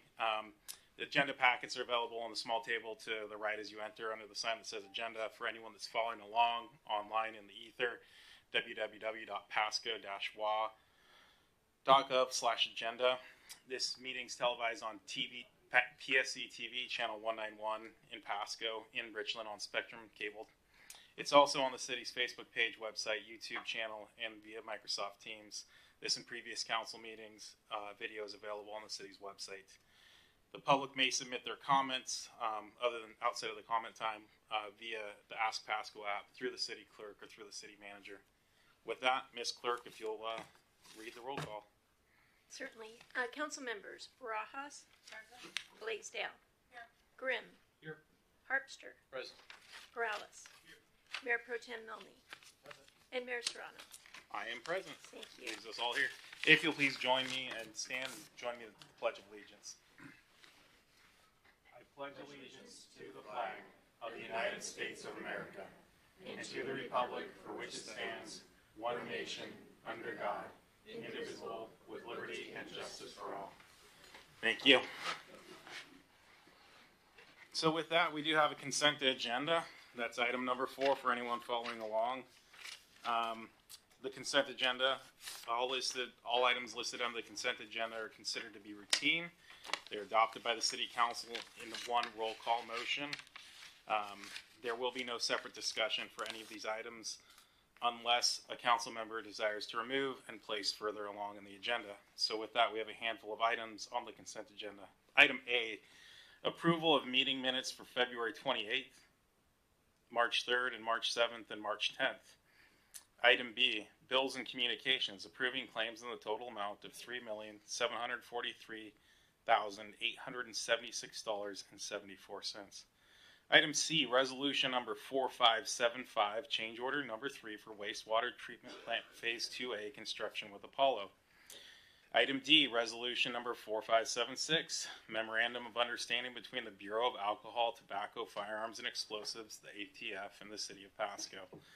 Item E, resolution number 4577, memorandum of understanding between the Bureau of Alcohol, Tobacco, Firearms, and Explosives, the ATF, and the City of Pasco for the NIBIN Enforcement Support System, or the NESS. Item F, resolution number 4578, memorandum of understanding with the Washington State Department of Commerce and the City of Pasco for participation in the Domestic Violence High Risk Team, the DVHRT. Item G, resolution number 4579, letter of agreement between the Geiger Institute and the City of Pasco for implementation of the Danger Assessment for Law Enforcement, or the DALE, D-A-L-E, model. Item H, resolution number 4580, service agreement between Hanford Mission Integration Solutions, or HMIS, and the City of Pasco for use of the Emergency Vehicle Operations Course. And finally, item I, approve Visit Tri-Cities Tourism Promotion Area Reserve Funding Request and 2025 Work Plan. With that, before I get a motion, do we have any discussion or desire to remove any of these items? Seeing none, Mr. Milne. Thank you, Mayor. I move to approve the consent agenda as read. Got a motion by Mr. Milne and a second by Ms. Blaisdell. Can we get a roll call? Councilmember Grimm. Yes. Councilmember Harpster. Yes. Councilmember Perales. Yes. Councilmember Barajas. Yes. Councilmember Blaisdell. Yes. Mayor Pro Tem Milne. Yes. And Mayor Serrano. Yes, a yes. It's unanimous. Thank you. With that, that moves us on to item number 5, which is proclamations and acknowledgements. We do have one proclamation, and I'm stuffing the final envelopes to give to our wonderful students at the Pasco High dance team. So what I will do is I will read. You know what? Let's do this. Why don't you all come up, all the members of the dance team, and I'll come down and read it to you from there, and I'll hand these out to you. And then I know there's a request for a photo op, so if that takes a few minutes, we could take a quick intermission. But I'll come down, and I'll approach you from the lectern. That way I can read it into the lectern.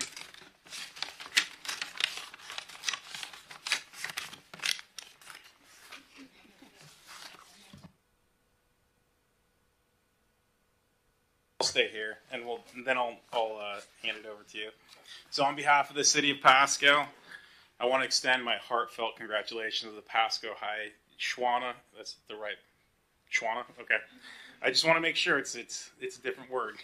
Bulldogs hip hop team for your historic victory at the 2025 Dance Team Union National Championship, earning the title of national champions in the hip hop small division and becoming the first team from Washington State to achieve this prestigious title is a truly remarkable accomplishment, one that will be remembered and celebrated for years to come. Your extraordinary performance has brought us great pride and joy to your community, and I'm honored to commend you on your well-deserved success. This is an exceptional achievement. It's a testament to the hard work and the dedication you've poured into your craft and you've truly exemplified the power of teamwork, tenacity, and passion. Countless hours of practice, perseverance through challenges, and an unwavering commitment to excellence have led you to this incredible moment. And you have a well-earned, deserved place among the best. Your steadfast dedication and your ability to shine brightly on the national stage truly exemplify the spirit of Pasco. Your victory not only showcases your talent and the talent of Pasco High, but it also highlights the strength and spirit of our community. You've inspired younger generations by proving hard work and determination anything is possible. And I believe that the Shawana Bulldogs have set a new standard for excellence for teams across this region. As the mayor of Pasco, I would like to extend my sincere appreciation to each one of you as a member of the Shawana Bulldogs hip hop team, to your coaches, to your mentors, to your supporters, of course your family. Couldn't do it without them. I encourage you to continue pursuing your passions with the same enthusiasm and determination you currently do. I congratulate you. Thank you for representing the city of Pasco throughout the nation and certainly throughout the Pacific Northwest. I've got letters for each one of you, but I understand the photo op has been requested, so I'll come down. And what we'll do is I'll come down to you, and then council will stand behind us, and we'll do that, and I'll get you your letters. And then if we need more time, we'll take more time for photo ops. Other than that, you're free to go for the night. So with that,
well, that was awesome.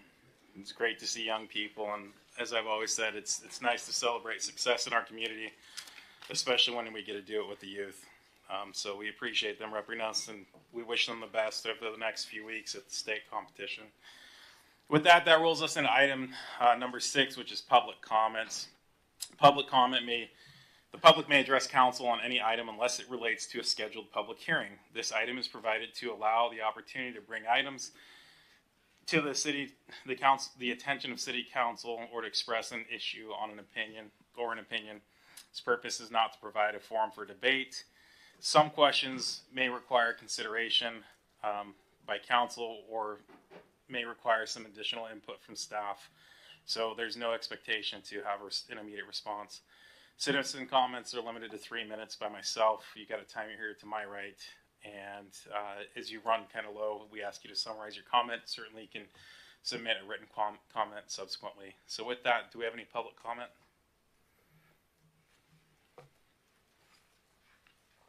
And if you can give your name and city of residence for the record, please. Good evening, Mayor, Council, and staff. Thomas Grandbois, Big Maple Properties, 108 North 4th Avenue in Pasco.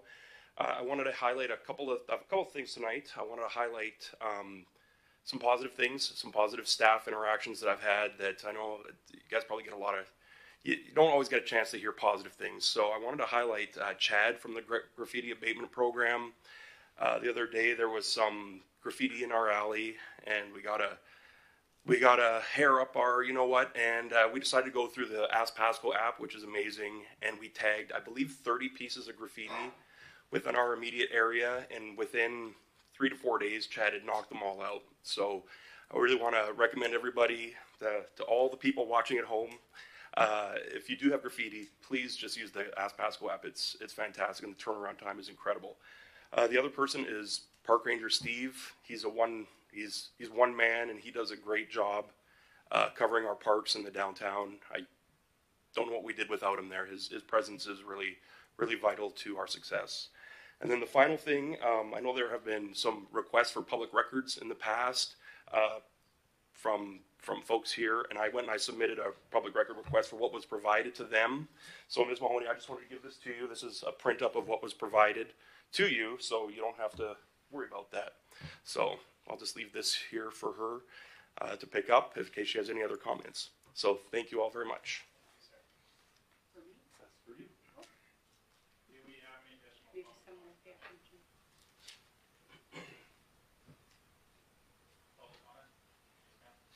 Oops, sorry, my mic was off. Ms. Mahoney. Go ahead, ma'am.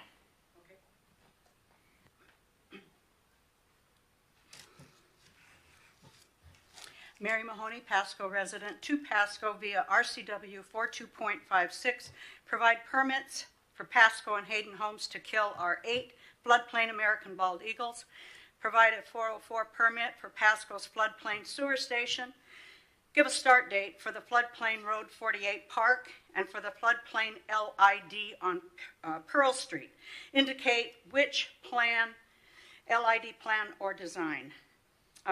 What's the total cost for the Pasco Aquatic Center, including Matt Watkins' Wow Factor wave machine, which comes in at a cost of, who knows, $22 to $280 million. Pasco's CIP budget is over $500 million. How much is going for homeless shelter for people with and without pets? How much of the CIP budget is going for a low-cost spay-neuter clinic anywhere? Provide the deleted Pasco City Council meeting with City Attorney Lee Kerr's comments regarding the WSU contract, Angela Zeiler's missing rainy day fund from Animal Control, his permission for no due process at Animal Control, floodplain development, and more. How much money does WSU pay Pasco and Animal Control for our dogs and cats used for research? Animal Control, Angela Zeiler's quoted in the Tri-City Herald, quote, "The dogs euthanized at WSU were the ones the shelter would have had to kill anyhow." See Animal Control Zeiler-Ziegen's files with Bell, Kilo, Jack, and more, as well as WSU Animal Control dog videos. Give Angela Zeiler's rehire date at Tri-City Animal Services. For all details, call Lee Kerr at 509-735-1542. Animal Control has botched many euthanasias, calling it popcorning the dogs and cats. That is, dogs and cats suffer painful and violent deaths. Provide Zeiler-Ziegen's education and certification for humane methods of euthanasia required by the Animal Welfare Act. Provide results for the 48 counts of animal cruelty, theft of $375,000. The missing rainy day fund. See Chambers, Hernandez, Howard, and Angela Zeiler, respectively. Provide insurance policies for Tri-City Animal Services and cat bonds for Pasco. For a list of all WSU dog and cat research providers, call the WSU president at 509-335-4200 and WSU's Dr. Guy Palmer, also of the Paul Allen School of Global Animal Health. He can be reached at 509-432-3385. My comments are for the record and to put Pasco on notice. Thank you. Do we have any additional public comment?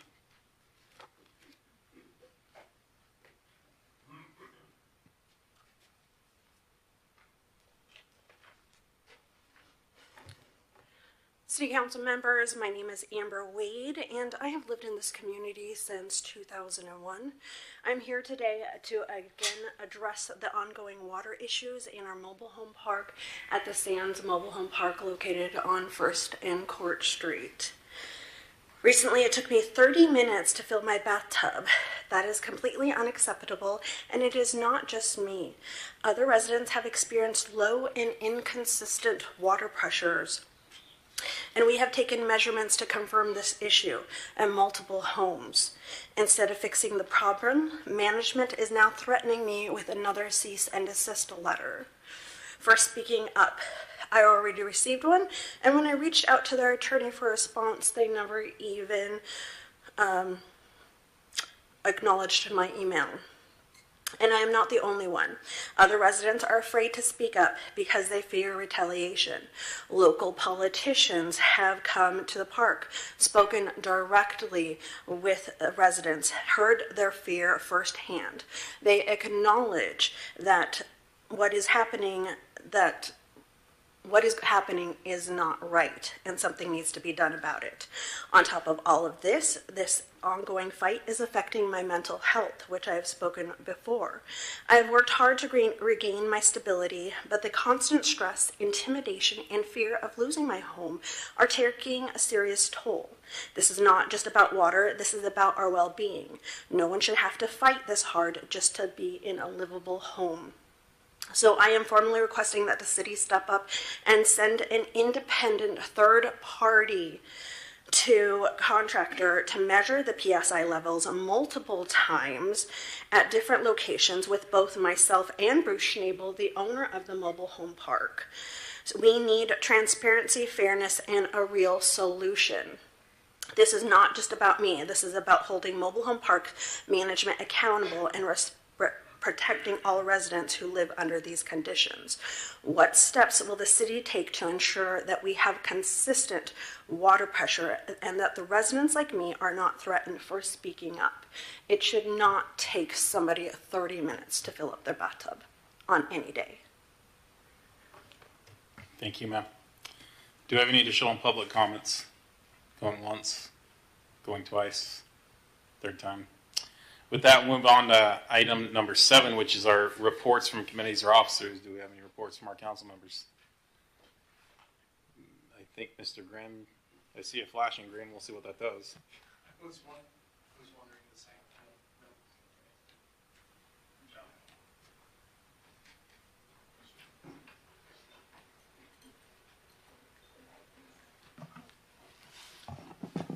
Thank you, Mr. Mayor.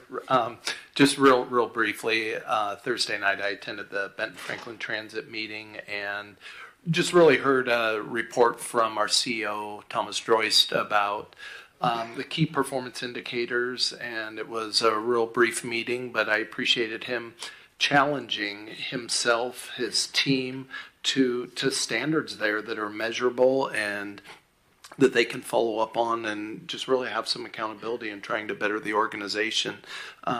He's, several months in now, but I'm sure still getting his feet wet, but yet he is more comfortable, confident, and I believe he's off to a great start there. So thank you. Thank you, Mr. Grimm. I'll go with Mr. Harpster because it looks like Mr. Milley's struggling. If we have to, slide my mic over, David. Yeah, I attended the Pasco Chamber of Commerce luncheon today, along with Mayor Pro Tem Milne and Councilmembers Grimm and Brajas. Outgoing Port Director Randy Hayden gave a presentation on really how the port's done over the last 25 years that he's been there, and certainly exceptional. And they still got a lot of great stuff in the pipeline that I'm sure we'll hear about. That was it. Thank you. There you go. Now it's working.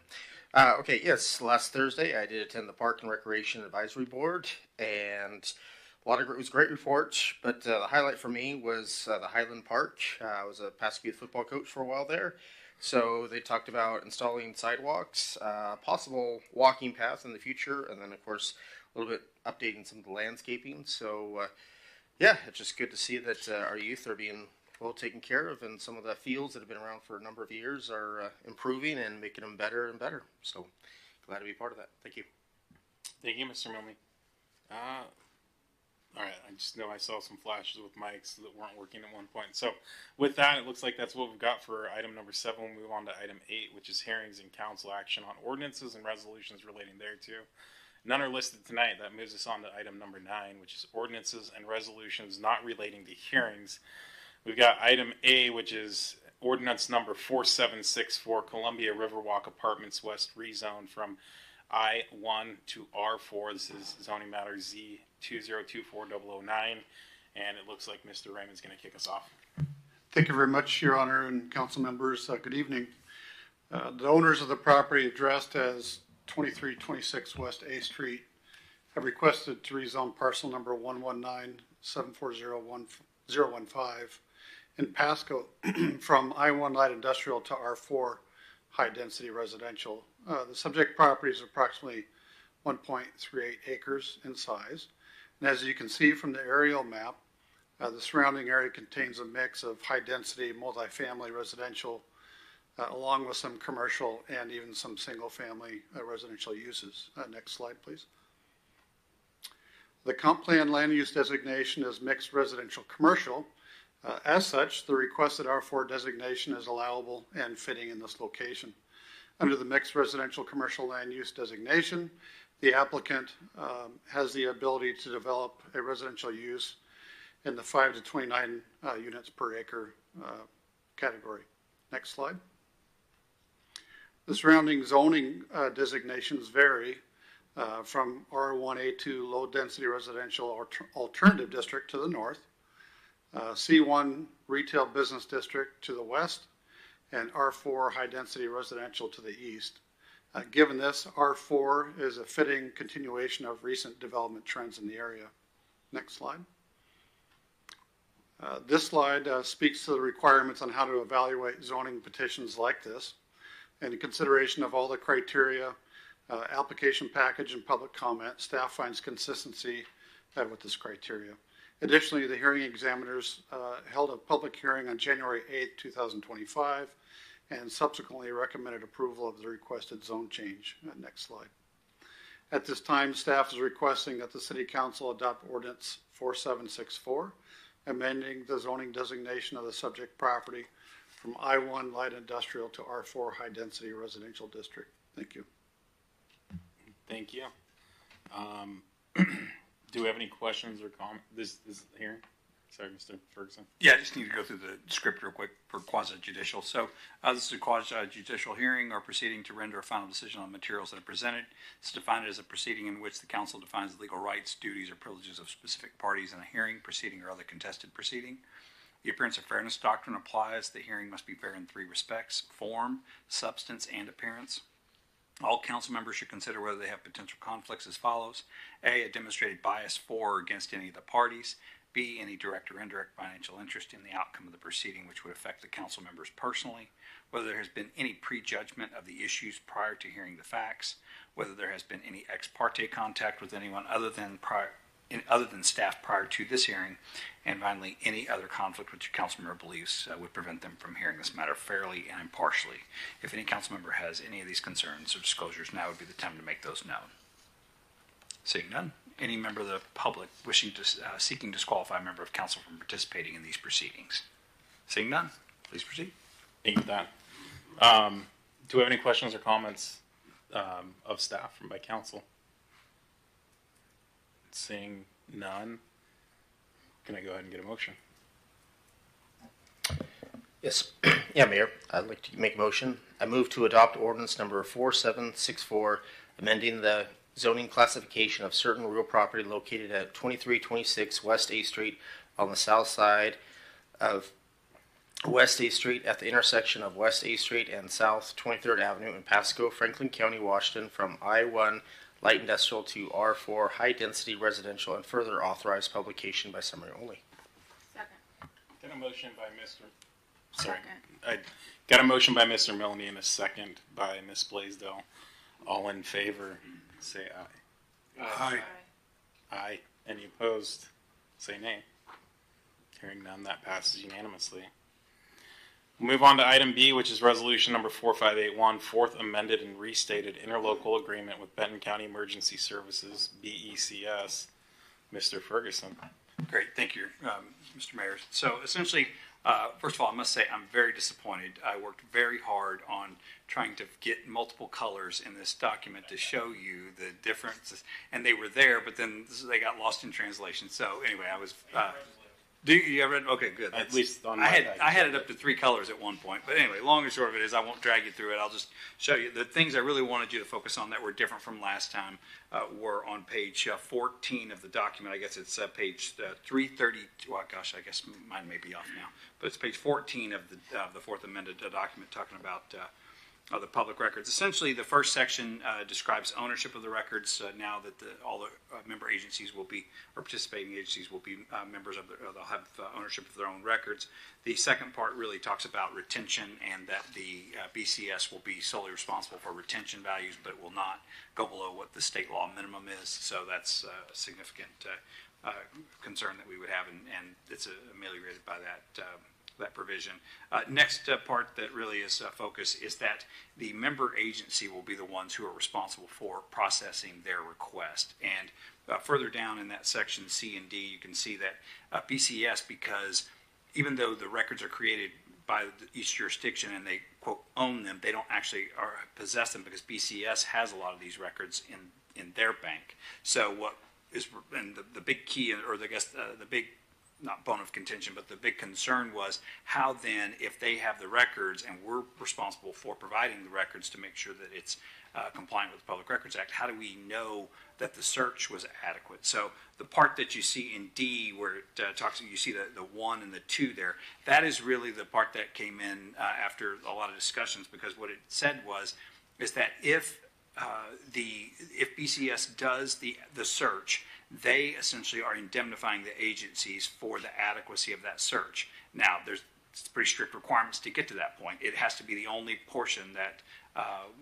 if somebody was to have been found liable for not providing records, it has to be the only reason that it would have been subject to liability. But then also they have to go through and the city, you'll see 1 and 2 there, where the agency has to prove that they responded promptly and diligently, and that they promptly notified BCS, the staff, of their requesters' communication of additional searches. So those are two of the big concerns that we had that are taken care of by that provision. And then finally, the legal review is done by each agency now instead of BCS's attorney, who is the administrative agency is the city of Richland. So those are done by each jurisdiction now, that any kind of legal review is done by each jurisdiction. So those are the big things that I just want to make sure that we're spotted.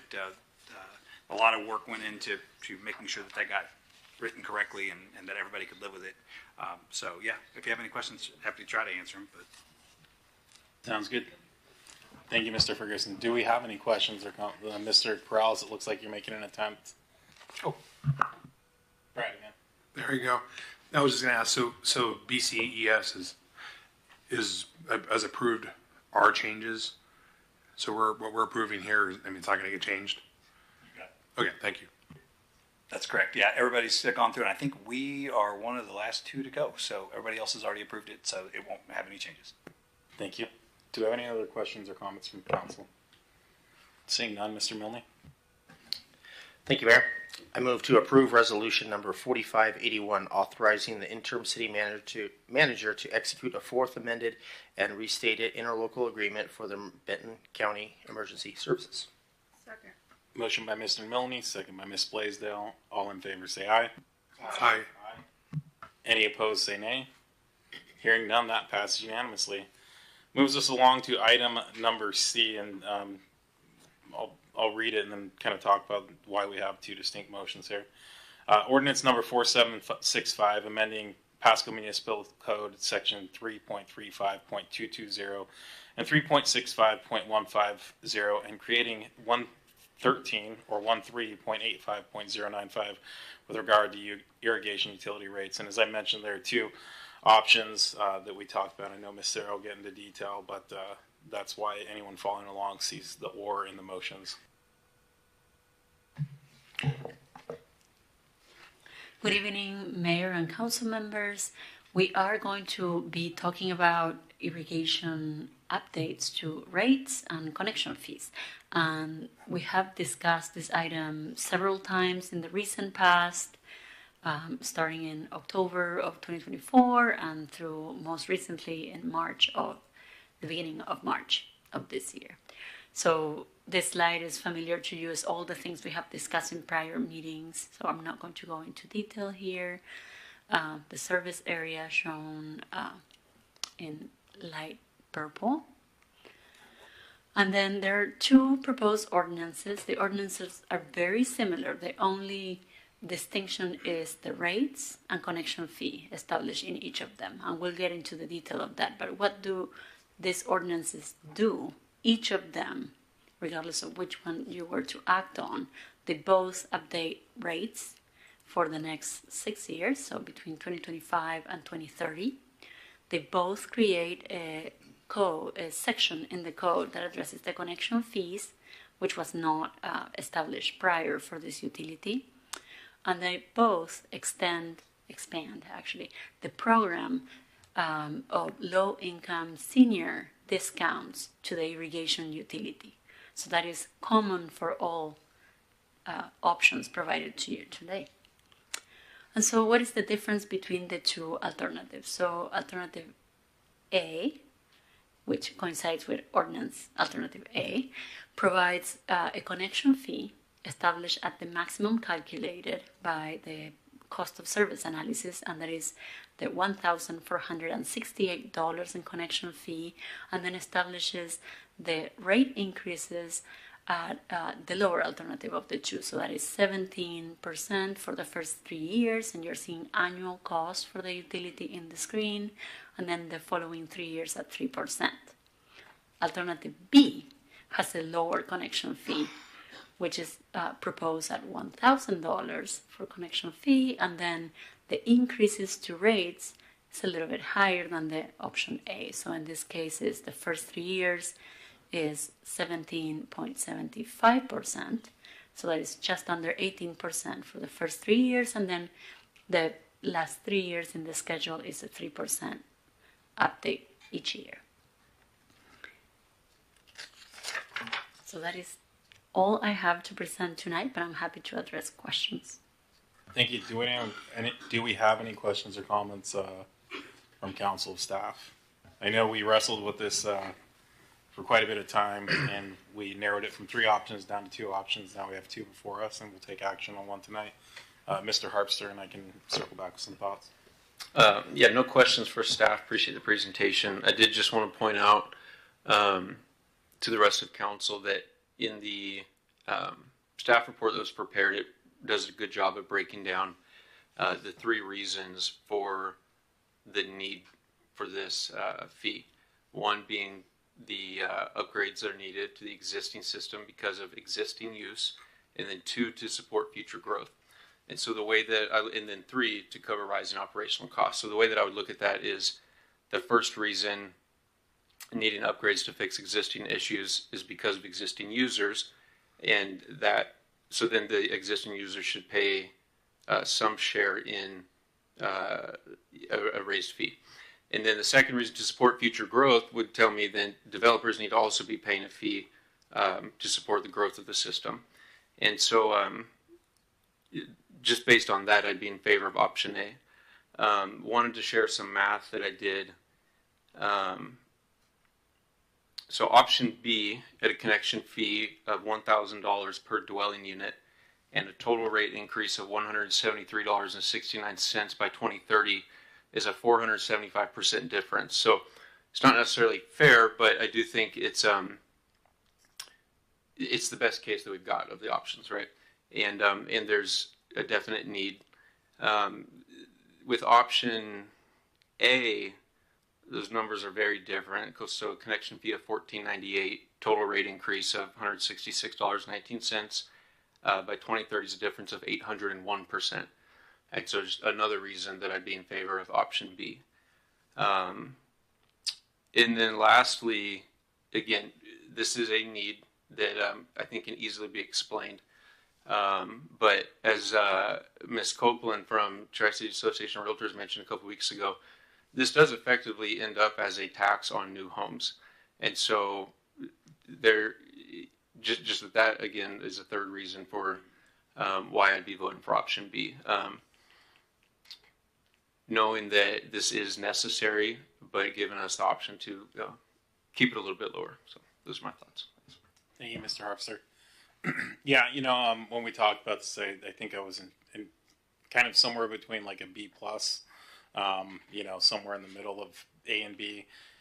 Looking at it, I think, I'm supportive of option B, and my thought is this: we opt in for maybe the lower connection fee if that's the desire of council, and then maybe we revisit in a year or 2 years, and if the connection fee doesn't seem to be doing the right thing, we can uptick it again at that point.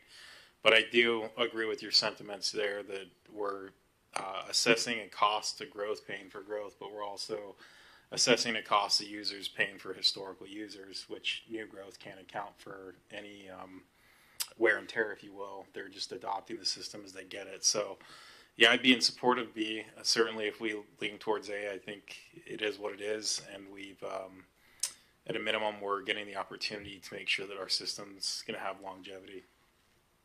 I see no further lights. And that being the case, I guess, Mr. Millie, you pick and choose. Choose your own adventure, buddy. Why don't we just shoot for option B first, and we'll see how that goes. So we're going to redo the reduced connection fee. I move to adopt ordinance number 4765, amending Pasco Municipal Code sections 3.35.220 irrigation water utility fee and section 3.65.150 senior discount, and creating section 13.85.095 connection fee, and further authorize publication by summary only. Got a motion by Mr. Milne and a second by Ms. Blaisdell. Because we have two options, let's go ahead and do a roll call. I think that's just going to be cleanest. Councilmember Blaisdell. Yes. Grimm. Yes. Harpster. Yes. Prowlis. Yes. Barajas. For clarification, this is for option B? Correct. No. Mayor Pro Tem Milne. Yes. And Mayor Serrano. Yes. It passes 6-1. Thank you, ma'am. With that, we'll move on to item number 10, which is unfinished business. There is none listed. We'll move on to item number 11, which is new business. It's the number. There are 3 items. Sorry, Dave. Did I cut you off? All right. Just, with the mics not working right, I just want to make sure I'm not missing something. We'll move on to item number 11, which is new business. Item A is transportation impact fees study, Fair and Pierce, and that's going to come from Deputy City Manager Hugh Sigdell, who's not celebrating her birthday this week. Thank you, Mr. Mayor and Evening Council. I would like to introduce Kendra Breland. She's representing Fear and Peers, a leading transportation planning and engineering firm. They have extensive experience in planning and designing transportation systems, and they're very innovative in their solutions for urban growth and infrastructure challenges, which we're very well aware of. And she will be presenting updates on Pasco's transportation impact fee process, and talking about the process itself and how it helps manage growth and fund some critical transportation projects, and also, and probably more importantly, ensure smooth development process for our community. And with that, welcome, Kendra. We can turn now on the base. There we go. Thank you very much. And good evening, Council. Again, my name is Kendra Brandlin from Fair and Peers. And I'm gonna I've got a fairly lengthy presentation here. I'm very open if you want to ask questions as we go, or if you want to wait until the end. Either way is fine with me. So first of all, just a few kind of basic slides. What are transportation impact fees? They are one-time charges paid by new development. They were authorized under the 1990 Growth Management Act. And generally, they're provided to fund improvements that are needed to serve new development. So can't go towards things like filling potholes or addressing existing problems that we have on our transportation system, but they are really intended to fund projects that really provide capacity for new growth, so new trips, whether it's more cars, whether it's people walking, biking. Transportation impact fees are really just helping people to move more effectively.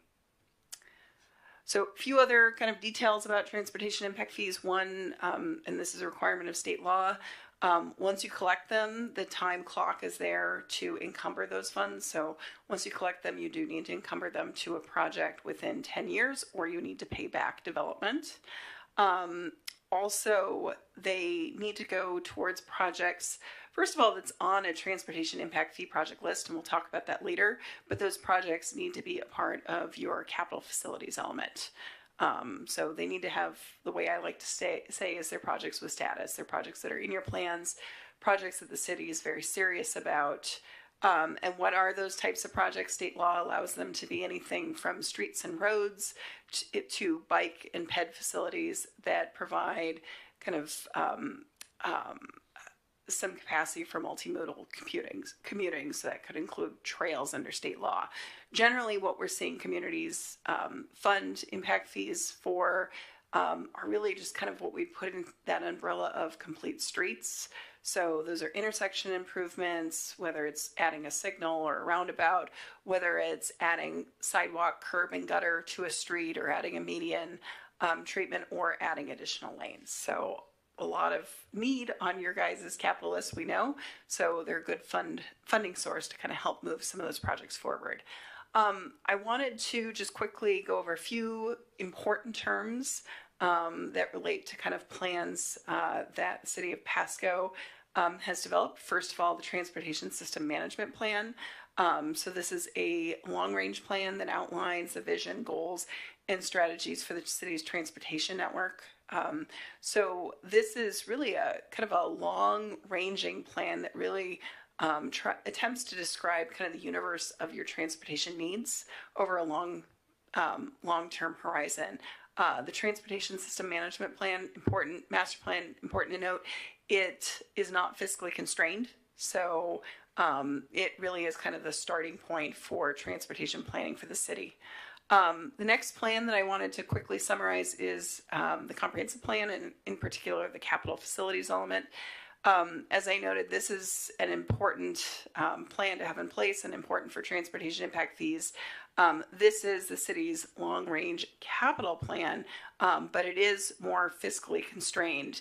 The capital facilities element, of course, covers more than just transportation. It covers public buildings, utilities, parks, as well as transportation infrastructure.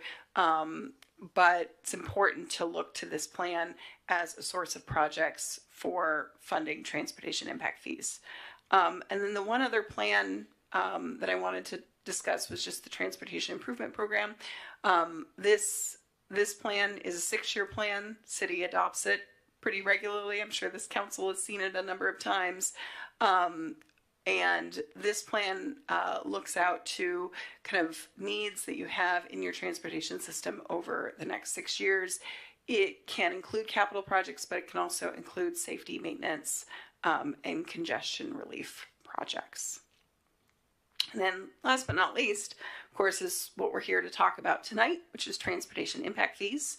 And in particular, the transportation impact fee project list, again, as I stated, it needs to have projects that are coming from your capital facilities element. And these projects really need to provide capacity for growth and be system improvements. So impact fee projects really should be addressing the city's most critical needs. And really, again, they're projects that are helping make sure that your city is ready to accommodate future growth. So this is a very busy slide, but what we've attempted to do here is explain how impact fees can bring consistency and order to the development process. So in talking with your city staff, these are issues on the left-hand side of the slide that have been raised, and on the right-hand side of the slide is really kind of how impact fees can help address some of these issues.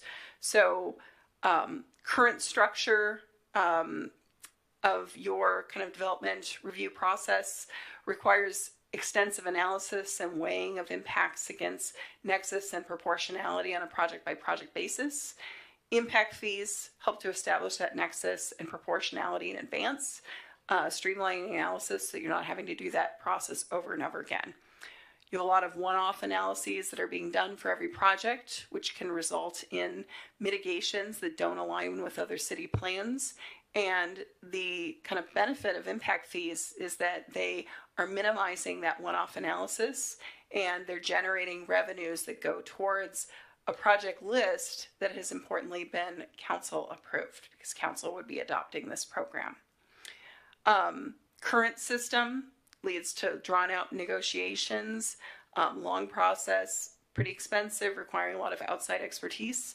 Impact fees are streamlining that and reducing the need for negotiation and outside expertise. And fair share calculations, don't always provide for full project funding.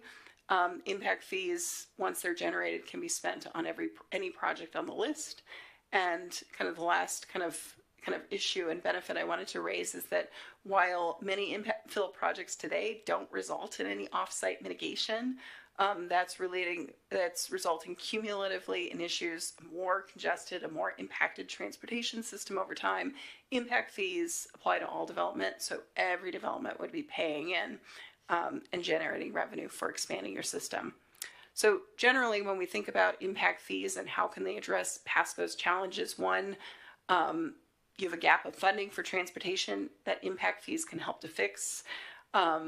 There's a perception potentially out there that development is occurring without paying for adequate mitigation, and impact fees ensure that growth is paying for growth. And last but not least, the current system right now is very drawn out, very expensive, time consuming, which has impacts to the community, to the developer, to city staff. So impact fees are attempting to address all of those issues by helping you to kind of streamline your processes. I would be remiss if I did not note that with impact fees, that doesn't mean that you're not going to do TIAs. TIAs are still going to happen in the city, but in adopting an impact fee program, the city has the ability to potentially modify the TIA development process to streamline it, to reduce the scope of that analysis and make those analyses more expeditious. So again, the hope here is that by imposing this fee, on the plus side, we're speeding up the process and making it easier. I want to make sure that there isn't a question or a comment. I do have a quick question. If you can turn off your mic, I think it allows his mic to turn on. I think it's going. Just a quick question on the first slide, third bullet point. It said funds that traffic impact fees funds improvements that are needed to serve are reasonably related to and reasonably benefit new development. And then the second most recent slide said impact fees can be spent on any project on the list. So reasonably benefit new development, is it the particular project that's being applied for, or new development in general? If you can go back to your mic, sorry. I know this is... I will be trained. I promise you by the end of this meeting, I'll have it down, or maybe not. No, very good question. So first of all, impact fees, and I apologize, we're using projects on both sides of the ledger. We're using projects to talk about transportation infrastructure. We're also using projects to talk about development, and that is very confusing. My apologies for that. In terms of projects on the list, impact fees at the very beginning of this process, and we'll talk about this in later slides, we identify what projects are a part of that program. So those are transportation capital projects. And not to get ahead of myself, we have roughly 18. We'll talk about that as kind of a draft set of capital projects the city has. It's on your capital facilities element. It's actually on your transportation improvement program as well. That we think are, a really good move. These are going to benefit citywide mobility. What the impact fee program does is it establishes a nexus. So it says if you're a development, you're coming in, you're generating this many trips, your fair share for this whole list is X amount, but then the city, that money kind of goes into an account, and the city is able to direct that opportunistically to any of the projects, the pre-described 18 projects that are on that list. Does that answer your question? Okay, I will keep going. Wait, Mr. Prowlis has a comment or question or something. I was going to say that on that current slide you're on, we didn't get that in our packet. So it was apparently added. I don't have that. Go, if you keep on going. The last slide you were just on. I just want to make a note of that. It's not in the packet. Keep on going. Keep on going. Slide that we were just on before we went back. Keep on going. One more. One more. This one. It just wasn't in our packet, so the presentation we have is, like I said, I wish I would have had a chance to review that.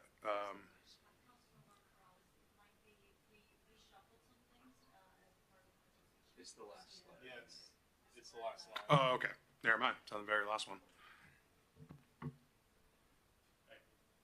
Okay, great. Thank you.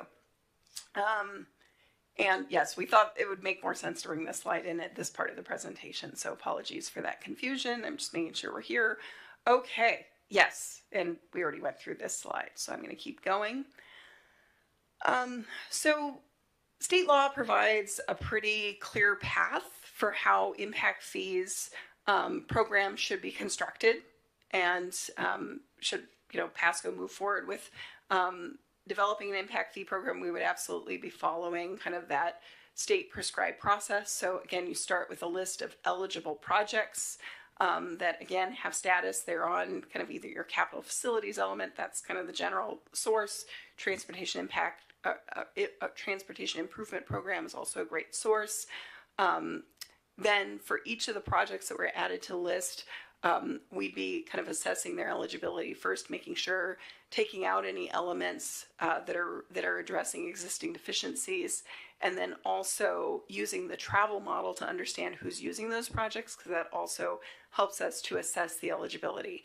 And once we kind of go through that process, we'll understand what those eligible costs are, then spreading that over the growth that Pasco is expecting over the next kind of 20 years, the life of your current transportation or your current comprehensive plan, to arrive at a cost per trip.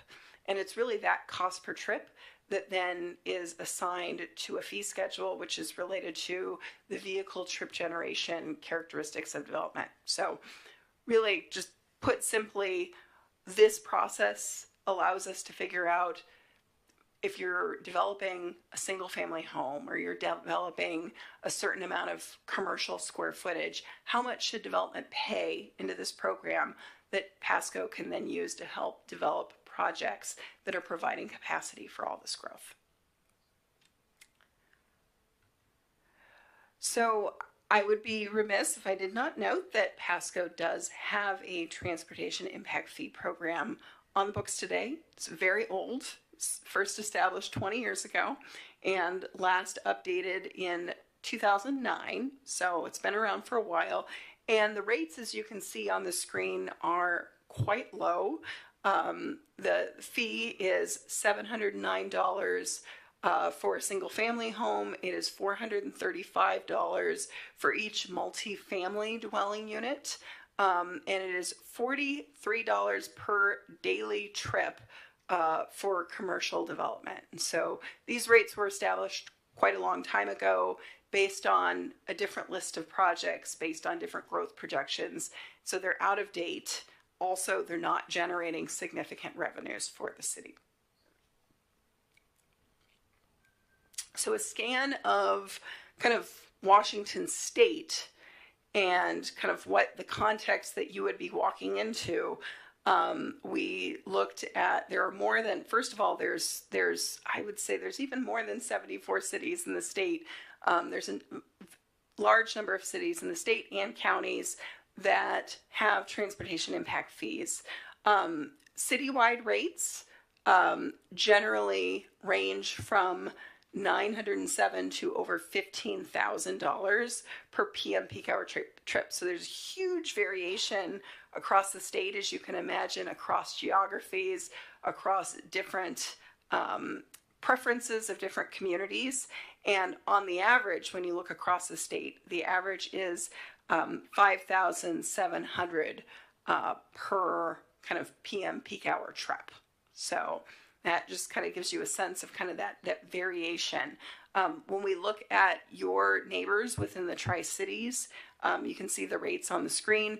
Richland and Kennewick both have multi-district programs, so the amount that you pay per PM peak hour trip kind of varies per where you're developing within the city. Richland varying from $1,800 to about $5,000 per PM peak hour trip. Kennewick currently varying from $400 to $1,600 per PM peak hour trip. I will note that Richland's program is pretty recent. I think they adopted it within the last couple of years. Kennewick's program is a little bit more outdated. I was going to look up the date on West Richland's program, and I apologize, I did not do that in advance. Do you have a question for Mr. Harps? Thanks.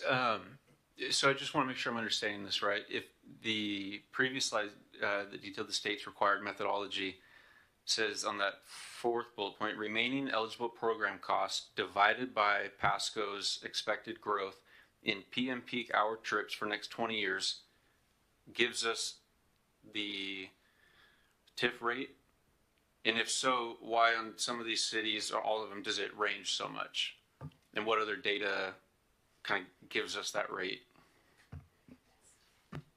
So this is just a single cost. So when you see, for example, that range in Kennewick and Richland, they're going through the same process, but they're actually breaking their city into little pieces.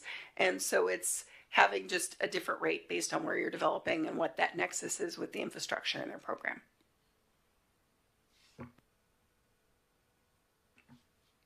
Okay, I'll keep going. Okay, so I want to now zoom in on Pasco, because this is where it gets a little more fun. So first of all, we've been working with city staff to look at potential candidate projects that might be included in a program. And this map on the screen is by no means final, and we'd certainly welcome council input. But we've got 18 projects here. These are all on your transportation impact or your transportation improvement program. And I think staff was really mindful of striking that balance between having a list of projects that had citywide benefit, but at the same time, not such a large list that it would lead to an overwhelming rate. So just looking at kind of starting from kind of a reasonable balanced spot. So that's kind of the projects just for preliminary discussion. Again, not final here. And I wanted to talk about the calculation, and I think Councilmember Harpster, you might appreciate this. We will actually go into kind of some of that math so you can see it here.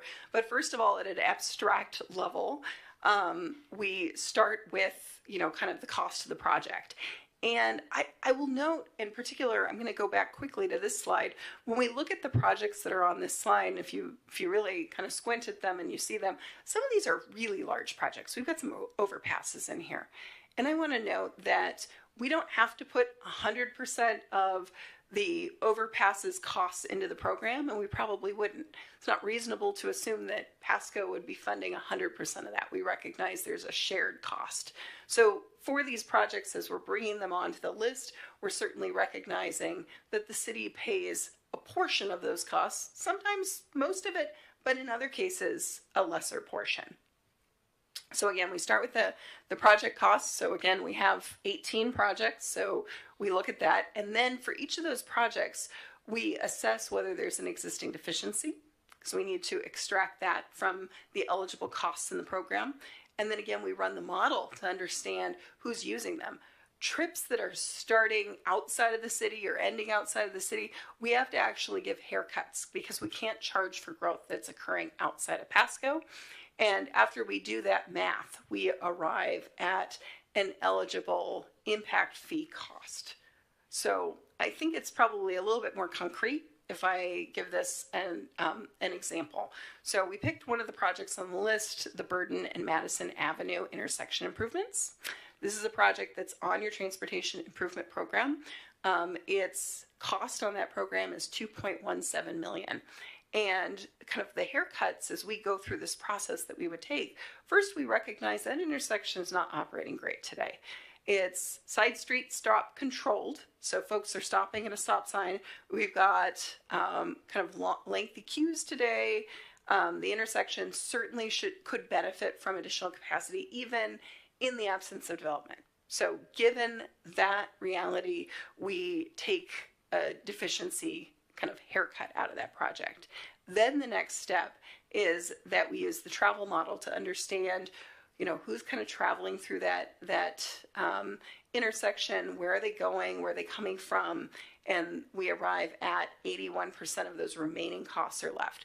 So when we take a $2.17 million project, we remove the existing deficiency, which we've estimated for this particular project at 70%, and then we recognize that of those remaining costs, only 81% can be assessed to Pasco given the trip profile of who's using it. We are left with $527,000 that could be included in the program. So we do that sort of calculation for each of those 18 or however many projects are in the program to arrive at kind of what the costs are. So let me just make sure I summarize this for the audience, but really, quite frankly, for my benefit. You start with the hard cost. You've determined that it's 70%. In other words, it's a congested area, so we can only allocate 30% of the issue to 30% of the issue to the future growth. And then we look at the 100% of the growth within the city, but assume that only 81%, because there will be places on the east side, there will be places elsewhere. So that 81% would then have a potential to impact that, and that's how we come out with the total kind of project fee eligibility, right? Okay. Thank you very much. Just want to make sure I wrap my head around it.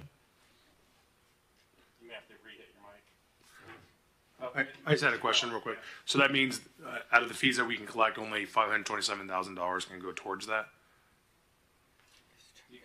Okay.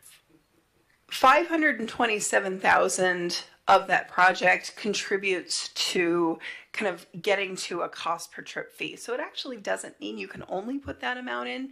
That project is only contributing because what we're doing is we're looking at all the projects you have in your program. We're assessing their eligibility. That actually isn't a limitation on how much you put to this project. That's the beauty of impact fees. When once you've got the program and you've got the projects on your list, you have a lot more flexibility in how much you're putting. You're not limited to a specific amount that's calculated on that table.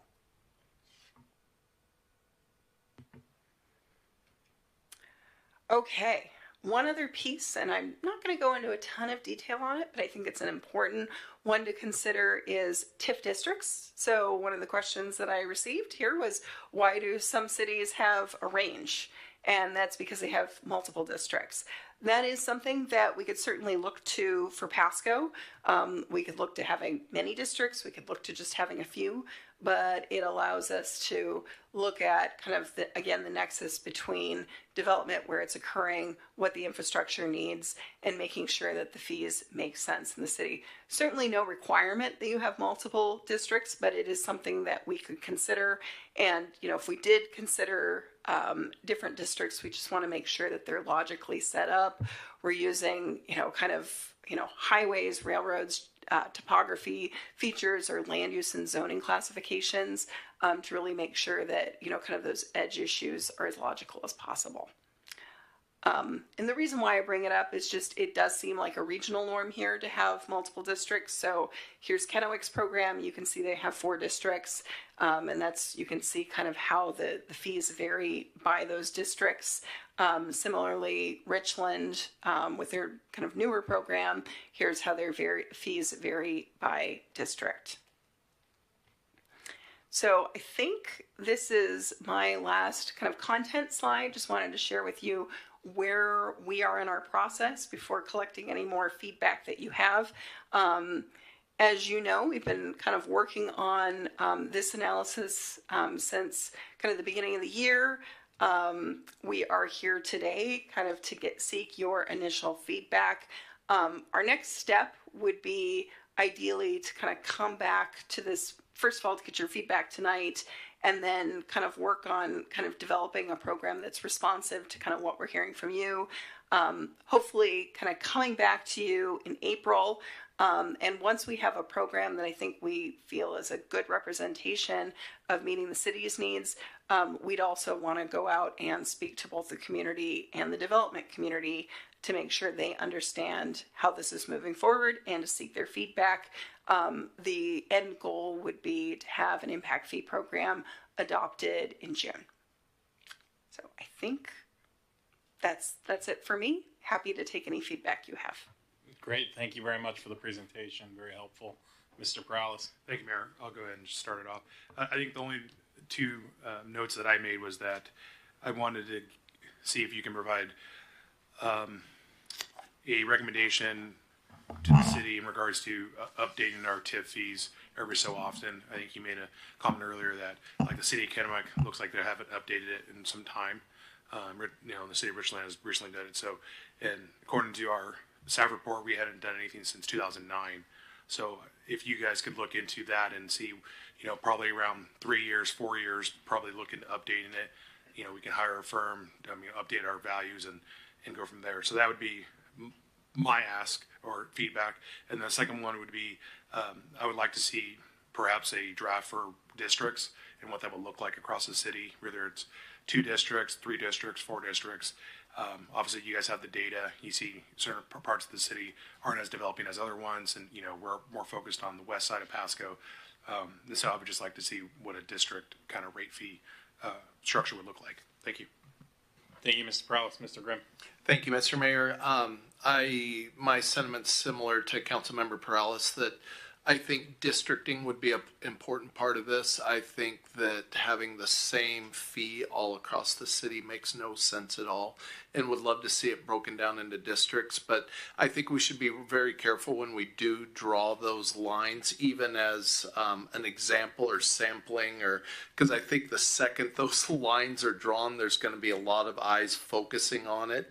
And, maybe there'll be some minds will be made up, and if we go back and change some of those lines too, and I know that's part of the process and everything, I just see the potential for I just upset people in that if we move those lines a whole lot. So again, Mr. Mayor, just to summarize, would love to see districts. This is probably 2009, long time coming, and this being updated, and we should just be, real careful. We want to be completely transparent, but at the same point, once those lines are kind of drawn, I think we just need to be really careful to speak how they are a work in progress. So people don't have their, hearts set in stone on what those lines are going to be. Thank you. Thank you, Mr. Grimm. Mr. Harpster.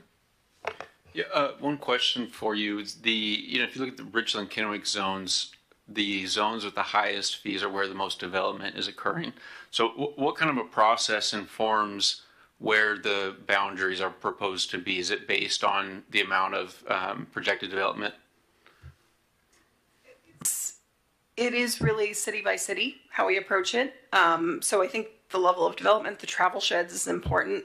The infrastructure quality and needs is important. I think if you can make a reasonable argument that there are certain areas of the city where people travel differently, they use the transportation system differently, those are things that kind of drive it in that way. I think to me at least, it seems fairly simple. I mean, we know where the most development's happening in Pasco. That'd be one zone. Just looking at Kennewick, their biggest zone is zone 3 that they named all other areas. That's where development occurred decades ago. And, there's not going to be that much more development. So I think it'd be a little bit of an easier process than what maybe we're all thinking up here. Although we're not the ones that'd be doing it. So, one comment that I did want to make is we hear from folks in the development community, they want more predictability. And this would help with that. It's, looking at, I was involved in a project in Richland, and looked at their traffic impact fee areas map, and it was extremely easy to do the math to figure out what our fees were going to be. On a project in Pasco, we couldn't even come up with math that made sense to try to at least get an estimate because it was so unpredictable. And so this would take away that unpredictability. And again, like with the irrigation fees, the process to create these boundaries and the proposed fees, as long as we can explain it, I think I'm good with stuff like that. And what I typically hear from most folks in the development community, at least those that are level-headed, they're good with it too, as long as it can be explained. And the process you described, I think, is at least to some extent easily explained. With the proposed list, I did want to just make a couple comments. I was glad to see Convention and Sandifer on there, and then Lewis Street and Heritage. One that I would appreciate staff potentially looking at adding is Road 90 in Sandifer. And I'm not even sure if that's on the tip, I don't recall, but that's a intersection that's gotten very busy with all the commercial development on the north side, and then the schools going in even further north of there. So that's my 2 cents. Thanks. Thank you. I see no further lights, so I'll kind of throw out some thoughts. One, I do appreciate this. I think to your comment about predictability, you mentioned kind of financial predictability. I want to ensure that this also dovetails into process predictability. And I know we've talked about process improvement, and I'm looking to my right, not directly at you, ma'am, because it's more of for staff. I want to ensure that if we're going to adopt a new fee structure, that it kind of lays the pathway for these folks so they know what they're up against. They have a good, clear basis on their timing, because that's the predictability I think I hear more of, hey, you know, we expected one iteration, we're down on 6, or we expected 1 month, we're on 4. Ms. Sigdal? Yes, Mayor, that's a big outcome of this whole process. And as we mentioned, it does not eliminate the TIA process altogether, but it definitely limits it significantly. For example, our Tier 1 TIA right now is 25 trips or over, which is not that hard to exceed. So we would be looking at what the next tiers look like for the city once an appropriate level of transportation impact fee is set. And also just the scope of that, because you might have a big project, but we might be just looking at the neighborhood transportation rather than citywide transportation and having to do a TIA that is a lot more complicated, that takes many months, and a lot of back and forth between the two traffic engineers. So it would definitely eliminate a lot of time in that process. Thank you. I appreciate that. And then my other comment is, you know, I'm not really sure if I'm sold on the districting approach. I understand, as Mr. Harpster mentioned, we have obviously a very well, robustly built out, very limited infill on the east side. If the donut hole ever comes into the city jurisdiction, is annexed in, you know, those are going to be infill projects, and I think that's going to be a different approach. I don't know if that means we need to zone it or just look and contemplate the rate accordingly. An infill versus a growth project, maybe that's the appropriate way to do it. That way, I think it really helps set the stage of not arbitrarily saying this is a particular zone or not. This is impacting through adding where maybe there's not capacity, as opposed to we're going to have to build a new road on the north side of the city, and there wasn't capacity ever needed. So those are my thoughts, but I think bottom line is, you know, I appreciate where we are. I appreciate the update. I think this is something that's a long time coming, obviously, and it'll benefit, I think, both the city as well as the development community in understanding what the roles and responsibilities are. So we appreciate your expertise here, and staff, thank you for bringing this. I think with that, I see no further lights. It looks like you're off for the rest of the night, so enjoy the rest of your St. Patrick's Day. With that, we'll move on to item B, which is city manager recruitment. Looks like Miss Matson, you're coming to join us.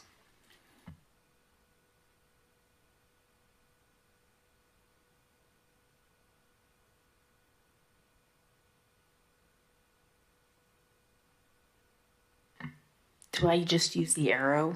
Okay. All right. So, Mayor, Council, thank you for letting me present tonight. I'm here to provide a brief overview of the proposals that were submitted by 3 firms for the city manager recruitment, GMP Consultants, Prothman, and Trepepe Smith. So the objective is for council to select the best recruitment firm to assist in the city management recruitment. In evaluating the proposals, we focused on 4 key areas. Each firm's experience and past work with Pasco, their proposed recruitment timelines, any guarantees offered if the selected candidate doesn't work out, and just the overall fit. So for all 3 firms, the recent experience working with the city, so GMP Consultants, they recently recruited the Pasco's Deputy CED Director and led the 2022 City Manager recruitment. Prothman recruited our current Public Works Director in 2024 and the HR Director in 2023. Trepepe Smith led searches for our IT Director in 2024 and our CED Director in 2023. So for the recruitment timelines, all 3 are very similar. They all propose a similar timeline of 12 to 13 week process. With the first 2 weeks would be initial stakeholder meetings and profile development. In weeks 3 through 7, they would do candidate outreach and advertising. Through 8 through 10, they would do candidate screening and preliminary interviews, with final interviews and candidate selection around weeks 12 and 13. This would ensure an efficient and thorough process regardless of the firm selected.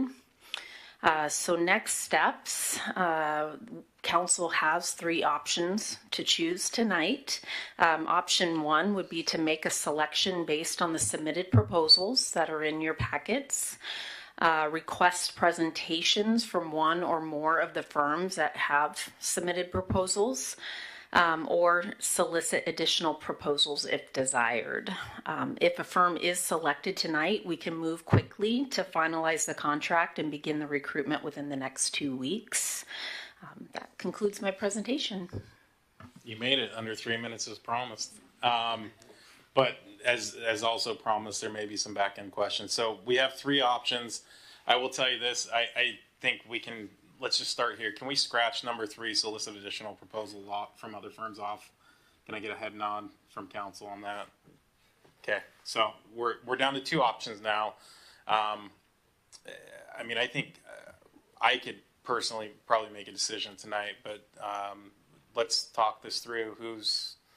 Who would like to schedule or discuss with these firms? Is there anyone on council that wants to participate in that selection process? Yeah, I mean, like have an interview process with the firms ahead of selecting one. Go for it. I'm off now. No? Sarah, you're on? Charles is on. So, Charles, you go off. Leo, you go on. No? It's my light. Oh, Harpster. Oh, it's...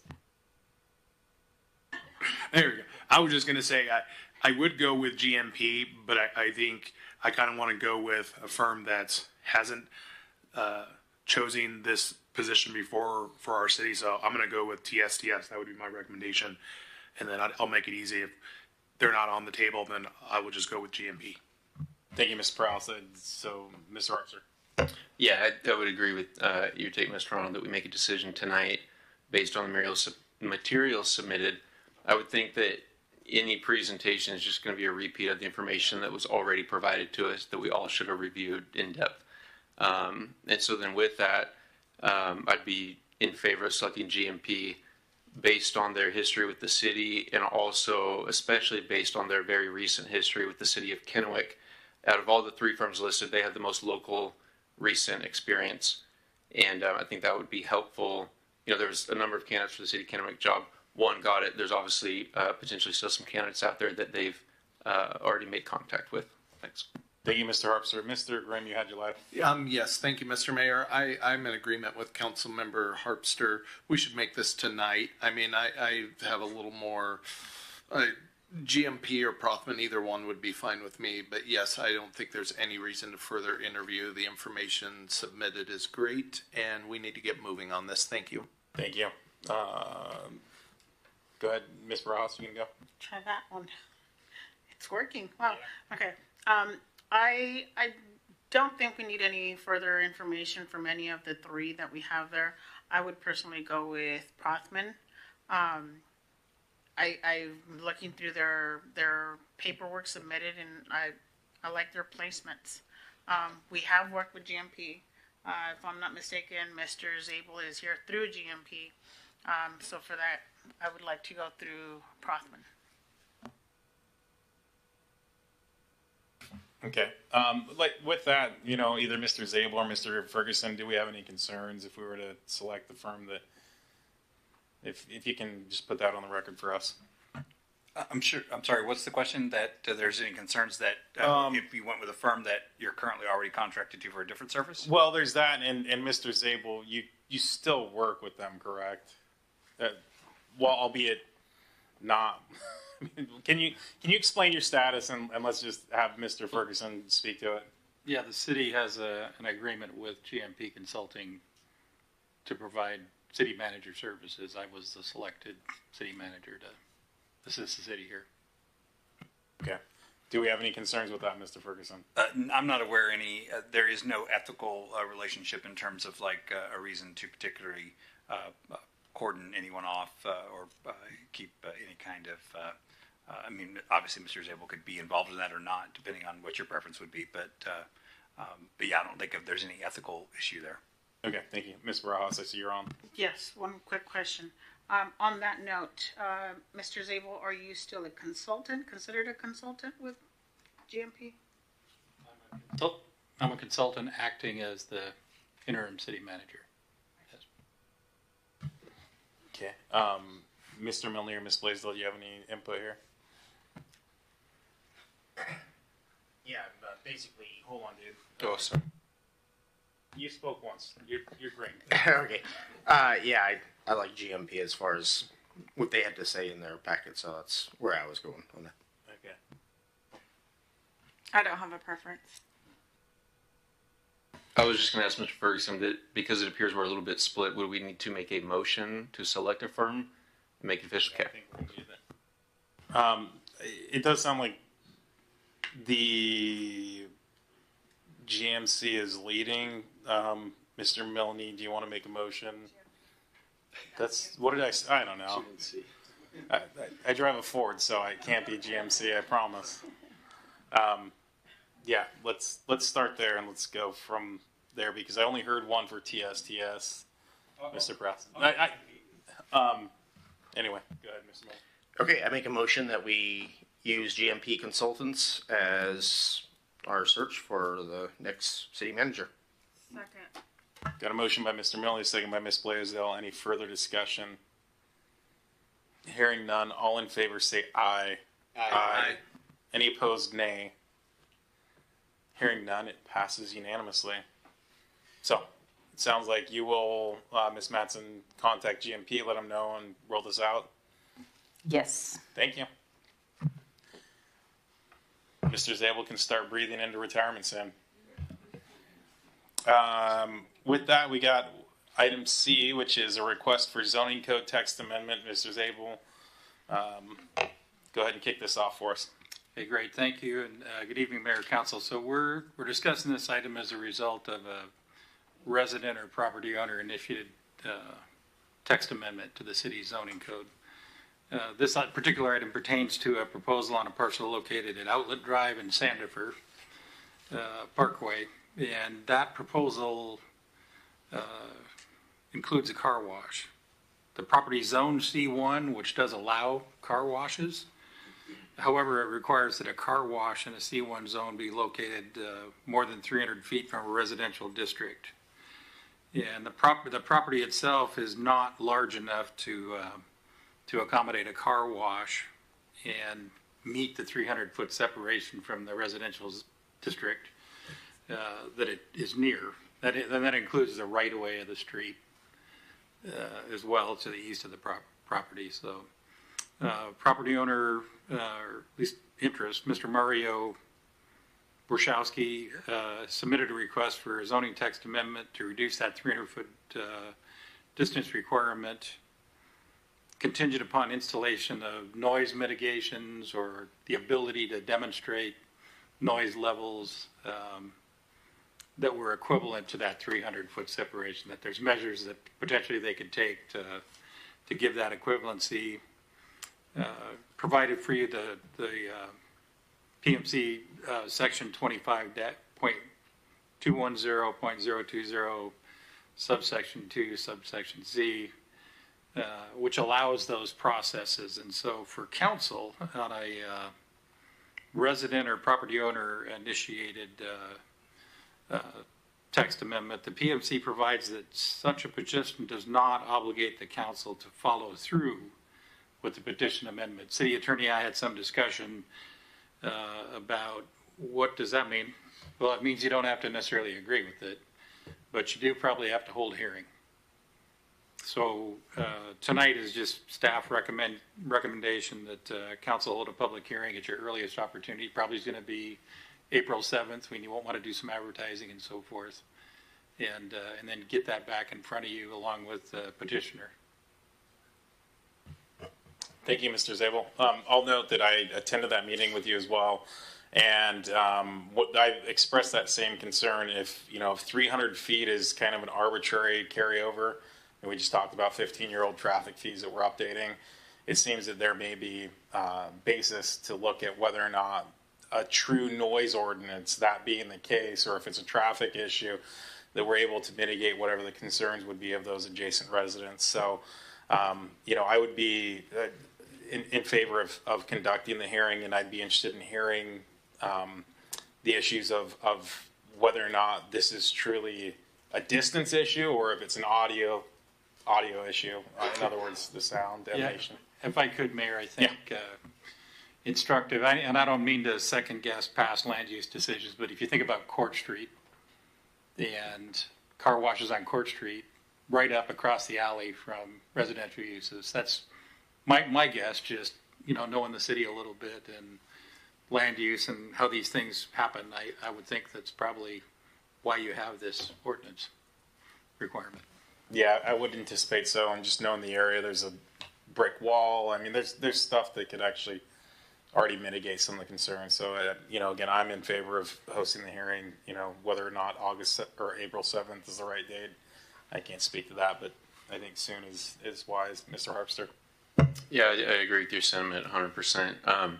I'm always eager to make things easier for property owners. And one item that I noted was that this parcel being Zone C1 has been Zone C1 for a while, including before the development on Aldridge Court occurred. So the folks purchasing a home on Aldridge Court had the opportunity to realize, whether they did or not, that they were buying a house right next door to future commercial development.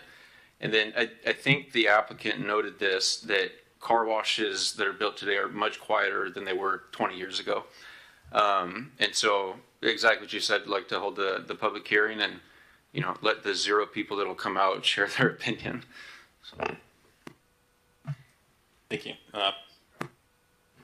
Thank you, Mayor. Yeah, no, I would be in favor of entertaining this at another hearing. I agree with all the comments that have been made. I'll just note that, like right on Convention and Burden, there's a car wash, and right behind that car wash is a home. So, again, I think people had the time when they bought those homes right there on Road 90 to, well, not really. They bought homes and they developed it, and that was already a C1. So, I think we need to make things easier, like it's already been said, and I think we need more commercial development. This is going to go right across from that Corwin dealership that hopefully will be expanding there. So, I think we should be looking to entice more commercial development. So I'd be in favor of this. Thank you. Thank you.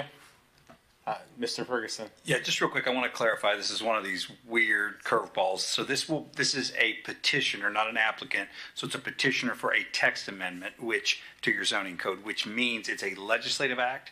It's not going to be a quasi-judicial act. So you can have an open record hearing, but it's not going to be to determine the specific rights of any particular applicant. It will be, you're going to hold an open record hearing to determine whether you want to change your own municipal code. So it won't, even though obviously we have a particular person who's petitioning for this change in the text of the zoning code, it won't be specifically related to them. So I just want to clarify, because that's where it can get a little fishy.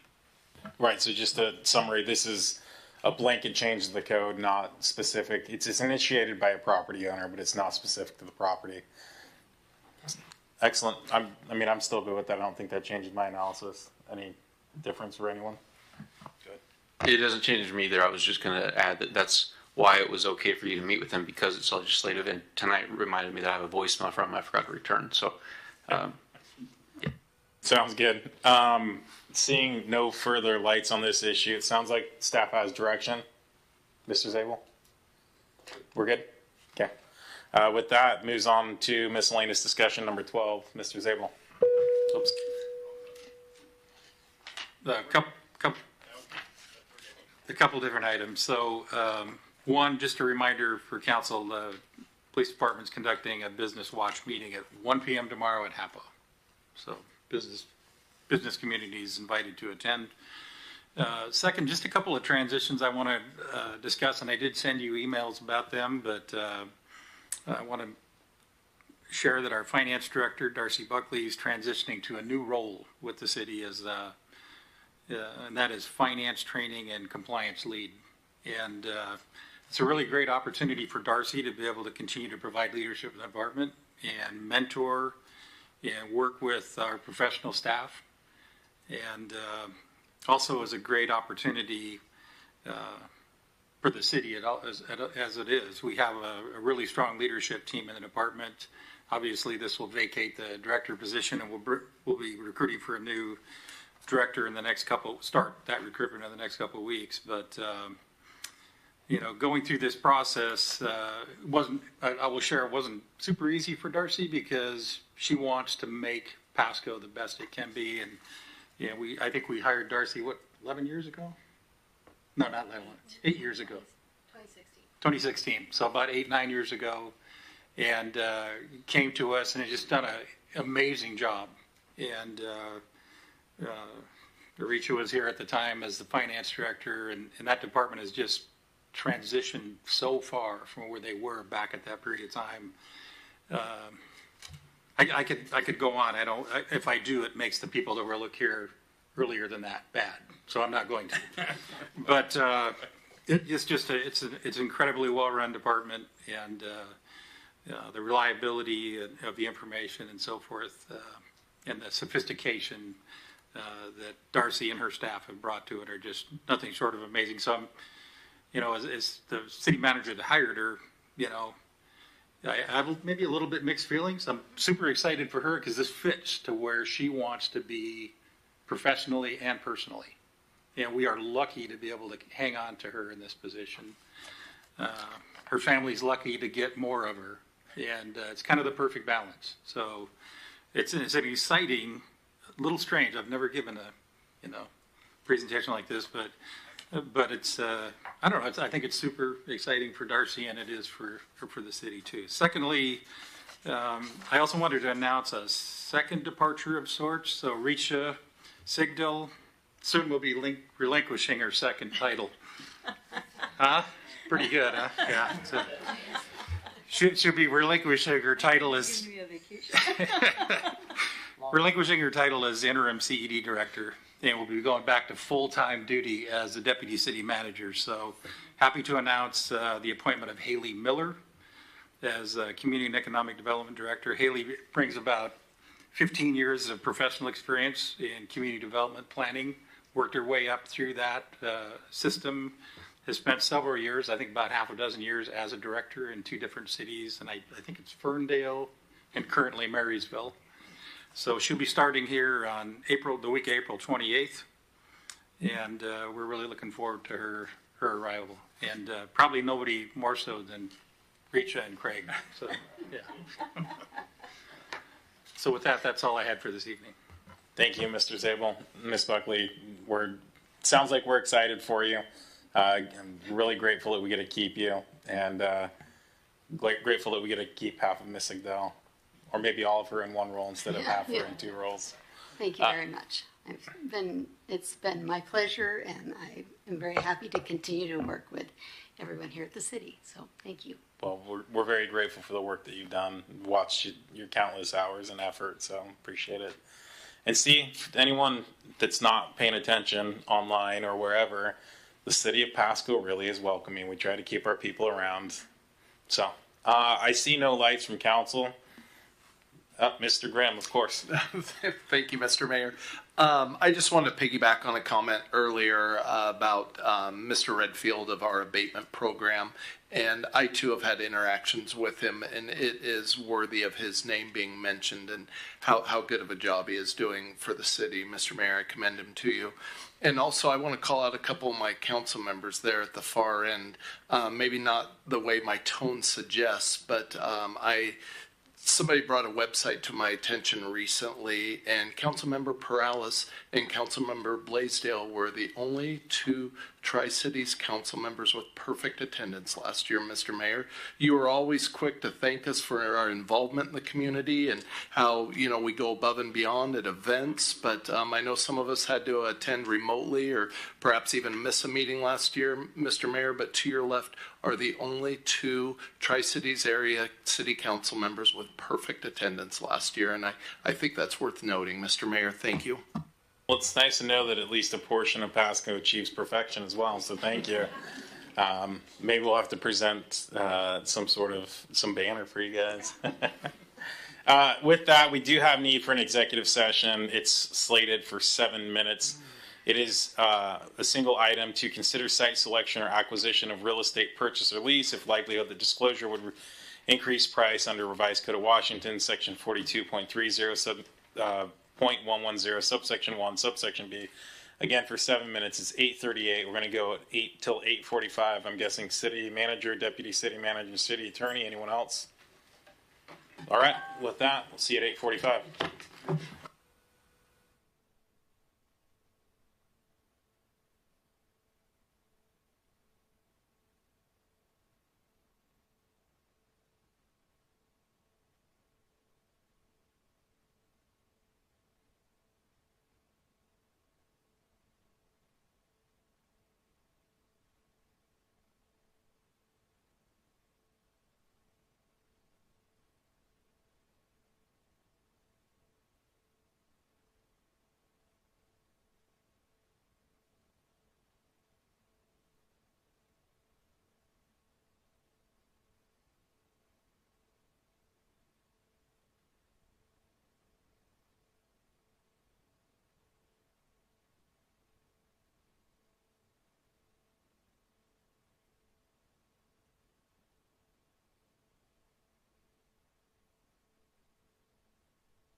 So you got his once.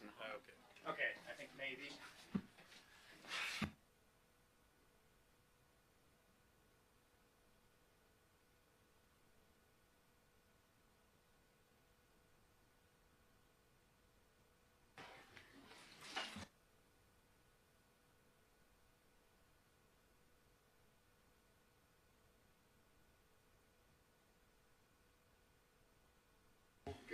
It is 8:45 and we are adjourned. Thank you for joining this evening.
So we're going to need everybody's help because this fire engine, fully loaded, is about 52,000 pounds.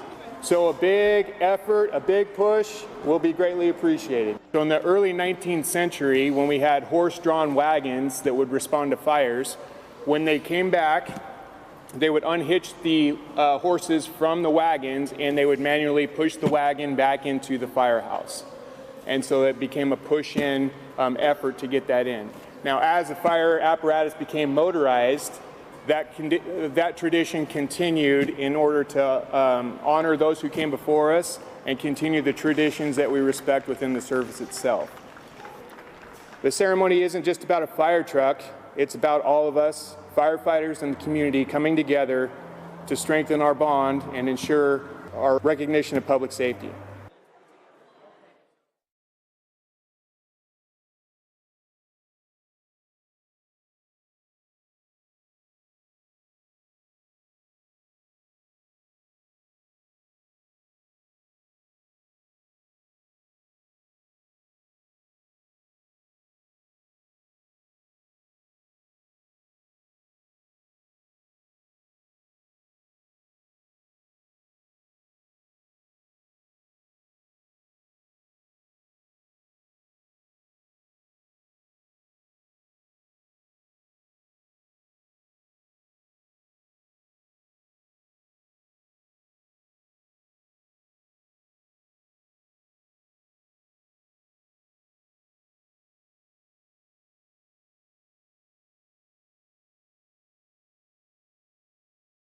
'25 is your year to start a new business. and the City of Pasco is here to help. We have newly updated commercial kitchen space and vendor windows available at the Pasco Specialty Kitchen downtown. Mobile food vendors, we've made it faster and easier than ever to get permits and connect with customers, thanks to new citywide regulations for food trucks and hand carts.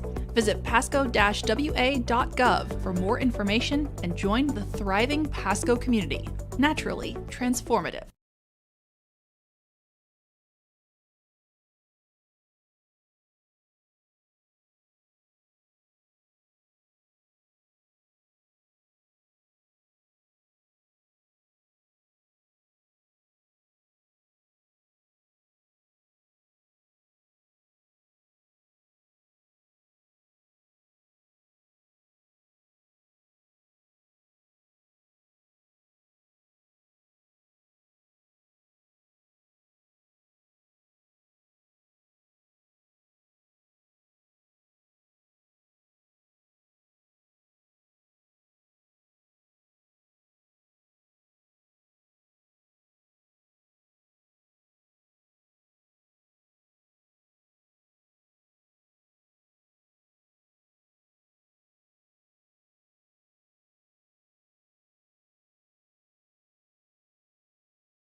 We're forging the future of the city of Pasco, and we need your voice. The city is updating our comprehensive plan, which covers everything from housing and transportation to utilities and parks. This document showcases the vision of what we want Pasco to be in 2046 and beyond. Tell us about the type of businesses you'd like to see, the types of parks you'd like to visit, and the type of neighborhood you want to live in. Scan the QR code on your screen or visit pasco-wa.gov/comp-plan and become part of the future.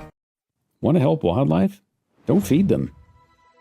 While it's understandable that people both love to watch wildlife and want to help wild animals by feeding them, wildlife feeding is more harmful than helpful. Animals have evolved to endure a wide range of environmental conditions and food availability, and they rarely need supplemental food from humans to survive. A major consequence of wildlife feeding is that it spreads contagious diseases. When animals are fed by humans, they come into close contact with one another at feed sites.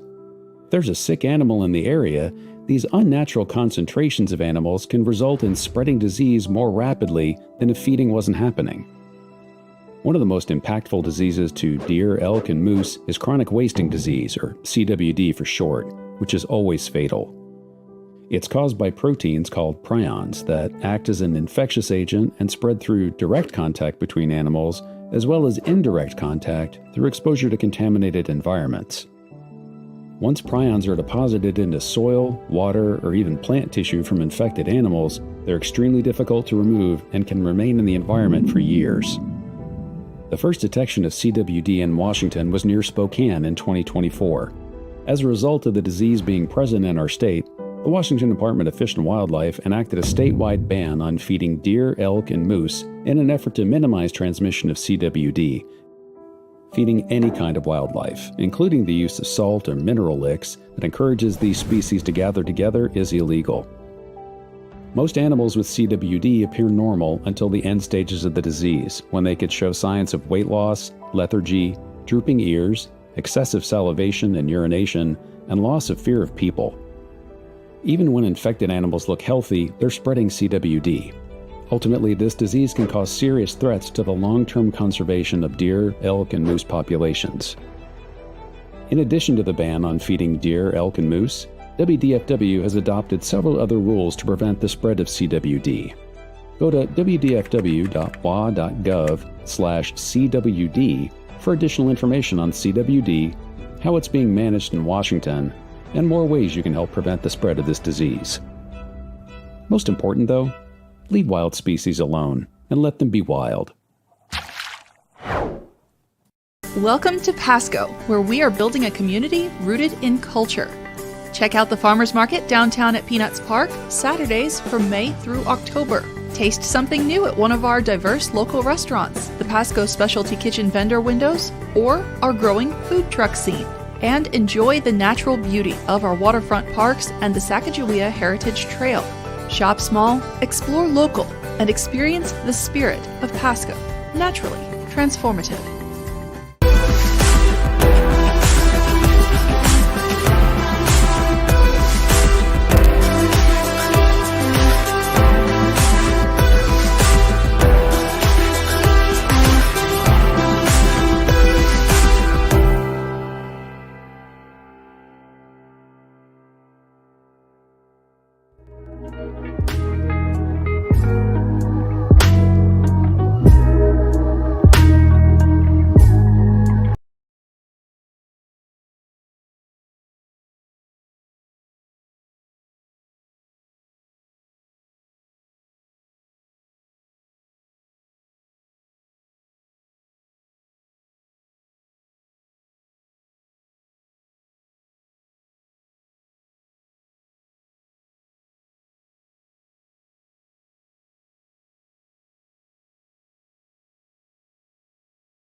So we're going to need everybody's help because this fire engine, fully loaded, is about 52,000 pounds.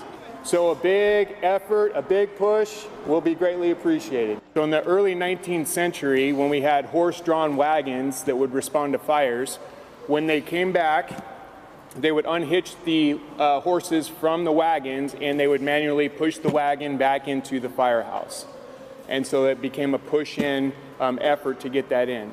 Now, as the fire apparatus became motorized, that tradition continued in order to honor those who came before us and continue the traditions that we respect within the service itself. The ceremony isn't just about a fire truck, it's about all of us, firefighters and the community, coming together to strengthen our bond and ensure our recognition of public safety.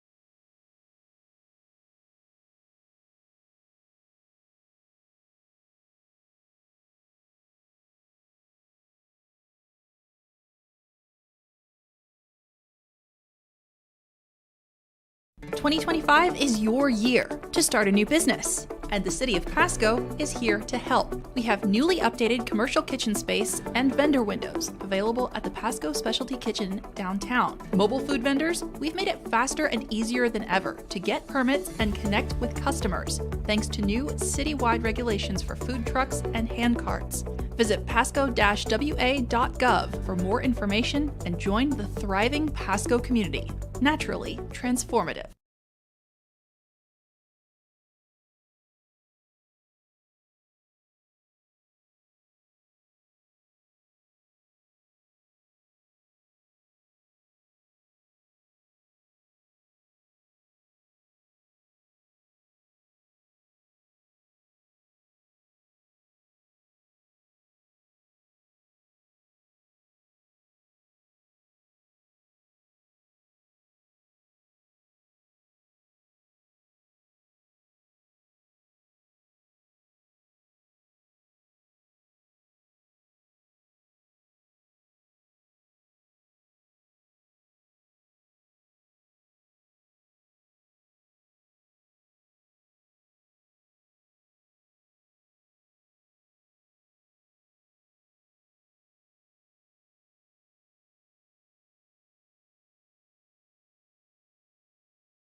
We're forging the future of the city of Pasco, and we need your voice. The city is updating our comprehensive plan, which covers everything from housing and transportation to utilities and parks. This document showcases the vision of what we want Pasco to be in 2046 and beyond. Tell us about the type of businesses you'd like to see, the types of parks you'd like to visit, and the type of neighborhood you want to live in. Scan the QR code on your screen or visit pasco-wa.gov/comp-plan and become part of the future. Want to help wildlife? Don't feed them. While it's understandable that people both love to watch wildlife and want to help wild animals by feeding them, wildlife feeding is more harmful than helpful. Animals have evolved to endure a wide range of environmental conditions and food availability, and they rarely need supplemental food from humans to survive. A major consequence of wildlife feeding is that it spreads contagious diseases. When animals are fed by humans, they come into close contact with one another at feed sites. If there's a sick animal in the area, these unnatural concentrations of animals can result in spreading disease more rapidly than if feeding wasn't happening.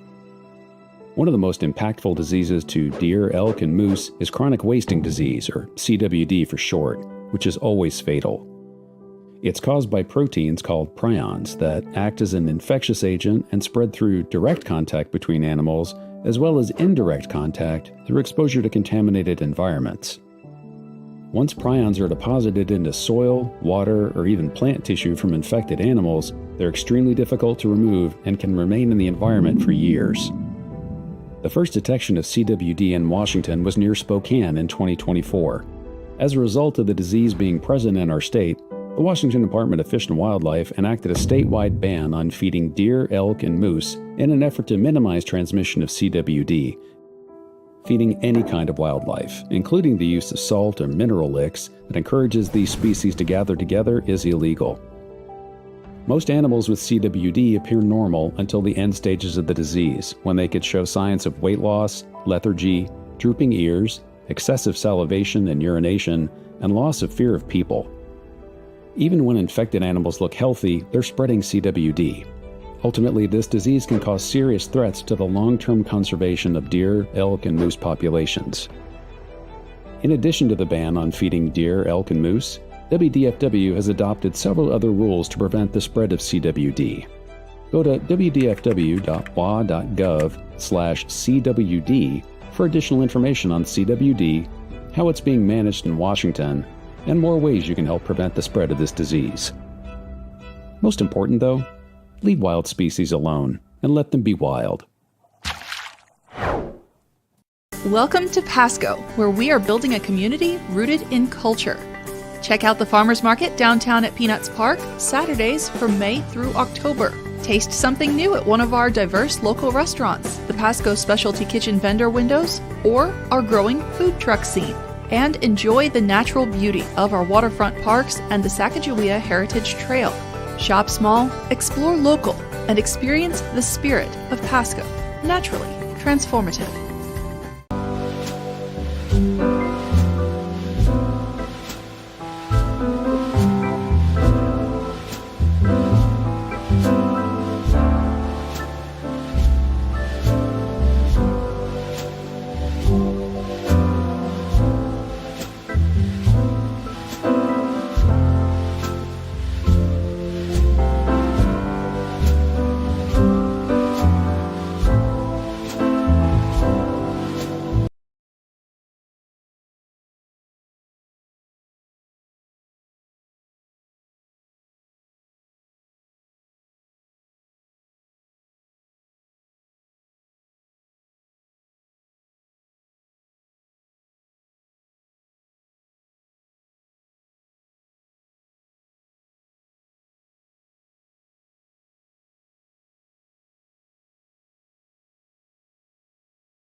So we're going to need everybody's help because this fire engine, fully loaded, is about 52,000 pounds. So a big effort, a big push will be greatly appreciated. So in the early 19th century, when we had horse-drawn wagons that would respond to fires, when they came back, they would unhitch the horses from the wagons and they would manually push the wagon back into the firehouse. And so it became a push-in effort to get that in. Now, as the fire apparatus became motorized, that tradition continued in order to honor those who came before us and continue the traditions that we respect within the service itself. The ceremony isn't just about a fire truck, it's about all of us, firefighters and the community, coming together to strengthen our bond and ensure our recognition of public safety.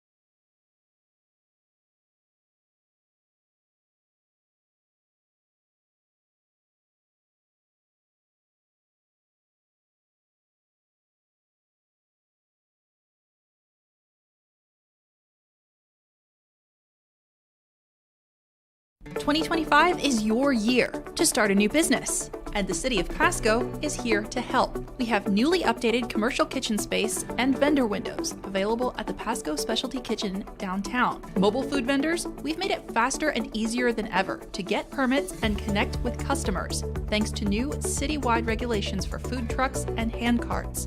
Visit pasco-wa.gov for more information and join the thriving Pasco community. Naturally transformative.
We're forging the future of the city of Pasco, and we need your voice. The city is updating our comprehensive plan, which covers everything from housing and transportation to utilities and parks. This document showcases the vision of what we want Pasco to be in 2046 and beyond. Tell us about the type of businesses you'd like to see, the types of parks you'd like to visit, and the type of neighborhood you want to live in. Scan the QR code on your screen or visit pasco-wa.gov/comp-plan and become part of the future. Want to help wildlife? Don't feed them. While it's understandable that people both love to watch wildlife and want to help wild animals by feeding them, wildlife feeding is more harmful than helpful. Animals have evolved to endure a wide range of environmental conditions and food availability, and they rarely need supplemental food from humans to survive. A major consequence of wildlife feeding is that it spreads contagious diseases. When animals are fed by humans, they come into close contact with one another at feed sites. If there's a sick animal in the area, these unnatural concentrations of animals can result in spreading disease more rapidly than if feeding wasn't happening. One of the most impactful diseases to deer, elk, and moose is chronic wasting disease, or CWD for short, which is always fatal. It's caused by proteins called prions that act as an infectious agent and spread through direct contact between animals, as well as indirect contact through exposure to contaminated environments. Once prions are deposited into soil, water, or even plant tissue from infected animals, they're extremely difficult to remove and can remain in the environment for years. The first detection of CWD in Washington was near Spokane in 2024. As a result of the disease being present in our state, the Washington Department of Fish and Wildlife enacted a statewide ban on feeding deer, elk, and moose in an effort to minimize transmission of CWD. Feeding any kind of wildlife, including the use of salt or mineral licks that encourages these species to gather together, is illegal.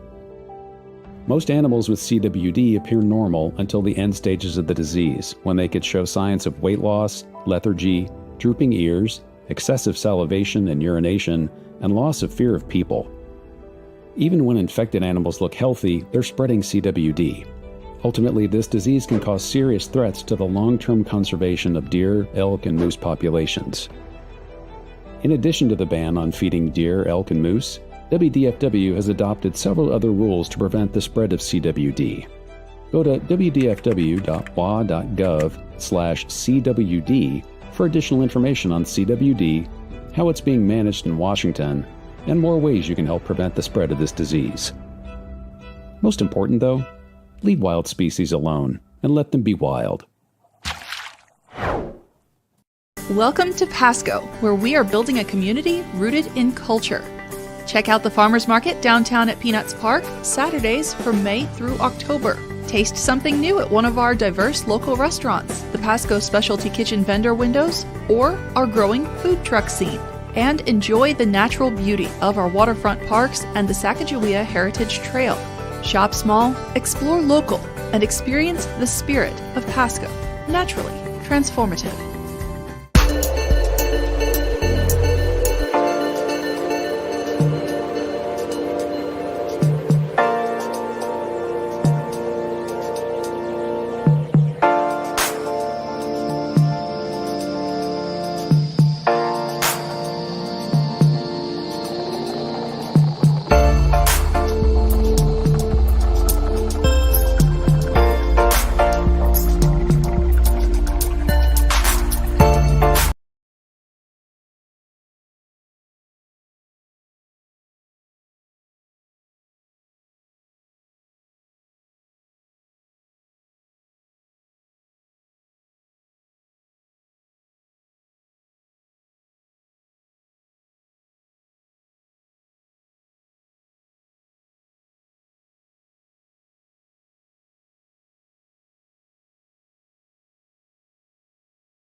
So we're going to need everybody's help because this fire engine, fully loaded, is about 52,000 pounds. So a big effort, a big push will be greatly appreciated. So in the early 19th century, when we had horse-drawn wagons that would respond to fires, when they came back, they would unhitch the horses from the wagons and they would manually push the wagon back into the firehouse. And so it became a push-in effort to get that in. Now, as the fire apparatus became motorized, that tradition continued in order to honor those who came before us and continue the traditions that we respect within the service itself.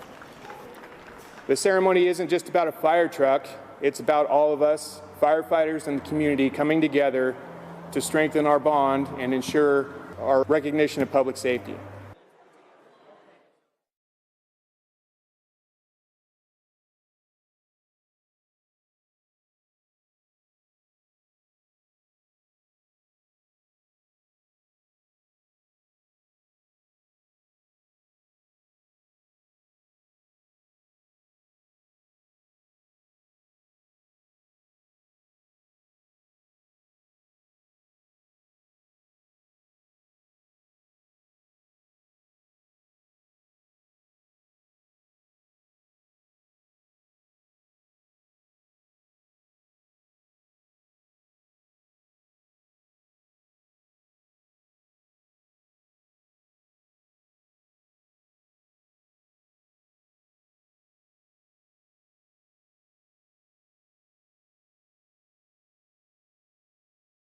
"2025 is your year to start a new business, and the City of Pasco is here to help. We have newly updated commercial kitchen space and vendor windows available at the Pasco Specialty Kitchen downtown. Mobile food vendors, we've made it faster and easier than ever to get permits and connect with customers, thanks to new citywide regulations for food trucks and hand carts.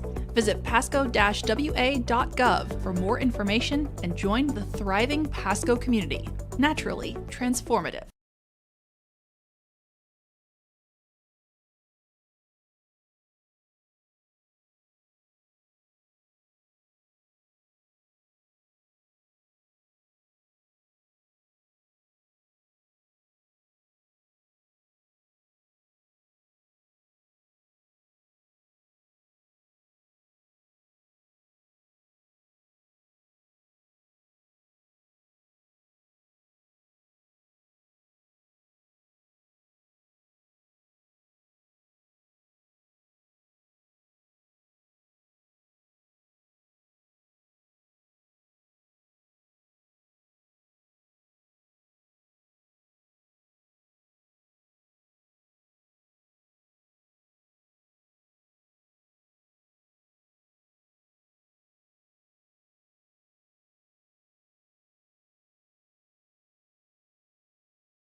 We're forging the future of the city of Pasco, and we need your voice. The city is updating our comprehensive plan, which covers everything from housing and transportation to utilities and parks. This document showcases the vision of what we want Pasco to be in 2046 and beyond. Tell us about the type of businesses you'd like to see, the types of parks you'd like to visit, and the type of neighborhood you want to live in. Scan the QR code on your screen or visit pasco-wa.gov/comp-plan and become part of the future. Want to help wildlife? Don't feed them. While it's understandable that people both love to watch wildlife and want to help wild animals by feeding them, wildlife feeding is more harmful than helpful. Animals have evolved to endure a wide range of environmental conditions and food availability, and they rarely need supplemental food from humans to survive. A major consequence of wildlife feeding is that it spreads contagious diseases. When animals are fed by humans, they come into close contact with one another at feed sites. If there's a sick animal in the area, these unnatural concentrations of animals can result in spreading disease more rapidly than if feeding wasn't happening. One of the most impactful diseases to deer, elk, and moose is chronic wasting disease, or CWD for short, which is always fatal. It's caused by proteins called prions that act as an infectious agent and spread through direct contact between animals, as well as indirect contact through exposure to contaminated environments. Once prions are deposited into soil, water, or even plant tissue from infected animals, they're extremely difficult to remove and can remain in the environment for years. The first detection of CWD in Washington was near Spokane in 2024. As a result of the disease being present in our state, the Washington Department of Fish and Wildlife enacted a statewide ban on feeding deer, elk, and moose in an effort to minimize transmission of CWD. Feeding any kind of wildlife, including the use of salt or mineral licks that encourages these species to gather together, is illegal. Most animals with CWD appear normal until the end stages of the disease, when they could show signs of weight loss, lethargy, drooping ears, excessive salivation and urination, and loss of fear of people. Even when infected animals look healthy, they're spreading CWD. Ultimately, this disease can cause serious threats to the long-term conservation of deer, elk, and moose populations. In addition to the ban on feeding deer, elk, and moose, WDFW has adopted several other rules to prevent the spread of CWD. Go to wdfw.wa.gov/CWD for additional information on CWD, how it's being managed in Washington, and more ways you can help prevent the spread of this disease. Most important, though, leave wild species alone and let them be wild. Welcome to Pasco, where we are building a community rooted in culture. Check out the Farmers Market downtown at Peanuts Park, Saturdays from May through October. Taste something new at one of our diverse local restaurants, the Pasco Specialty Kitchen vendor windows, or our growing food truck scene. And enjoy the natural beauty of our waterfront parks and the Sacagawea Heritage Trail. Shop small, explore local, and experience the spirit of Pasco. Naturally transformative.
So we're going to need everybody's help because this fire engine, fully loaded, is about 52,000 pounds.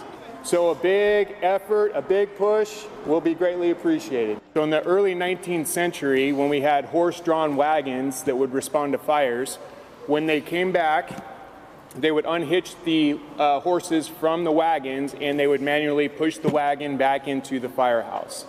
And so it became a push-in effort to get that in. Now, as the fire apparatus became motorized, that tradition continued in order to honor those who came before us and continue the traditions that we respect within the service itself. The ceremony isn't just about a fire truck, it's about all of us, firefighters and the community, coming together to strengthen our bond and ensure our recognition of public safety.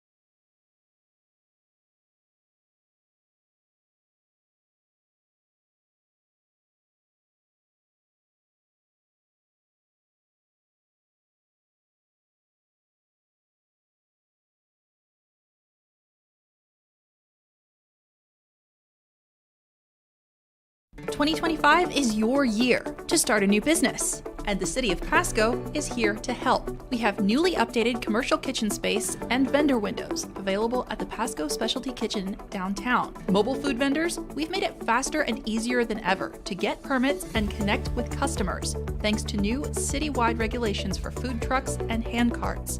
Visit pasco-wa.gov for more information and join the thriving Pasco community. Naturally transformative.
We're forging the future of the city of Pasco, and we need your voice. The city is updating our comprehensive plan, which covers everything from housing and transportation to utilities and parks. This document showcases the vision of what we want Pasco to be in 2046 and beyond. Tell us about the type of businesses you'd like to see, the types of parks you'd like to visit, and the type of neighborhood you want to live in. Scan the QR code on your screen or visit pasco-wa.gov/comp-plan and become part of the future. Want to help wildlife? Don't feed them. While it's understandable that people both love to watch wildlife and want to help wild animals by feeding them, wildlife feeding is more harmful than helpful. Animals have evolved to endure a wide range of environmental conditions and food availability, and they rarely need supplemental food from humans to survive. A major consequence of wildlife feeding is that it spreads contagious diseases. When animals are fed by humans, they come into close contact with one another at feed sites. If there's a sick animal in the area, these unnatural concentrations of animals can result in spreading disease more rapidly than if feeding wasn't happening. One of the most impactful diseases to deer, elk, and moose is chronic wasting disease, or CWD for short, which is always fatal. It's caused by proteins called prions that act as an infectious agent and spread through direct contact between animals, as well as indirect contact through exposure to contaminated environments. Once prions are deposited into soil, water, or even plant tissue from infected animals, they're extremely difficult to remove and can remain in the environment for years. The first detection of CWD in Washington was near Spokane in 2024. As a result of the disease being present in our state, the Washington Department of Fish and Wildlife enacted a statewide ban on feeding deer, elk, and moose in an effort to minimize transmission of CWD. Feeding any kind of wildlife, including the use of salt or mineral licks that encourages these species to gather together, is illegal. Most animals with CWD appear normal until the end stages of the disease, when they could show signs of weight loss, lethargy, drooping ears, excessive salivation and urination, and loss of fear of people. Even when infected animals look healthy, they're spreading CWD. Ultimately, this disease can cause serious threats to the long-term conservation of deer, elk, and moose populations. In addition to the ban on feeding deer, elk, and moose, WDFW has adopted several other rules to prevent the spread of CWD. Go to wdfw.wa.gov/CWD for additional information on CWD, how it's being managed in Washington, and more ways you can help prevent the spread of this disease. Most important, though, leave wild species alone and let them be wild. Welcome to Pasco, where we are building a community rooted in culture. Check out the Farmers Market downtown at Peanuts Park, Saturdays from May through October. Taste something new at one of our diverse local restaurants, the Pasco Specialty Kitchen vendor windows, or our growing food truck scene. And enjoy the natural beauty of our waterfront parks and the Sacagawea Heritage Trail. Shop small, explore local, and experience the spirit of Pasco. Naturally transformative.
So we're going to need everybody's help because this fire engine, fully loaded, is about 52,000 pounds.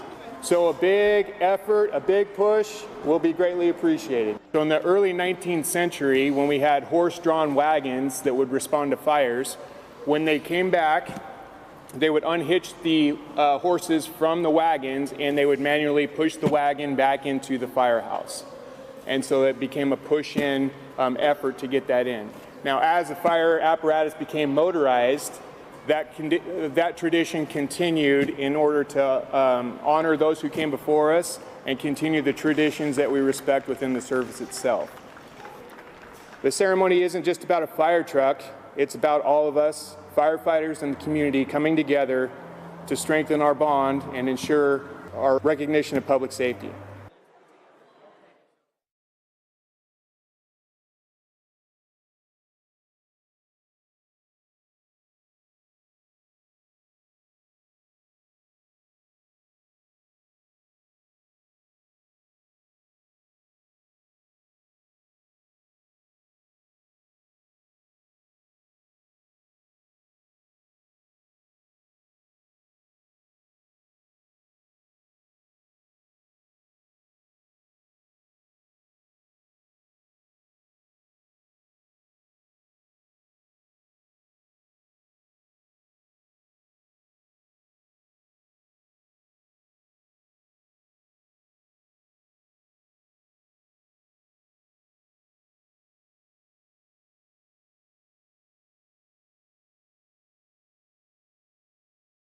"2025 is your year to start a new business, and the City of Pasco is here to help. We have newly updated commercial kitchen space and vendor windows available at the Pasco Specialty Kitchen downtown. Mobile food vendors, we've made it faster and easier than ever to get permits and connect with customers, thanks to new citywide regulations for food trucks and hand carts.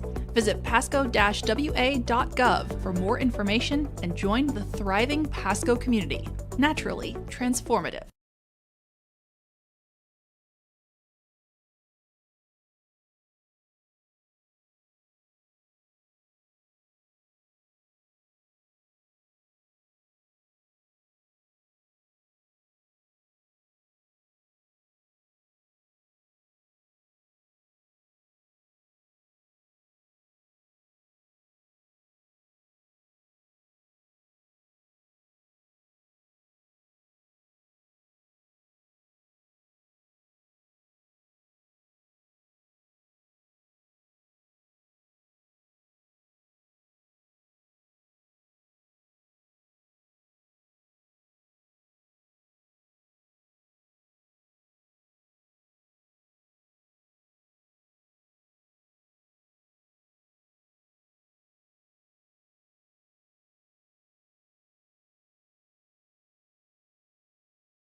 We're forging the future of the city of Pasco, and we need your voice. The city is updating our comprehensive plan, which covers everything from housing and transportation to utilities and parks. This document showcases the vision of what we want Pasco to be in 2046 and beyond. Tell us about the type of businesses you'd like to see, the types of parks you'd like to visit, and the type of neighborhood you want to live in. Scan the QR code on your screen or visit pasco-wa.gov/comp-plan and become part of the future. Want to help wildlife? Don't feed them. While it's understandable that people both love to watch wildlife and want to help wild animals by feeding them, wildlife feeding is more harmful than helpful.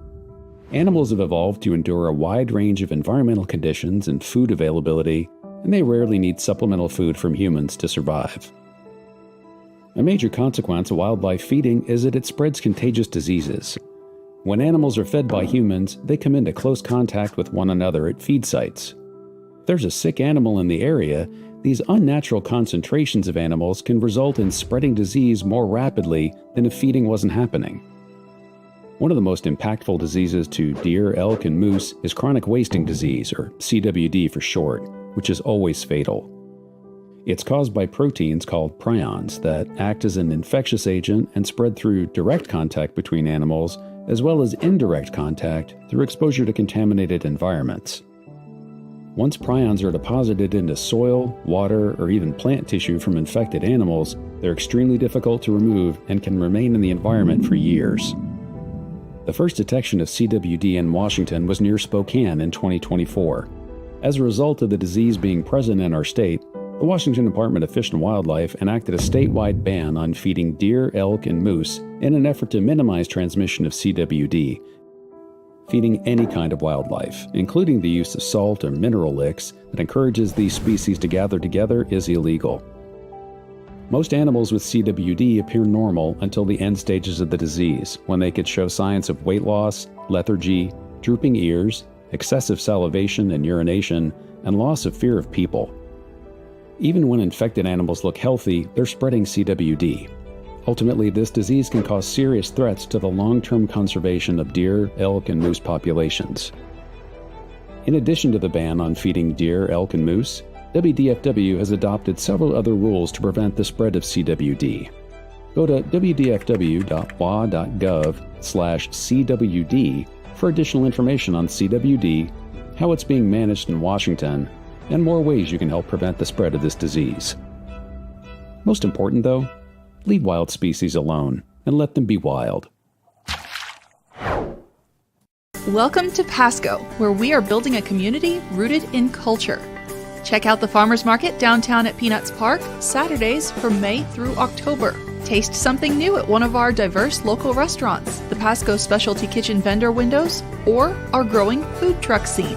And enjoy the natural beauty of our waterfront parks and the Sacagawea Heritage Trail. Shop small, explore local, and experience the spirit of Pasco. Naturally transformative.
So we're going to need everybody's help because this fire engine, fully loaded, is about 52,000 pounds.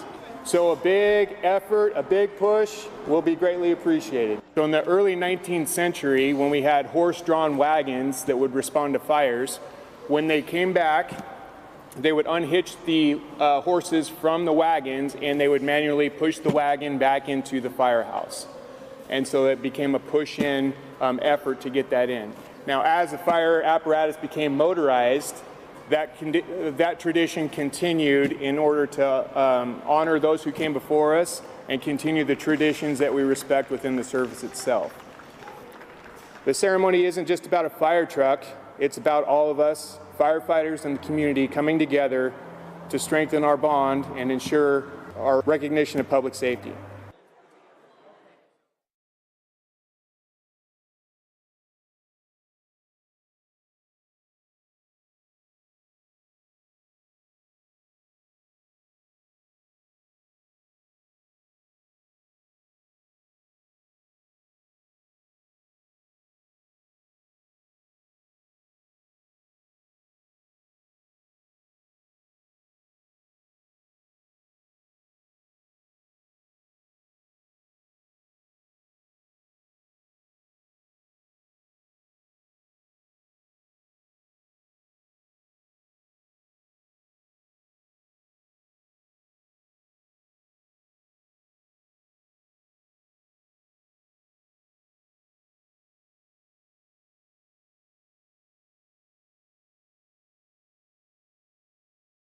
"2025 is your year to start a new business, and the City of Pasco is here to help. We have newly updated commercial kitchen space and vendor windows available at the Pasco Specialty Kitchen downtown. Mobile food vendors, we've made it faster and easier than ever to get permits and connect with customers, thanks to new citywide regulations for food trucks and hand carts.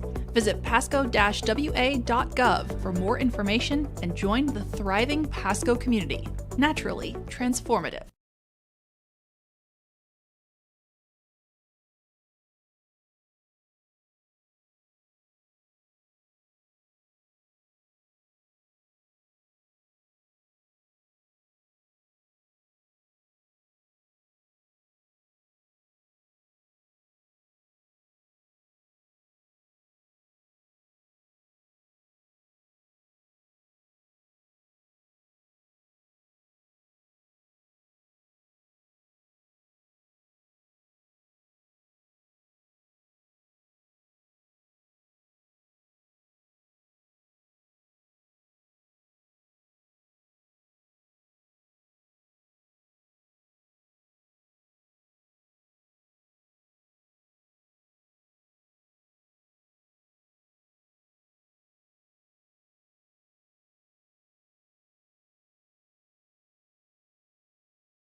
We're forging the future of the city of Pasco, and we need your voice. The city is updating our comprehensive plan, which covers everything from housing and transportation to utilities and parks. This document showcases the vision of what we want Pasco to be in 2046 and beyond. Tell us about the type of businesses you'd like to see, the types of parks you'd like to visit, and the type of neighborhood you want to live in. Scan the QR code on your screen or visit pasco-wa.gov/comp-plan and become part of the future. Want to help wildlife? Don't feed them. While it's understandable that people both love to watch wildlife and want to help wild animals by feeding them, wildlife feeding is more harmful than helpful. Animals have evolved to endure a wide range of environmental conditions and food availability, and they rarely need supplemental food from humans to survive. A major consequence of wildlife feeding is that it spreads contagious diseases. When animals are fed by humans, they come into close contact with one another at feed sites. If there's a sick animal in the area, these unnatural concentrations of animals can result in spreading disease more rapidly than if feeding wasn't happening. One of the most impactful diseases to deer, elk, and moose is chronic wasting disease, or CWD for short, which is always fatal. It's caused by proteins called prions that act as an infectious agent and spread through direct contact between animals, as well as indirect contact through exposure to contaminated environments. Once prions are deposited into soil, water, or even plant tissue from infected animals, they're extremely difficult to remove and can remain in the environment for years. The first detection of CWD in Washington was near Spokane in 2024. As a result of the disease being present in our state, the Washington Department of Fish and Wildlife enacted a statewide ban on feeding deer, elk, and moose in an effort to minimize transmission of CWD. Feeding any kind of wildlife, including the use of salt or mineral licks that encourages these species to gather together, is illegal. Most animals with CWD appear normal until the end stages of the disease, when they could show signs of weight loss, lethargy, drooping ears, excessive salivation and urination, and loss of fear of people. Even when infected animals look healthy, they're spreading CWD. Ultimately, this disease can cause serious threats to the long-term conservation of deer, elk, and moose populations. In addition to the ban on feeding deer, elk, and moose, WDFW has adopted several other rules to prevent the spread of CWD. Go to wdfw.wa.gov/CWD for additional information on CWD, how it's being managed in Washington, and more ways you can help prevent the spread of this disease. Most important, though, leave wild species alone and let them be wild. Welcome to Pasco, where we are building a community rooted in culture. Check out the Farmers Market downtown at Peanuts Park, Saturdays from May through October. Taste something new at one of our diverse local restaurants, the Pasco Specialty Kitchen vendor windows, or our growing food truck scene. And enjoy the natural beauty of our waterfront parks and the Sacagawea Heritage Trail. Shop small, explore local, and experience the spirit of Pasco. Naturally transformative.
So we're going to need everybody's help because this fire engine, fully loaded, is about 52,000 pounds.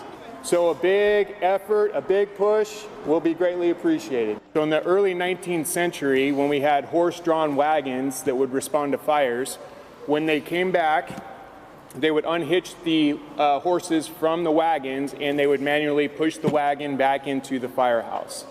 And so it became a push-in effort to get that in.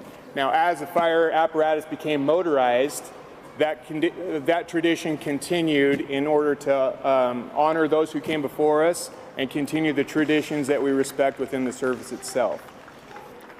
The ceremony isn't just about a fire truck, it's about all of us, firefighters and the community, coming together to strengthen our bond and ensure our recognition of public safety.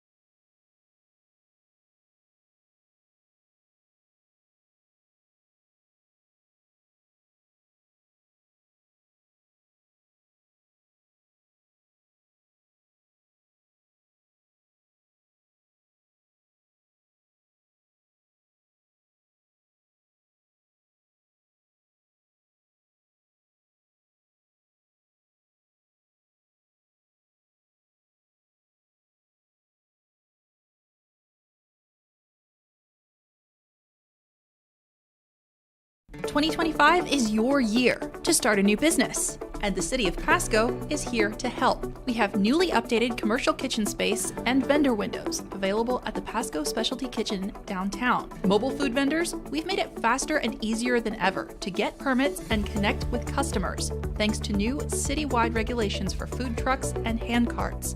Visit pasco-wa.gov for more information and join the thriving Pasco community. Naturally transformative.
We're forging the future of the city of Pasco, and we need your voice. The city is updating our comprehensive plan, which covers everything from housing and transportation to utilities and parks. This document showcases the vision of what we want Pasco to be in 2046 and beyond. Tell us about the type of businesses you'd like to see, the types of parks you'd like to visit, and the type of neighborhood you want to live in. Scan the QR code on your screen or visit pasco-wa.gov/comp-plan and become part of the future.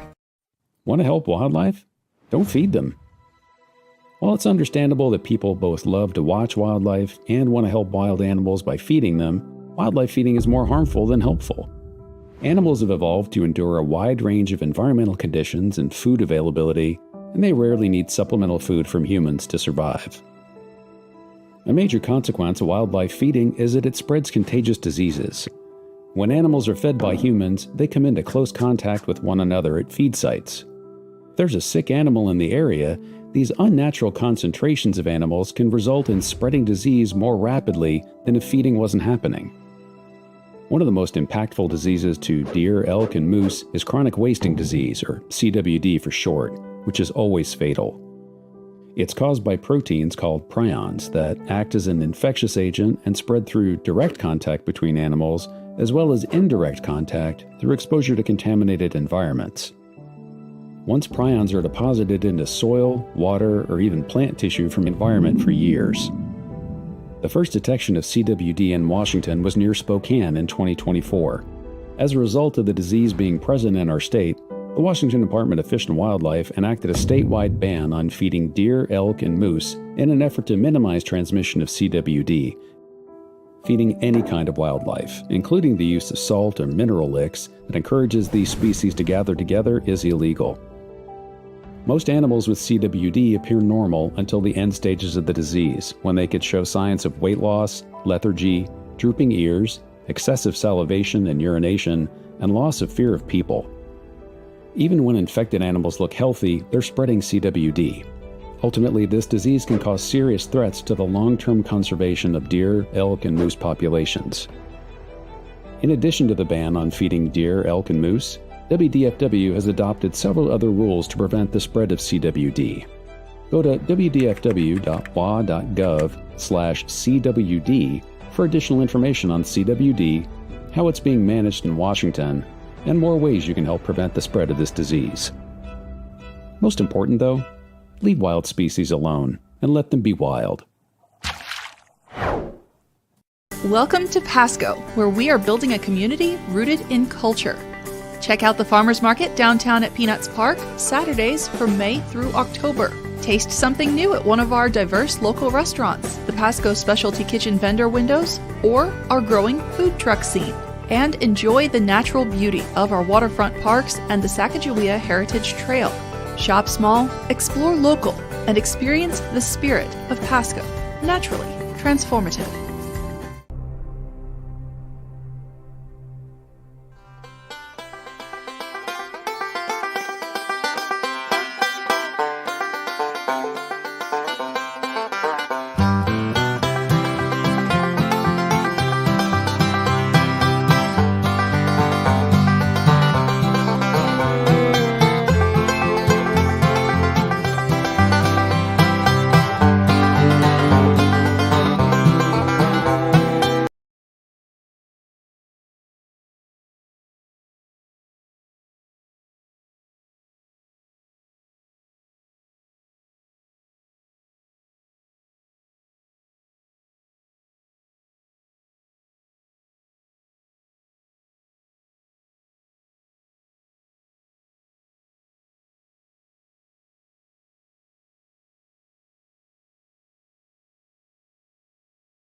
So we're going to need everybody's help because this fire engine, fully loaded, is about 52,000 pounds. So a big effort, a big push will be greatly appreciated. So in the early 19th century, when we had horse-drawn wagons that would respond to fires, when they came back, they would unhitch the horses from the wagons and they would manually push the wagon back into the firehouse. And so it became a push-in effort to get that in. Now, as the fire apparatus became motorized, that tradition continued in order to honor those who came before us and continue the traditions that we respect within the service itself. The ceremony isn't just about a fire truck, it's about all of us, firefighters and the community, coming together to strengthen our bond and ensure our recognition of public safety.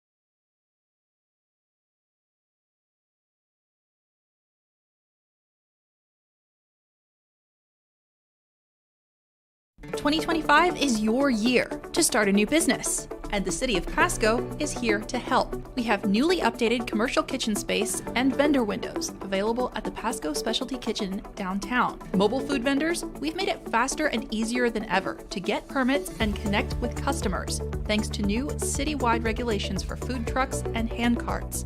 Visit pasco-wa.gov for more information and join the thriving Pasco community. Naturally transformative.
We're forging the future of the city of Pasco, and we need your voice. The city is updating our comprehensive plan, which covers everything from housing and transportation to utilities and parks. This document showcases the vision of what we want Pasco to be in 2046 and beyond. Tell us about the type of businesses you'd like to see, the types of parks you'd like to visit, and the type of neighborhood you want to live in. Scan the QR code on your screen or visit pasco-wa.gov/comp-plan and become part of the future. Want to help wildlife? Don't feed them.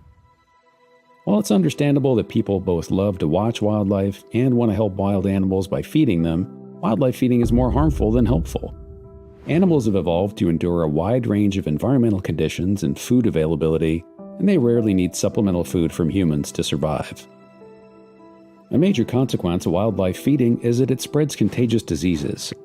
When animals are fed by humans, they come into close contact with one another at feed sites. If there's a sick animal in the area, these unnatural concentrations of animals can result in spreading disease more rapidly than if feeding wasn't happening. One of the most impactful diseases to deer, elk, and moose is chronic wasting disease, or CWD for short, which is always fatal. It's caused by proteins called prions that act as an infectious agent and spread through direct contact between animals, as well as indirect contact through exposure to contaminated environments. Once prions are deposited into soil, water, or even plant tissue from infected animals, they're extremely difficult to remove and can remain in the environment for years. The first detection of CWD in Washington was near Spokane in 2024.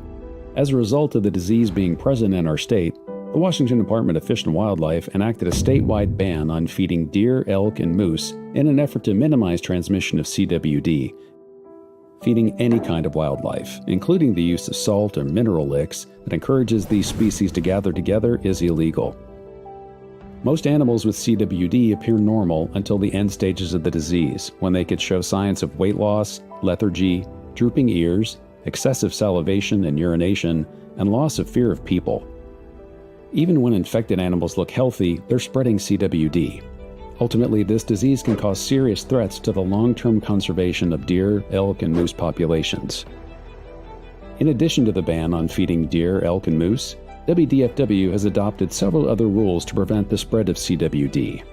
Go to wdfw.wa.gov/CWD for additional information on CWD, how it's being managed in Washington, and more ways you can help prevent the spread of this disease. Most important, though, leave wild species alone and let them be wild. Welcome to Pasco, where we are building a community rooted in culture. Check out the Farmers Market downtown at Peanuts Park, Saturdays from May through October. Taste something new at one of our diverse local restaurants, the Pasco Specialty Kitchen vendor windows, or our growing food truck scene. And enjoy the natural beauty of our waterfront parks and the Sacagawea Heritage Trail. Shop small, explore local, and experience the spirit of Pasco. Naturally transformative.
So we're going to need everybody's help because this fire engine, fully loaded, is about 52,000 pounds.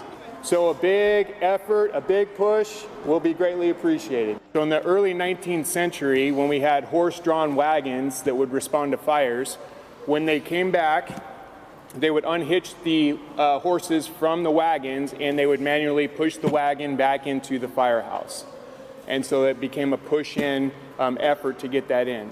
Now, as the fire apparatus became motorized, that tradition continued in order to honor those who came before us and continue the traditions that we respect within the service itself. The ceremony isn't just about a fire truck, it's about all of us, firefighters and the community, coming together to strengthen our bond and ensure our recognition of public safety.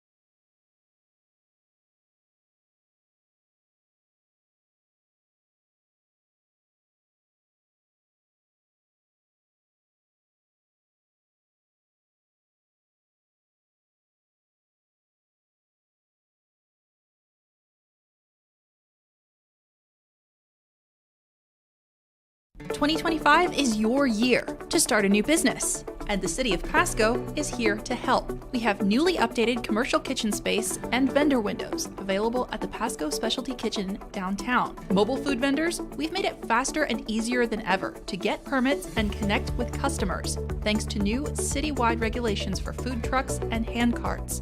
Visit pasco-wa.gov for more information and join the thriving Pasco community. Naturally transformative.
We're forging the future of the city of Pasco, and we need your voice. The city is updating our comprehensive plan, which covers everything from housing and transportation to utilities and parks. This document showcases the vision of what we want Pasco to be in 2046 and beyond. Tell us about the type of businesses you'd like to see, the types of parks you'd like to visit, and the type of neighborhood you want to live in. Scan the QR code on your screen or visit pasco-wa.gov/comp-plan and become part of the future. Want to help wildlife? Don't feed them. While it's understandable that people both love to watch wildlife and want to help wild animals by feeding them, wildlife feeding is more harmful than helpful. Animals have evolved to endure a wide range of environmental conditions and food availability, and they rarely need supplemental food from humans to survive. A major consequence of wildlife feeding is that it spreads contagious diseases. When animals are fed by humans, they come into close contact with one another at feed sites. If there's a sick animal in the area, these unnatural concentrations of animals can result in spreading disease more rapidly than if feeding wasn't happening.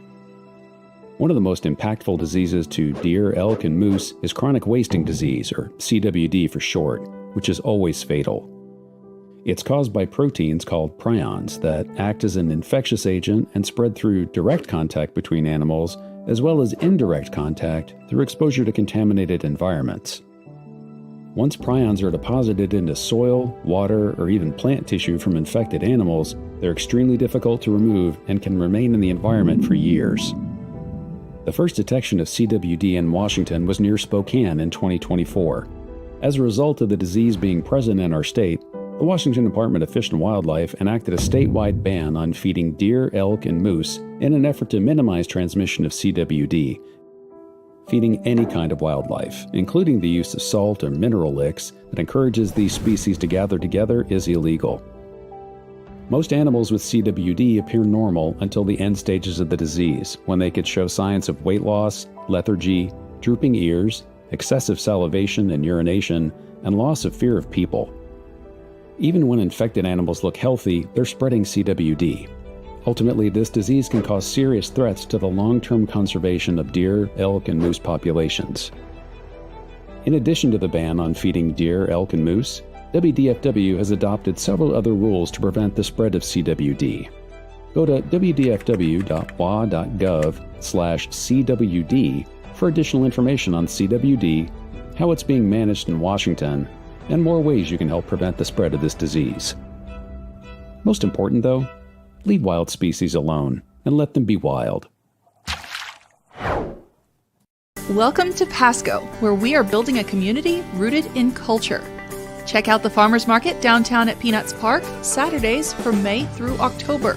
Taste something new at one of our diverse local restaurants, the Pasco Specialty Kitchen vendor windows, or our growing food truck scene.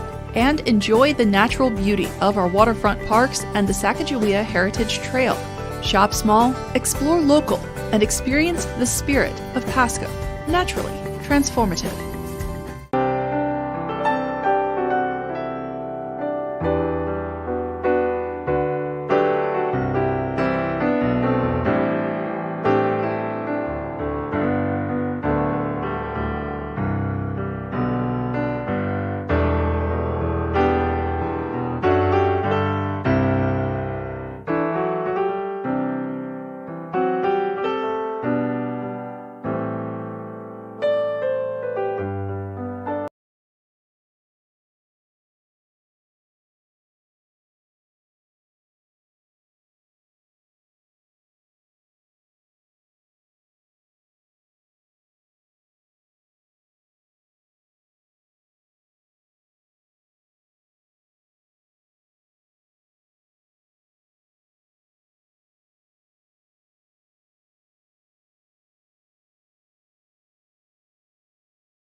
So we're going to need everybody's help because this fire engine, fully loaded, is about 52,000 pounds.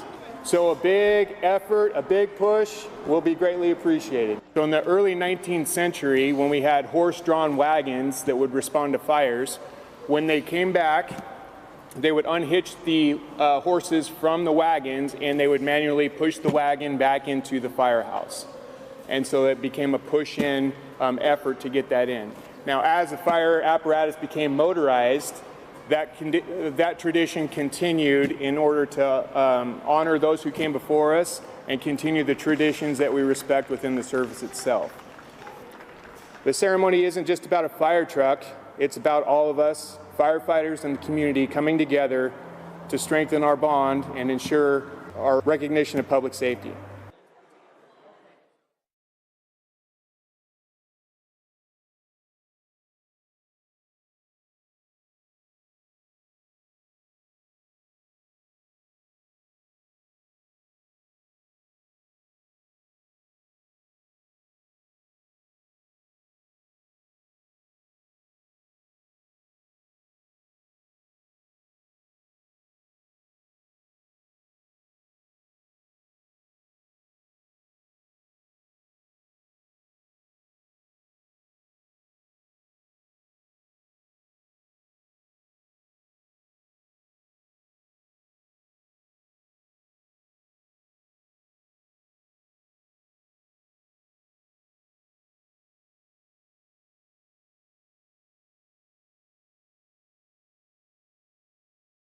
"2025 is your year to start a new business, and the City of Pasco is here to help. We have newly updated commercial kitchen space and vendor windows available at the Pasco Specialty Kitchen downtown. Mobile food vendors, we've made it faster and easier than ever to get permits and connect with customers, thanks to new citywide regulations for food trucks and hand carts.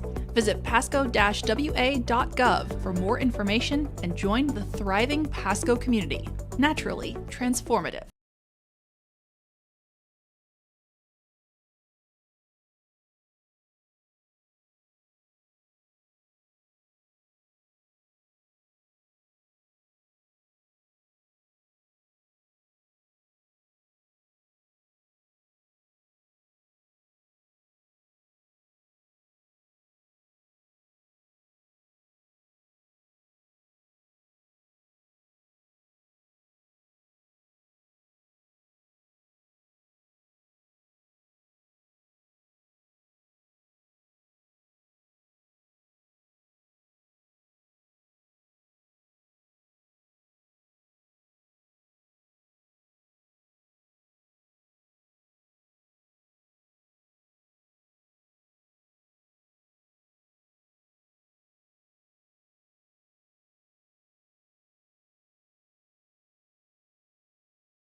We're forging the future of the city of Pasco, and we need your voice. The city is updating our comprehensive plan, which covers everything from housing and transportation to utilities and parks. This document showcases the vision of what we want Pasco to be in 2046 and beyond. Tell us about the type of businesses you'd like to see, the types of parks you'd like to visit, and the type of neighborhood you want to live in. Scan the QR code on your screen or visit pasco-wa.gov/comp-plan and become part of the future.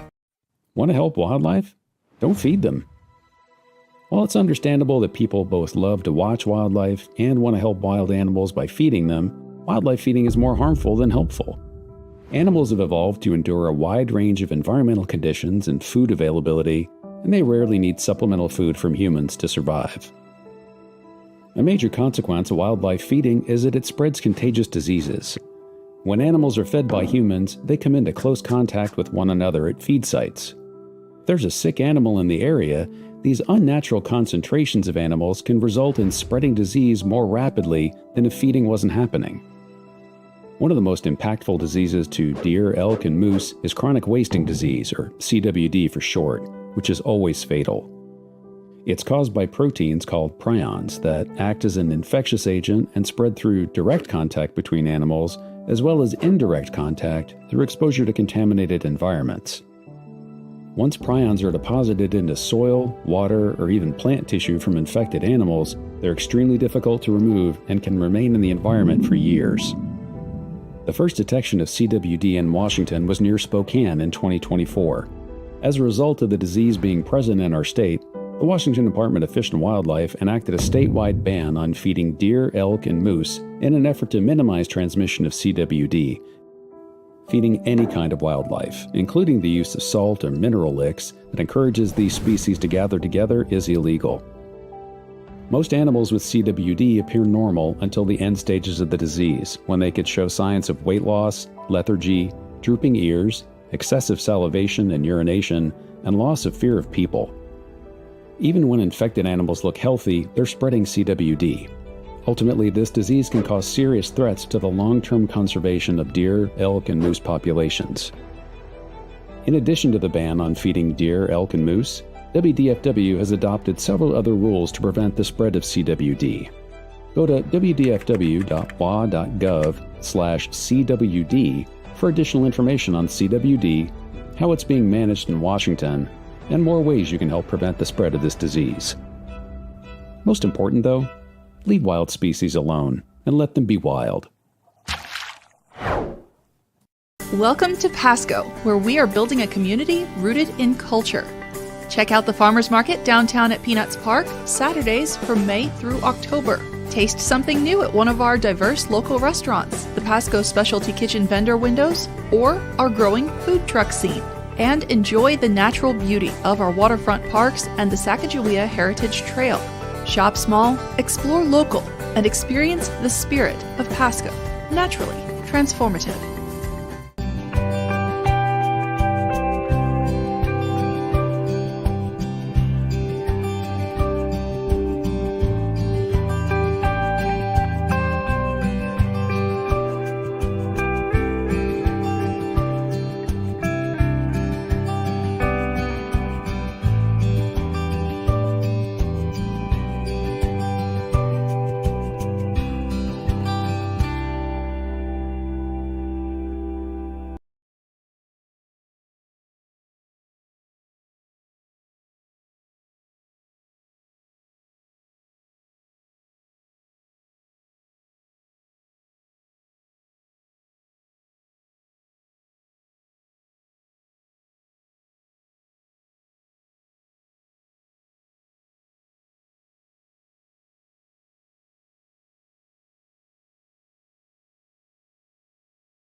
So we're going to need everybody's help because this fire engine, fully loaded, is about 52,000 pounds.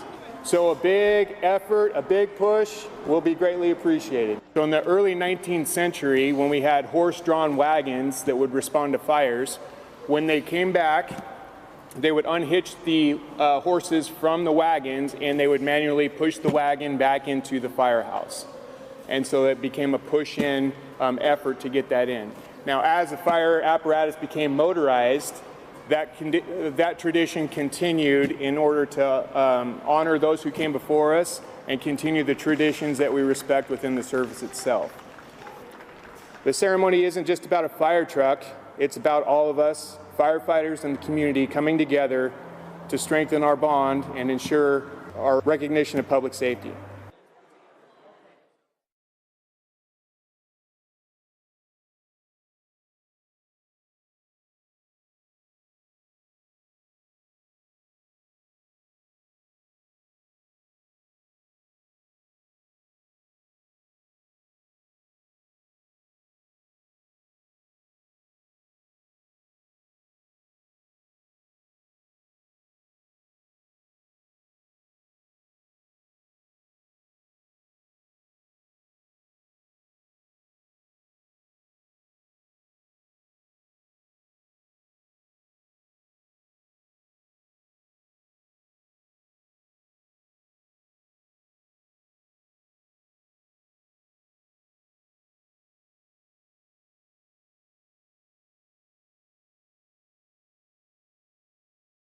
"2025 is your year to start a new business, and the City of Pasco is here to help. We have newly updated commercial kitchen space and vendor windows available at the Pasco Specialty Kitchen downtown. Mobile food vendors, we've made it faster and easier than ever to get permits and connect with customers, thanks to new citywide regulations for food trucks and hand carts.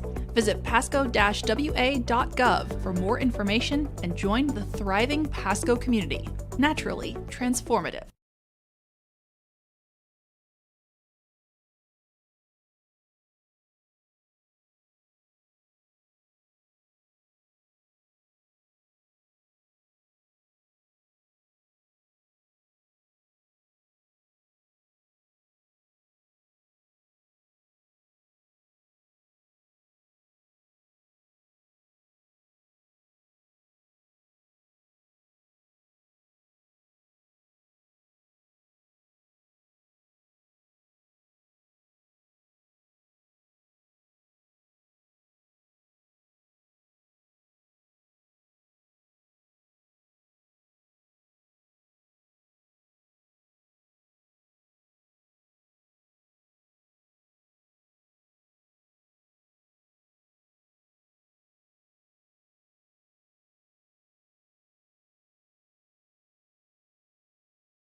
We're forging the future of the city of Pasco, and we need your voice. The city is updating our comprehensive plan, which covers everything from housing and transportation to utilities and parks. This document showcases the vision of what we want Pasco to be in 2046 and beyond. Tell us about the type of businesses you'd like to see, the types of parks you'd like to visit, and the type of neighborhood you want to live in. Scan the QR code on your screen or visit pasco-wa.gov/comp-plan and become part of the future. Want to help wildlife? Don't feed them. While it's understandable that people both love to watch wildlife and want to help wild animals by feeding them, wildlife feeding is more harmful than helpful. Animals have evolved to endure a wide range of environmental conditions and food availability, and they rarely need supplemental food from humans to survive. A major consequence of wildlife feeding is that it spreads contagious diseases. When animals are fed by humans, they come into close contact with one another at feed sites. If there's a sick animal in the area, these unnatural concentrations of animals can result in spreading disease more rapidly than if feeding wasn't happening. One of the most impactful diseases to deer, elk, and moose is chronic wasting disease, or CWD for short, which is always fatal. It's caused by proteins called prions that act as an infectious agent and spread through direct contact between animals, as well as indirect contact through exposure to contaminated environments. Once prions are deposited into soil, water, or even plant tissue from infected animals, they're extremely difficult to remove and can remain in the environment for years. The first detection of CWD in Washington was near Spokane in 2024. As a result of the disease being present in our state, the Washington Department of Fish and Wildlife enacted a statewide ban on feeding deer, elk, and moose in an effort to minimize transmission of CWD. Feeding any kind of wildlife, including the use of salt or mineral licks that encourages these species to gather together, is illegal. Most animals with CWD appear normal until the end stages of the disease, when they could show signs of weight loss, lethargy, drooping ears, excessive salivation and urination, and loss of fear of people. Even when infected animals look healthy, they're spreading CWD. Ultimately, this disease can cause serious threats to the long-term conservation of deer, elk, and moose populations. In addition to the ban on feeding deer, elk, and moose, WDFW has adopted several other rules to prevent the spread of CWD. Go to wdfw.wa.gov/CWD for additional information on CWD, how it's being managed in Washington, and more ways you can help prevent the spread of this disease. Most important, though, leave wild species alone and let them be wild. Welcome to Pasco, where we are building a community rooted in culture. Check out the Farmers Market downtown at Peanuts Park, Saturdays from May through October. Taste something new at one of our diverse local restaurants, the Pasco Specialty Kitchen vendor windows, or our growing food truck scene. And enjoy the natural beauty of our waterfront parks and the Sacagawea Heritage Trail. Shop small, explore local, and experience the spirit of Pasco. Naturally transformative.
So we're going to need everybody's help because this fire engine, fully loaded, is about 52,000 pounds.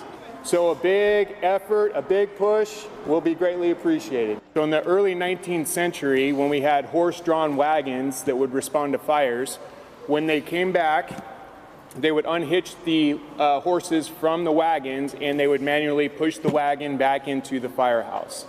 And so it became a push-in effort to get that in. Now, as the fire apparatus became motorized, that tradition continued in order to honor those who came before us and continue the traditions that we respect within the service itself. The ceremony isn't just about a fire truck, it's about all of us, firefighters and the community, coming together to strengthen our bond and ensure our recognition of public safety.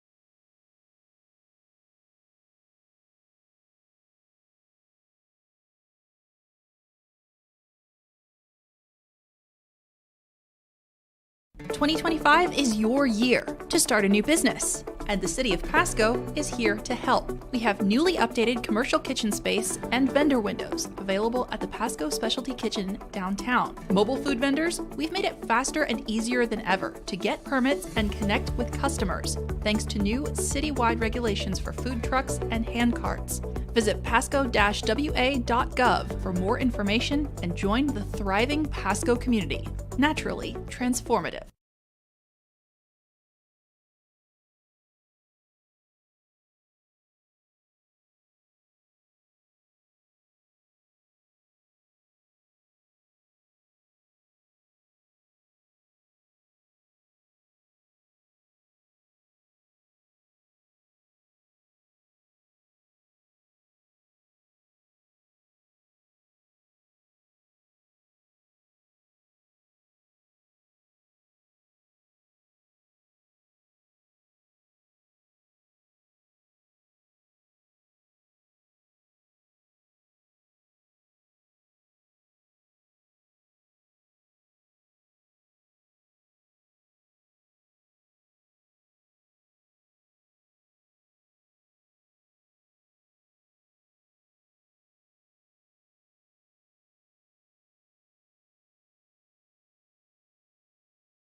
We're forging the future of the city of Pasco, and we need your voice. The city is updating our comprehensive plan, which covers everything from housing and transportation to utilities and parks. This document showcases the vision of what we want Pasco to be in 2046 and beyond. Tell us about the type of businesses you'd like to see, the types of parks you'd like to visit, and the type of neighborhood you want to live in. Scan the QR code on your screen or visit pasco-wa.gov/comp-plan and become part of the future.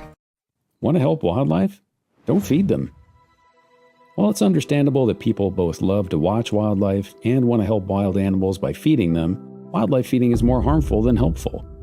Animals have evolved to endure a wide range of environmental conditions and food availability, and they rarely need supplemental food from humans to survive. A major consequence of wildlife feeding is that it spreads contagious diseases. When animals are fed by humans, they come into close contact with one another at feed sites. If there's a sick animal in the area, these unnatural concentrations of animals can result in spreading disease more rapidly than if feeding wasn't happening. One of the most impactful diseases to deer, elk, and moose is chronic wasting disease, or CWD for short, which is always fatal. It's caused by proteins called prions that act as an infectious agent and spread through direct contact between animals, as well as indirect contact through exposure to contaminated environments. Once prions are deposited into soil, water, or even plant tissue from infected animals, they're extremely difficult to remove and can remain in the environment for years. The first detection of CWD in Washington was near Spokane in 2024. As a result of the disease being present in our state, the Washington Department of Fish and Wildlife enacted a statewide ban on feeding deer, elk, and moose in an effort to minimize transmission of CWD. Feeding any kind of wildlife, including the use of salt or mineral licks that encourages these species to gather together, is illegal. Most animals with CWD appear normal until the end stages of the disease, when they could show signs of weight loss, lethargy, drooping ears, excessive salivation and urination, and loss of fear of people. Even when infected animals look healthy, they're spreading CWD. Ultimately, this disease can cause serious threats to the long-term conservation of deer, elk, and moose populations. In addition to the ban on feeding deer, elk, and moose, WDFW has adopted several other rules to prevent the spread of CWD. Go to wdfw.wa.gov/CWD for additional information on CWD, how it's being managed in Washington, and more ways you can help prevent the spread of this disease. Most important, though, leave wild species alone and let them be wild. Welcome to Pasco, where we are building a community rooted in culture. Check out the Farmers Market downtown at Peanuts Park, Saturdays from May through October. Taste something new at one of our diverse local restaurants, the Pasco Specialty Kitchen vendor windows, or our growing food truck scene. And enjoy the natural beauty of our waterfront parks and the Sacagawea Heritage Trail. Shop small, explore local, and experience the spirit of Pasco. Naturally transformative.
So we're going to need everybody's help because this fire engine, fully loaded, is about 52,000 pounds. So a big effort, a big push will be greatly appreciated. So in the early 19th century, when we had horse-drawn wagons that would respond to fires, when they came back, they would unhitch the horses from the wagons and they would manually push the wagon back into the firehouse. And so it became a push-in effort to get that in. Now, as the fire apparatus became motorized, that tradition continued in order to honor those who came before us and continue the traditions that we respect within the service itself. The ceremony isn't just about a fire truck, it's about all of us, firefighters and the community, coming together to strengthen our bond and ensure our recognition of public safety.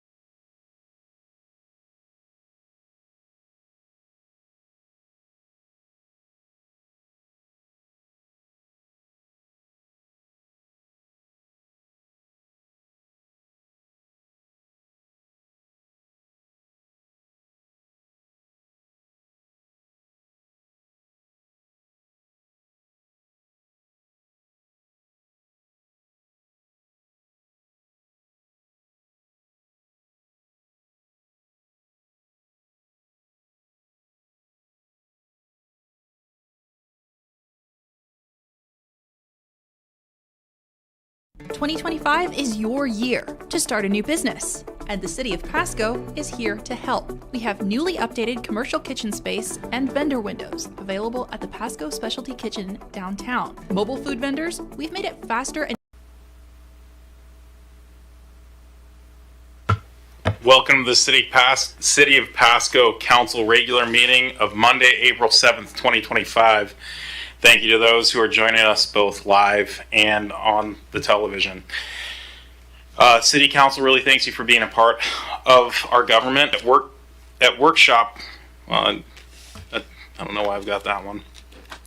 That's fine. I got it. At regular meetings, the City Council takes action on formal items, holds public hearings, and conducts other business of the city.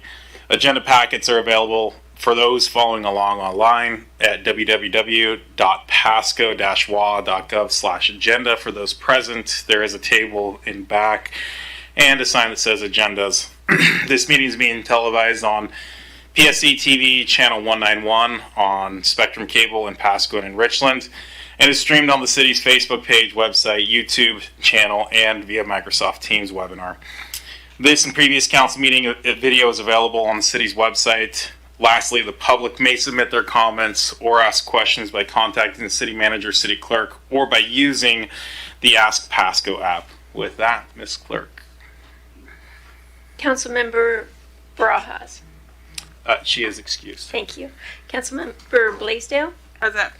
Councilmember Grimm. Here. Councilmember Harpster. He is also excused. Thank you. Councilmember Perales. Should be joining us via technology.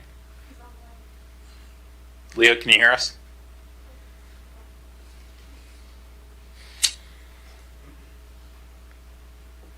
Give it a quick minute. If we can't get it, we'll circle back to him. Yes. How about Mayor Pro Tem Milne I am present. and Mayor Serrano? I'm here. Great. With that, it looks like give Angela one more minute. Okay. Is he muted or we muted him? Or okay. Mr. Perales, if you can hear us, it sounds like you're muted. And I think you've got that control function. Yeah, apparently he can handle that himself. Okay. Let's go ahead and do the Pledge of Allegiance, and after that, Mr. Strong, maybe you can work to unmute Mr. Perales. I pledge allegiance to the flag of the United States of America and to the republic for which it stands, one nation, under God, indivisible, with liberty and justice for all.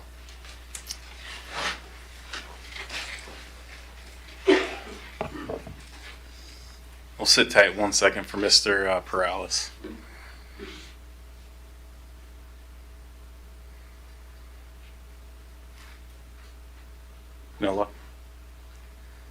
Go ahead, Angela. Councilmember Perales, your mic is available on your side. So I guess Ms. Blaisdell, if he shoots you any updates, let us know. I guess I don't know how long to try to figure this out. For now, let's go ahead and okay, it looks like he signed off. Might be signing back in. With that, we'll move on to item number 4, which is our consent agenda. All items listed under the consent agenda are considered to be routine by the City Council and will be enacted by a roll call vote as one motion as listed in the agenda.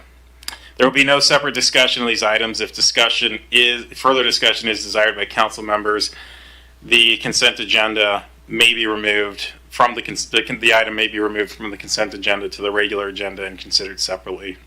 So with that, we've got a handful of items. Item A is approval of meeting minutes for March 17th, March 22nd, March 24th, and March 31st, 2025. Item B is bills and communications, approving the claims in the total amount of $6,863,149.92. Item C is resolution number 4582, River Shore Sewer Interceptor upsizing Phase 1 design loan acceptance.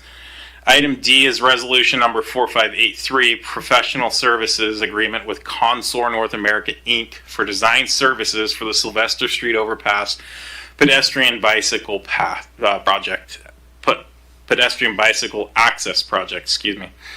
Item E is resolution number 4584, project acceptance for the well capacity upgrades project. Item F is resolution number 4585, agreement with Burnham for tax credit proceeds transfer. Before we make a motion, two things. One, do we have any update on Mr. Perales? It appears not. I see you. Oh, Leo, we got you. Can you hear me now? Yeah, we got you. There we go. Thank you much. Good evening. Good evening. So I just rolled through the consent agenda. Do you have any items you wish to remove from there? No, I don't. Thank you. Okay. Anybody else have any items they wish to remove? With hearing none, Mr. Milne, can you get us a motion, please? Thank you, Mayor. I move to approve the consent agenda as read. Second. Got a motion by Mr. Milne and a second by Ms. Blaisdell. And as I said, that'll come in a roll call form. So, Ms. Clerk. Councilmember Blaisdell? Yes. Councilmember Grimm? Yes. Councilmember Perales? Yes. Mayor Pro Tem Milne? Yes. And Mayor Serrano? Yes. It passes unanimously. Thank you. Does pass unanimously. Thank you for that. Next item is item 5, proclamations, acknowledgements. They're unlisted. That opens us to number 6, which is our public comments period. The public may address council on any item unless it relates to a later scheduled public hearing. This item is allowed to is provided to allow the opportunity to bring items to city council or to express an opinion on an issue. Its purpose is not to provide a venue for debate or the posing of questions with the expectation of an immediate response. Some questions require consideration by council over time and after a deliberative process with input from a number of different sources. Some questions are best directed to staff members who have access to specific information. Citizen comments will be limited to 3 minutes, which I'll follow that, and Ms. Clerk will so kindly help us keep time. Those with lengthy messages are invited to summarize their comments or submit written information for council consideration outside of formal meetings. Lastly, when you step up to the microphone for your comment, please provide your name and your county of residence. With that, we are open for public comment. Yes, sir. I see the mic's bent down, so if you can bend it up, and then there's also like a little speaker thing. There we go. We're red. We're good to go. My name's Dennis Brown, Franklin County resident. Okay, so I'm burning my 3 minutes. I had to have AI write me up a summary of what I want to say because I'm not that clever. So to begin with, it's curb ramps I live in a part of town where they put the endless curb, and it's quite annoying. So here's what we have. Curb ramps are essential for providing smooth and safe access to your driveway by addressing several key issues. Protection of car suspension. Without a curb ramp, driving over the abrupt edge of a curb can cause significant impact on the car suspension system. This repeated jarring can lead to premature wear and tear on shock struts and other suspension components, potentially resulting in costly repairs and a less comfortable ride. Curb ramps effectively bridge the gap between the street and the driveway, creating a gradual incline that allows your car suspension to compress and decompress, blah, blah, blah. Prevention of scraping low-riding vehicles, in particular, are susceptible to scraping their front bumpers, undercarriage, and even the exhaust systems when navigating the sharp angle of a curb. Curb ramps eliminate this risk by providing a gentler slope, making the transition without contact, preserving your vehicle's paintwork and structural integrity. I have a sedan, and I still bump on it if I hit it wrong. Reduced jolting for individuals. The sudden upward and downward motion experienced when driving over a curb can be particularly uncomfortable and even painful for older individuals. The impact can jolt the body, potentially exacerbating existing back or neck injuries problems. Curb ramps significantly reduce the abruptness, allowing for a smoother and more comfortable transition into and out of the driveway. This consideration is crucial for maintaining the comfort and well-being of elderly passengers and drivers. Not just about convenience, they actively protect your vehicle from damage, prevent frustrating scrapes, and enhance the comfort and safety. So on that note, I'd like to see something in the code that allows me to install curb ramps, because currently at this time there aren't any. I found that out a couple of years ago when I tried to put a concrete one in and had to tear it out. Lessons learned. Thank you for your time. Thank you for bringing that to our attention, and I know staff's diligently taking notes, and something that we can address in the future. Thank you. Appreciate it. Here's a couple of examples. I did. Oh, okay. It's two sets of shoes. With that, do we have any further public comments? Go ahead, Ms. Mahoney.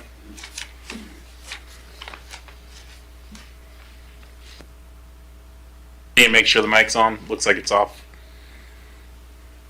There you go. Is it on?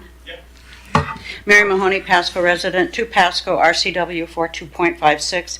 Provide permits for Pasco and Hayden Homes to kill our 8 floodplain American bald eagles and eaglets. Provide a 404 permit for floodplain Road 48 Park, floodplain sewer, and for resolution number 4582. Provide all LID designs for Pearl Street, past and present, and for my property, indicating harassment and retaliation. Provide an LID and or ULID start date and cost for my property. Forced LID Pasco City Council meeting on 5/23/22 and public comments hands off to Pasco and developers. With the Pasco Aquatic Center, how much is ex-Pasco Mayor Matt Watkins paid at a rate of $10,390 per month plus travel expenses? What's the total cost of the wow factor or wave machine, costing $22 million to $280 million, while Yakima's Aquatic Center, opening in June, costs only $10.8 million total. Pasco's CIP budget is well over $500 million, yet there's no money for a homeless shelter for people and no money for a low-cost spay-neuter clinic for dogs and cats. With animal control, provide a permit for Tri-City Animal Services to operate as an animal research provider. Include Angela Zeiler's animal holding facility plans for WSU. See Zeiler's quote in the Tri-City Herald. See Zegan Zeiler's WSU Buncher files and WSU dog videos extending well over 30 years. See Pasco City Council meeting 4119 with Pasco City Attorney Lee Kerr, authorization of new due process at animal control that results in unlawful seizures. Dogs are killed and or sent to WSU for research. See Bell Kilo, Jake, and many, many more. See animal control botched euthanasias they call popcorning the dogs and cats, or also called a violent, painful way to die. Provide Ziegler-Zeiler's humane euthanasia certifications as required by the Animal Welfare Act. Provide TCAS insurance and Pasco's cat bonds. Provide results for 48 counts of animal cruelty, theft of $375,000, and the missing rainy day fund at Animal Control. See Chambers, Howard, Hernandez, and Angela Zeiler. For questions, call Pasco's Lee Kerr at 509-735-1542. For a list of animal research providers to WSU, including bogus rescues, call WSU President 509-335-4200. Call Dr. Guy Palmer at WSU and at Paul Allen School of Global Animal Health, 509-432-3385. My comments tonight are for the record and to put Pasco on notice. Thank you. Do we have any additional public comments? Going once, going twice, third time, all right. Thank you. With that, we'll move on to item number 7, which is reports from committees or officers. Mr. Prowlis, do you have anything to report? No, I don't. Thank you. Thank you, sir. Ms. Blaisdell. Considering we haven't really met for the last 2 weeks, I have quite a bit. So I did attend Visit Tri-Cities meeting. We are looking for Ironman volunteers. I believe it's not till September, but they need many more volunteers this year versus last year to keep the event going. I also attended the Tri-City Regional luncheon and annual meeting, and then a ribbon cutting in downtown Pasco for Lucky Leaf. I believe it's their second location for Pasco. And I am happy to say Pasco High Dance Team took place in state in show and hip hop and third in Palm. So that was, again, a major accomplishment for those kids. So that's all I have. Thank you. With that, I guess that goes to me. I too attended the Lucky Leaf opening. Had a nice chat with either the owner or the manager, Slim, I believe is his name, and it's good. Well, sorry. It's good to see folks who stay in town or leave town and come back and want to participate in the business community. So I appreciate that. And again, it was a great conversation. I also today attended the Pasco Aviation Celebration. Yesterday marked 99 years of commercial aviation, starting with mail, which went from Pasco to Elko, Nevada, back when there was obviously no GPS, really rudimentary, if any maps. And so these guys were real cowboys of the West, willingly taking what was a 5.5 hour flight, which I'm sure now would probably be an hour and 40 minutes, give or take. And really were that innovation. And my message to the community today was, and especially to our next generation, is as the Port of Pasco looks to expand, as the city is looking at, with our RNG facility, with the PWRF, there's opportunity to be on the cutting edge of innovation here in the Tri-Cities. You can leave, that's great, but hopefully you'll come back with something more, or you can stay and there's opportunity for you. And I think that spirit of innovation that we had 99 years ago as the port and as the Aviation Museum seeks to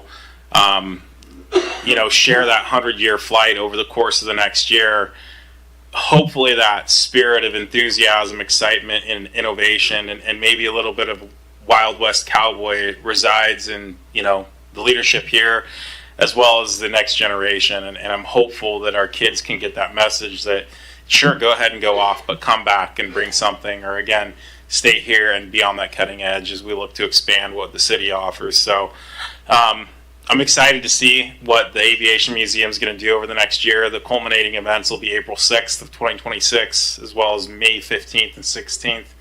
And I look forward to our partnership with them. So with that, I think that's all I have. And I did ask for Mr. Prowse. So moving on to item 8, hearings and council action on ordinances and resolutions relating thereto. I've got a single item here. Item A, public hearing and resolution number 4586, surplus and transfer of city-owned personal property to a government agency. And Chief Crowley, or it's Captain, right?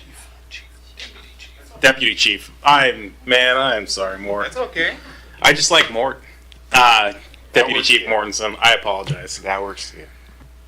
Mayor, Council, thank you for allowing me the time tonight to talk about a couple of fleet proposals we have out of the fire department. Before we do that, I do want to thank you again. I haven't had a chance to talk to you too much about your presence and representation at our push-in ceremonies. That was a really big hit, and having your representation there meant a lot. It was a highlight. So appreciate the speeches and the extra effort too. I think we needed every last bit of muscle. So with that, though, we wanted to talk about our transition with some of those pieces of apparatus and some of the analysis we've done. And tonight we have, let me make sure I can do this. We have two pieces of apparatus that we want to talk about tonight. And when we were doing our analysis at the beginning of the year and getting ready for the biennium budget proposal, we really were taking a look at what we need in the department versus what we want and where we want to go in the next couple of years. And what we found out is we have a couple of pieces of apparatus that were heading towards the end of their life cycle, and then a couple that are in reserve. And it's nice to have that reserve, but we really do need some funding in the future for some new apparatus. And given the state of our budget and the economy, national economy all the way down, we're trying to be responsible with what we have and plan out the future. And we saw an opportunity to move a couple of pieces of apparatus that's going to allow us that opportunity to take a look at some newer pieces in the future. First one I want to talk about tonight is our we call our spill response boat, and we got this on a Department of Ecology grant in 2020. And the purpose of the boat the council approved was to carry what we call boom on that, and that's to go out and contain any oil spills or any spills out on the river, waterways that need mitigated, and it kind of just confines that and keeps it in place. What we found was, while it is very useful, we haven't really had that opportunity. The numbers haven't been there to really demonstrate that we need this vessel still in our fleet. Now, we did put in the electronics on that, so the grant covered the motors, the power plants, the vessel itself, and then the rest of it we had to take care of. So all the electronics and everything were borne from the City of Pasco budget. And that was about $45,000. So we're taking a look at that, and what it's turned into is more of a backup boat for us, just because those numbers on our responses aren't quite there. So with that, when it comes in, we do have to start budgeting and planning for its replacement. And it's roughly a 10-year life cycle before we start having to take a look at the motors, and then taking a look at the electronics and getting those updated. So while the boat didn't cost us anything, the replacement plan in the future is something that we have to save for. Ongoing maintenance costs, there's not a whole lot to it, but it is maintenance costs that we have to go through. The oil changes, making sure all the pumps and everything are working. So there are costs associated with that taking a look at what we can eliminate, that's something we can do. I do want to go back. So before we say, hold on a second, we don't have any deployment capabilities now, or we don't have the ability to mitigate a spill response. Our primary vessel can carry the boom that I was talking about earlier. Plus, it's kind of a dualistic purpose. It works really, really well as a rescue. Plus, we have the ability to go out there and handle some of those spills. And that's what we did before 2020 when we got this grant. This was just really a boat that was designed more towards that and not necessarily towards rescue. So our primary vessel right now does both, and we feel comfortable with that. So when we're going through this and saying what could we do with this, we got a hold of the Department of Ecology, and they said there's a couple different options you guys can take a look at. The easiest option for you, just for simplicity, is to transfer it to another agency, either governmental, somebody who can go out and their job is to clean up spills or have that for that capacity. So started asking around, and Chelan County Fire District 7, who's up there, they take care of the fires, the shoreline of Lake Chelan, they expressed a lot of interest. And so they went to their commissioners and said, hey, what would this look like? And what we did was we also, let me see what that's going back to. So they went up there, their commissioners took a look at it. I did want to recover some of the funding on our electronics, and it's probably in the PowerPoint here in a second. But we did make a deal. So looking at the depreciation value on those electronics, what we did was we took some of the newer equipment off of the boat we're talking about right now. We refreshed the electronics on our older one. And so they're getting a boat that does have electronics in it, but in the whole process we were able to upgrade ours, and they're going to give us some money on that. We have a deal to get $20,000 in recovery on the electronics, which is the depreciation value on those. So legal considerations, obviously, I'm sure you're well aware, to be able to transfer equipment with this value on it, or to be able to sell, we do need council authority, and we went through the legal requirements with the RCWs as far as putting it in the, or advertising it in a local capacity. So we put it in the Tri-City Herald on March 23rd, so that the public was aware that we do have two pieces of apparatus. I'll talk about the ladder truck here in a little bit, but we had two pieces of apparatus that went into the Tri-City Herald. The public hearing is scheduled for tonight as we're here, and public comment period obviously will be afforded as well.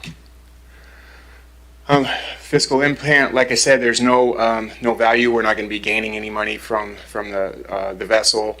That was something that they said was very problematic, even though we do own it and the reporting period, the grant period is over. To sell this, given the fact that it was grant dollars, would be pretty problematic, and they said this would have to go up through the Washington State Supreme Court to kind of get a settling on this, and that's nothing that I was really interested in doing. So again, at $20,000 recovery for the electronics that we're going to give to Chelan 7 will be there, so we're not completely giving it away. We are recovering a portion of the cost that we put into it.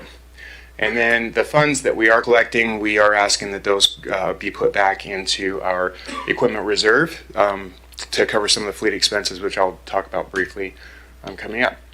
So policy decisions. What we're asking council for is to declare the vessel surplus, and that will allow us to transfer the vessel to Chelan County Fire District 7.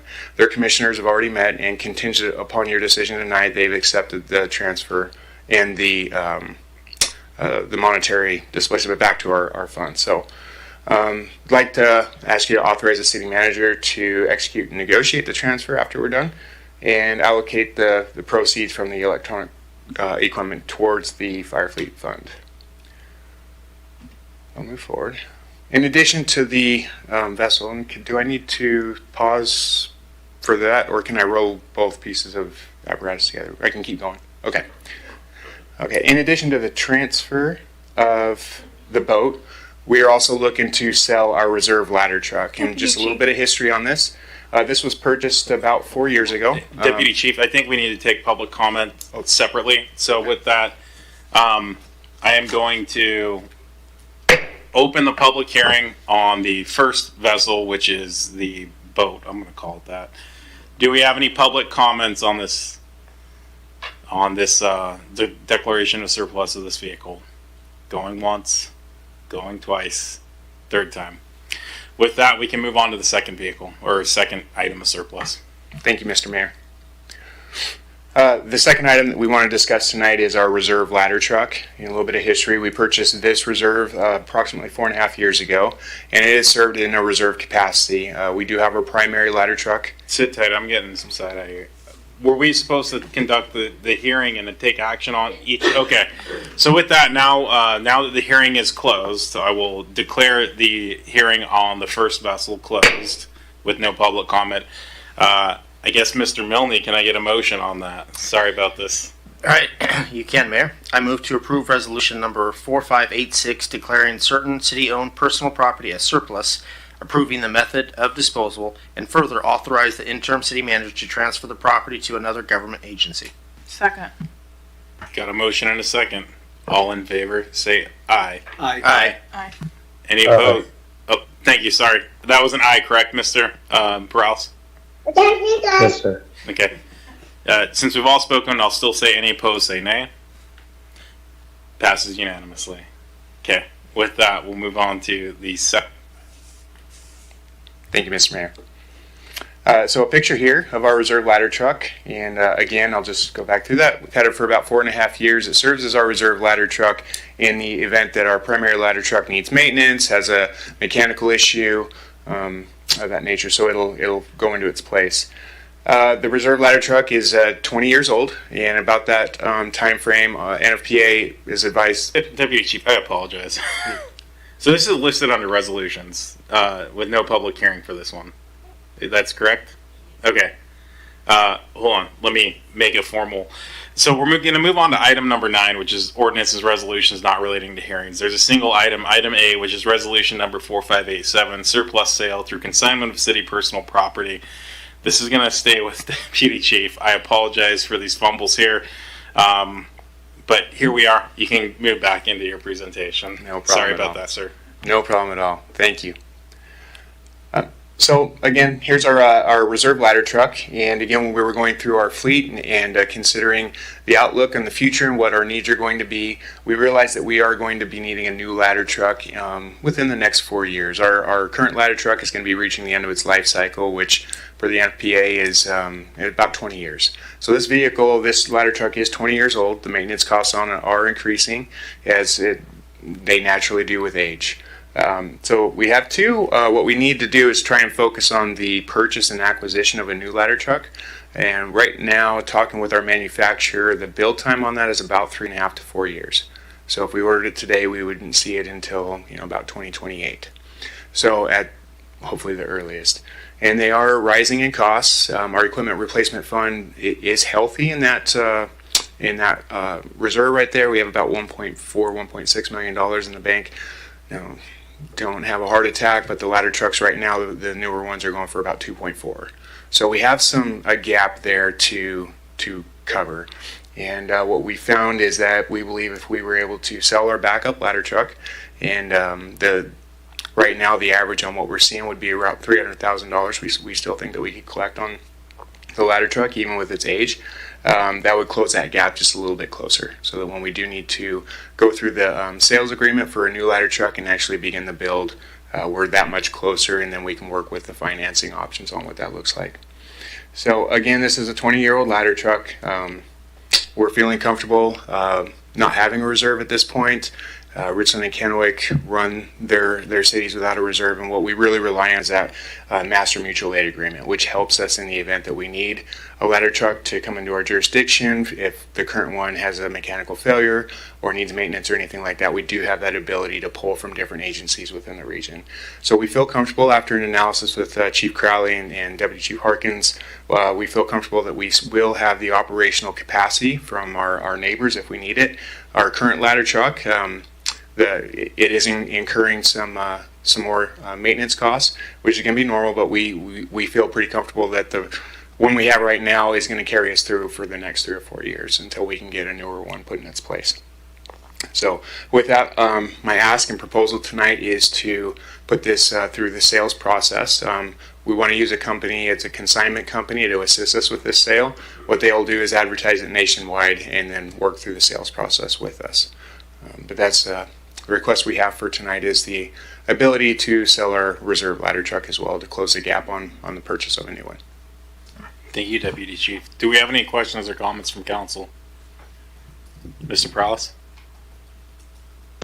Yeah, the only question that I had was that we bought this a few years ago, and now we're trying to sell it to get some money. And so I hope we're buying equipment that we're going to be needing for a longer duration of time. So I guess if I can get some insights on that would be greatly appreciated. Yeah, absolutely, and I can certainly speak to that, Mr. Prowse. Appreciate the question. The new ladder or new aerial trucks, new fire engines that we just purchased, they're good for that 20-year mark. And that process of planning, we really try and start that 5, 6, 7 years out. But with the proper maintenance, and our shops do a very, very good job. And we have additional contractors in the area that can help us out that specialize in these apparatus. So we feel comfortable that moving forward with these new engines, they're designed to last a long time. We do beat them up, but they do last. The predicted lifespan on these is that 20-year mark.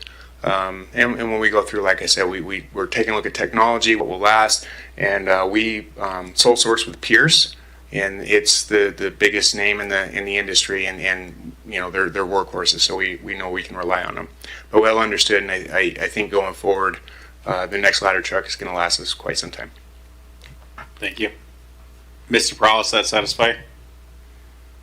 Appreciate it. Thank you for the insight. Thank you. Any other questions or comments from council?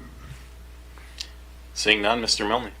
Thank you, Mayor. I move to approve resolution number 4587, declaring city-owned personal property as surplus, approving the method of disposal, and further authorize the interim city manager to sell the property through consignment. Second. Got a motion by Mr. Milne, second by Ms. Blaisdell. All in favor, say aye. Aye. All right. Any opposed, say nay.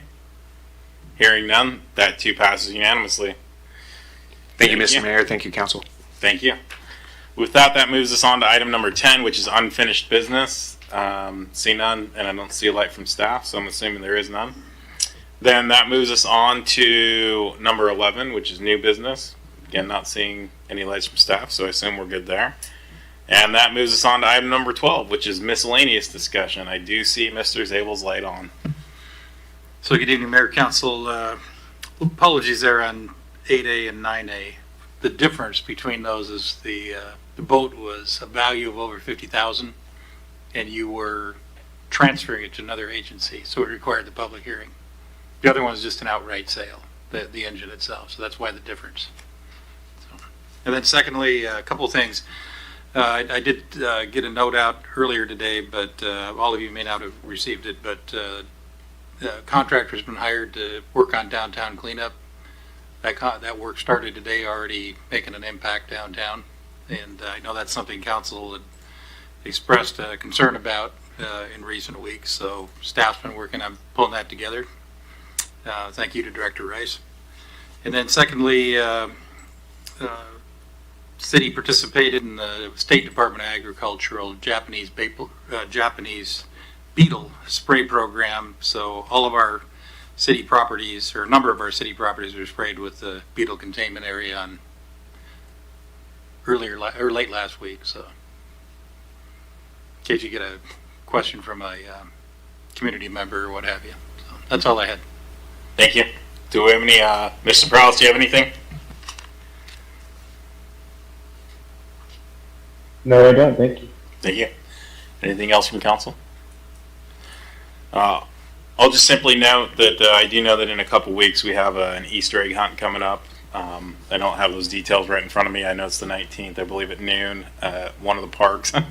We'll get more details on that, and I just I'm excited to be part of that. I know my kid's got a baseball game, but I'm hopeful to run over and catch, and celebrate something that's critical in my life, which is the resurrection of my Savior Jesus Christ. And I'm extremely grateful for that opportunity that the city has to celebrate Easter as a community, and so I'm excited for that. So I appreciate the staff putting that together. With that, that moves us on to, are we still intending to do our exec session? Yes. Is our legal counsel joining us electronically? Electronically, yes. All right, so I just want to make sure I got the right folks. So we are on to number 13, which is executive session. It's discussion with legal counsel about current or potential litigation under Revised Code of Washington 42.30.110, subsection 1, Roman numeral 1, or I, listed for 8 minutes. We're going to have the city manager, deputy city manager, assistant city manager? We're going to have the assistant city manager in the first to represent staff, the first item. Okay. And then the second item, it'll be myself and the deputy city manager. Okay, so. And the chief. And the fire chief or police chief? Sorry. Okay. Yeah. All right, so in the first, we're going to have the city manager, deputy city manager, assistant city manager, police chief? Okay. Just the assistant city manager in the first. Okay, so in the first, we're going to have the assistant city manager. In the second, we're going to have the city manager, deputy city manager, assistant city manager, and police chief in the second. Legal counsel being both. Slated for 8 minutes. We are going to call that 7:47 since we're halfway through this minute. So we'll be back roughly at 7:47.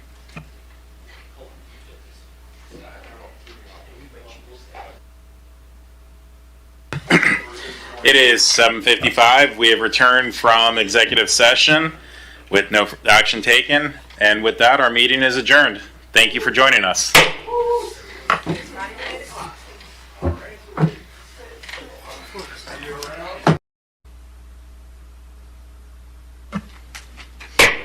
Good evening and welcome to the City of Pasco Council special meeting on Monday, April 14th, 2025. The council thanks you for being a part of your city government. At special meetings, the council takes formal action in specific items, and during workshops, we only discuss items with no formal action items taken. So with that, you'll hear that we have a special meeting shortly thereafter, followed by a workshop meeting. Agenda packets are available at www.pasco-wa.gov/agenda. For those following along online, for those present, there's a little table with a blue arrow that says agendas. This meeting is being televised live on PSC-TV, channel 191 and Spectrum Cable in Pasco and in Richland. It's streamed on the city's Facebook page, on its website, on its YouTube channel, and via Microsoft Teams webinar. This and previous council meeting agenda and video is available on the city's website. Lastly, the public may submit comments or ask questions by contacting the city manager, city clerk, or by using the Ask Pasco app. With that, Ms. Clerk. Council members, Barajas. Present. Blaisdell. Here. Grimm. Here. Harpster. Present. Morales. Here. Mayor Pro Tem Milne. Present. And Mayor Serrano. I am here. Thank you. With that, if you'll stand with me for the Pledge of Allegiance, please. I pledge allegiance to the flag of the United States of America and to the republic for which it stands, one nation, under God, indivisible, with liberty and justice for all. Thank you. With that, again, we're in the special meeting portion for anyone following along. We've got a single item, well, 3 motions. Under new business number 4, resolutions number 4588, 4589, and 4590, use of temporary staff services, and it looks like the Assistant City Manager, Angela Pashong, will be presenting this. Good evening, Mayor and Council. So the purpose of the item tonight is we are seeking council approval for the 3 resolutions to authorize personal services agreements with the following temporary staffing agencies: Advanced Services, Inc., Infogenie, Inc., Persona Employment Solutions. These contracts will support seasonal and project-based and hard-to-fill roles across departments, primarily in the Parks and Animal Services divisions. There's many reasons why to use temporary service or temporary staffing agencies, including flexibility. They enable the city to quickly scale staffing for seasonal or emergent needs without the overhead of permanent hires. Cost savings, they reduce long-term employment costs as the city is not paying benefits or payroll taxes directly. Efficiency, agencies handle the recruitment, screening, and onboarding, saving time and resources. It reduces our risk. Agencies bear the burden and liability for compliance for several requirements, including those of family leave laws and L&I. Speed, agencies provide a pre-screened talent pool, helping us fill needs faster. Expertise, we bring in specialized skill sets without long-term training commitments. And then trial opportunity. Temporary roles can serve as a vetting period for potential permanent hires. We have seen particular use of this at our animal services for our kennel tech positions. Those positions are, you may think you're in for walking dogs only, but it's a lot harder than that. So that's been a very beneficial setup for us. So a little background on agency selection. To align with procurement best practices, in February 2025, the city issued an RFP for proposals, which we received 24, and we have selected 3 agencies based on their capacity, pricing, and qualifications. These contracts are for 2 years with an optional 1-year extension, so it gives us an opportunity to build a relationship with them, see how it's going, get the reporting mechanisms and requests that we have for them, and then if we see that it's a good fit, to continue with that opportunity. So fiscal impact, expenses are budgeted in departmental operating budgets. So annually we hire primarily for our park seasonals. So those are the individuals out mowing the grass, our boulevards, and doing that. We hire 16 of those positions every year. and that's about $300,000. And then we also have one roll out at our cemetery because as irrigation's turned on, the grass grows, and we need to make sure that that is maintained. These annual needs align with our irrigation season. And in 2021, there was we had a higher budget for seasonals for our parks crew, but we converted 7 of those into permanent positions with the expansion of our facilities and our needs. We did have the need for year-round. We just don't have need for year-round for this many individuals. So the request to council tonight is approval of the 3 resolutions, and I'm happy to answer any questions. Thank you. With that, Ms. Barajas. Thank you. Quick question. You probably do have this, what is the overall savings on going this route versus hiring full-time jobs through the city? So the biggest savings is going to be, and I'm not going to give you a flat dollar amount, I can definitely get that for you, but without the need of full-time 16 additional staff, it would be exponentially more expensive to bring them on. You'd be paying salary and benefits year-round. And so there is a markup when you do a temporary staffing agency, but it's less than if you had them full-time with benefits. Do we have any further council discussion on this issue? Seeing none, do we have, it's a special meeting, do we have any public comment on this issue? Going once, going twice, third time. With that, we're going to close public comment. With that, Mr. Milne, can I get a motion? Yes, Mayor. I move to approve resolution number 4588, authorizing the interim city manager to execute a personal services agreement with Advanced Services Incorporated for temporary staffing services. Second. Give that to Ms. Bras. Got a motion by Mr. Milne, a second by Ms. Bras. All in favor, say aye. Aye. Any opposed, say nay. Hearing none. Go ahead with the second, and bless you, Mr. Harpster. I move to approve resolution number 4589, authorizing the interim city manager to execute a personal services agreement with Infungi Incorporated for temporary staffing services. It's going to be a motion by Mr. Milne, a second by Ms. Bras. All in favor, say aye. Aye. Aye. Any opposed, say nay. That too passes unanimously. Let's go for a third time. All right, third time's a charm. I move to approve resolution number 4590, authorizing the interim city manager to execute a personal service agreement with Persona Employment Solutions for temporary staffing services. We got a motion by Mr. Milne, a second by Ms. Barajas. All in favor, say aye. Aye. Aye. Any opposed, say nay. Sounds like we got a third unanimous. With that, we are going to adjourn our special meeting. I'll give the clerk a few seconds to make sure she has time to crane her neck to the clock.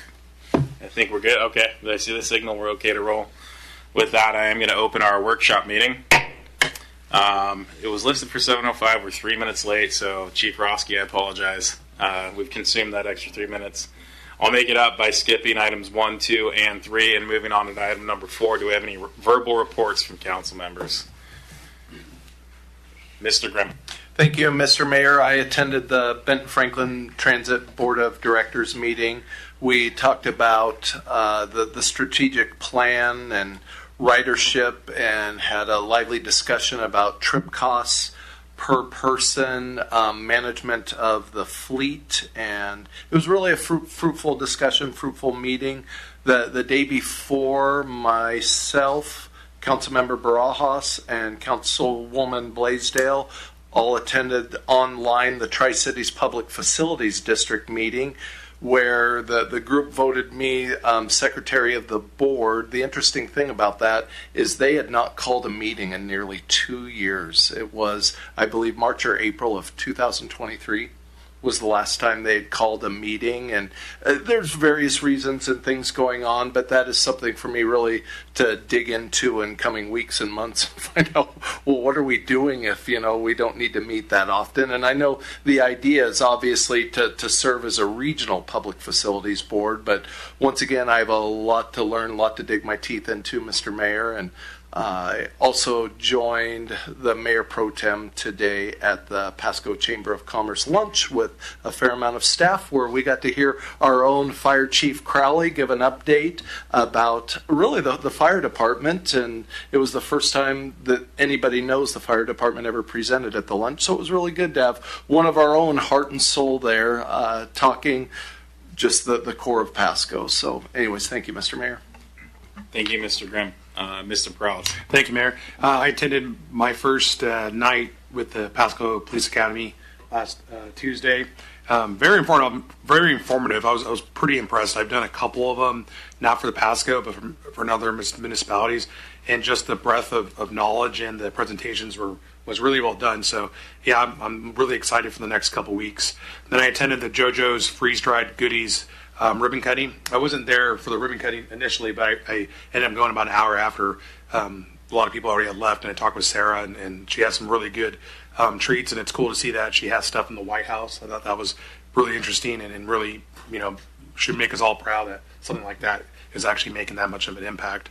And then I went out and gave out some VIP patches to some of our Girl Scouts this weekend.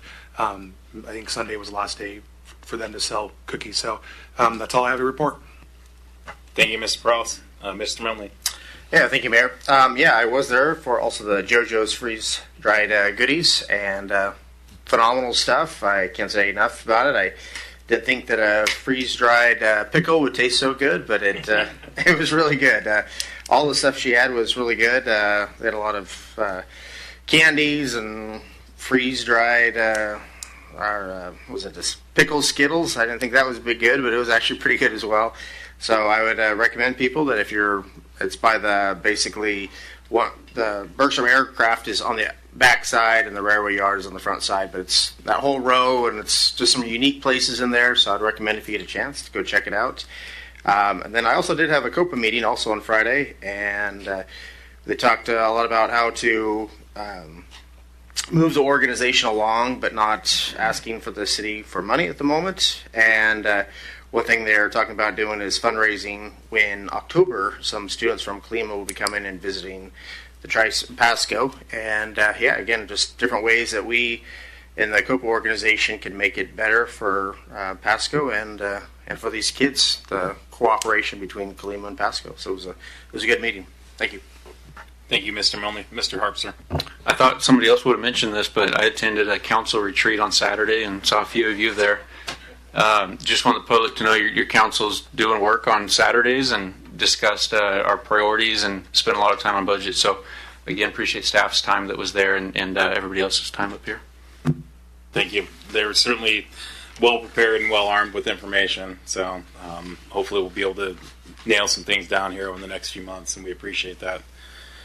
Seeing no further lights, that moves us along to item number 5, which is items for discussion with opportunity for public comment.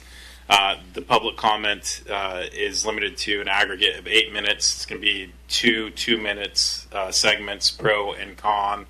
So if you have a position, please state that when you come up and offer your name and county residence for the mic. So aside from that introduction, we have a few items. The first one is item A. Pasco School District is here to discuss their district impact fees. Looks like Mr. Zabel, you're going to kick us off there. Good evening, Mayor Council. Just to kick this off a minute, the school district, in its very, very regulated process, is allowed to work with the city under the city's authority to impose school impact fees for new growth, new development in the community.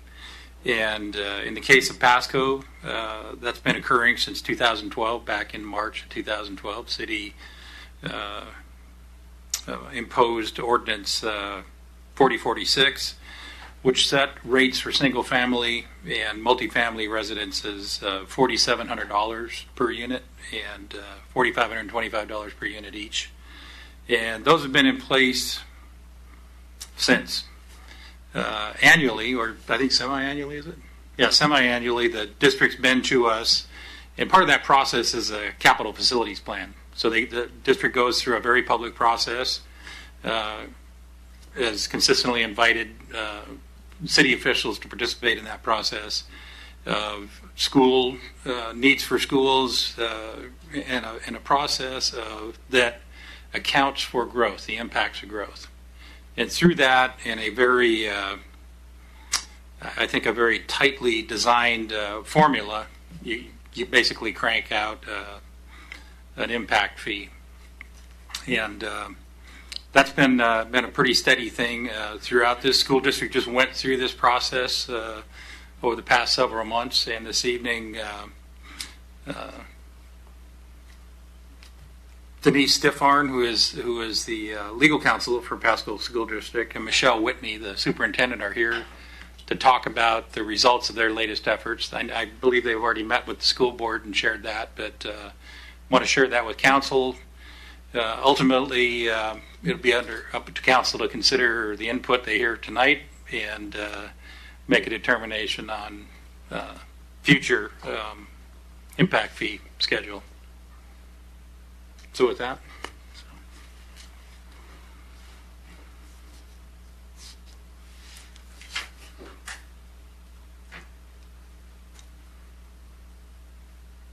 All right. Thank you so much for having us here again this year. It's been a couple of years since the last time we came and talked about school impact fees and the district's capital facilities plan.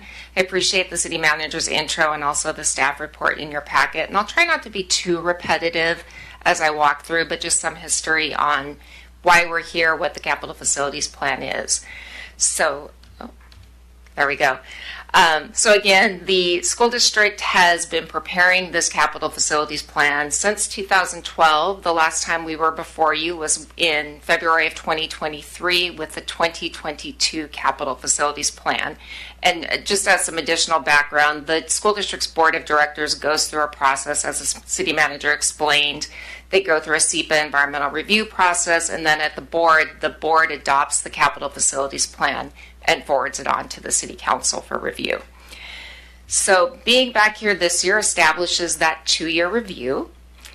What the reason why we are here at the city and talking about school district capital facilities planning is that the Growth Management Act requires that to the extent a school district wants to request school impact fees, it works with its local jurisdictions by providing a capital facilities plan, and in turn, if that jurisdiction chooses to collect school impact fees on behalf of the school district, that jurisdiction adopts that plan by reference as a part of your own comprehensive plan, and then of course adopts a fee ordinance. So coming in every 2 years, we've gone through this process, and in that capital facilities plan since 2012, the fees have remained consistent. And that's something I'll touch on a little bit more in this conversation tonight, because for the first time this year, the fees look a little bit different. Now, when I say the fees have been consistent, every 2 years, the district has updated its plan. It's had different projects related to capacity needs and different impacts related to growth. But as they've run that through the formula, they've applied a discretionary discount in addition to the city's 25% required discount to get to what's been an even fee across the years. This year, for the first time with new projects in the 2025 capital facilities plan, the fee is actually decreasing below what that threshold has been in the past. And I'll dive a little bit more into that in the coming slides. So from the Growth Management Act, we know that there are 5 basic requirements. And in the school district context, the elements of that capital facilities plan first are establishing a locally adopted level of service. For school districts, that level of service is based upon educational programming standards. And so essentially this is how many students per classroom based upon the educational program, and in turn how many students per building the school district has across its service levels. We then look to existing inventory. So you'll see that the capital facilities plan delineates all of the different school facilities, including the non-educational facilities. We compare the district's 6-year enrollment projections, so looking out towards the 2030-31 school year in this case, looking by grade level, and comparing that specifically to the existing capacity to identify what, if any, needs there are related to that expected growth. When we've identified expected needs in the financing plan, the district identifies projects planned to address those needs, what they're expected to cost, and how the district expects to finance those projects. And then that finally establishes the basis for the impact fee. So talking first about enrollment forecasts and capacity, this district has been a strong growth district since 2012 and even before then. And that growth has continued fairly consistent over the years with some slight dips happening or some lowering in the rate of growth during the pandemic and then immediately thereafter. That has started to pick back up to pre-pandemic levels, and the district over the next 6 years is planning to see about 200 students or a little bit more per year coming into the district, and that's growth at all 3 grade levels. Now, in determining growth projections, the district looks at various demographic needs related to projecting. They look at the experience in their district of the cohort survival, so students progressing traditionally through their grade systems. They look at development data across the district from both the county and the city. They also look at the rate of the birth rates. How many new students do they expect in those kindergarten grades? They've worked with outside demographers and have taken information from 2 outside demographers for purposes of this study to pull together all of that information to generate their 6-year enrollment projections. So a lot of work goes into looking at what realistically is expected in terms of growth, and in this case, continuing to see growth and seeing growth at all 3 grade levels. This district has been very fortunate in that the district's taxpayers have been quite generous over the years in funding capacity projects and non-capacity projects. So in 2017, of course, the Three Rivers Elementary School and the Columbia River Elementary Schools were funded and constructed. There were also expansions at the middle school level and some portable adjustments. And then most recently in 2023, the 2 new high schools were funded, and those are moving along and will be open for instruction in just a few months in the fall of 2025. There's also been modernization at the Chiawana and Pasco high schools and some athletic field improvements and land acquisition. All of these projects are starting to have either come to an end or soon will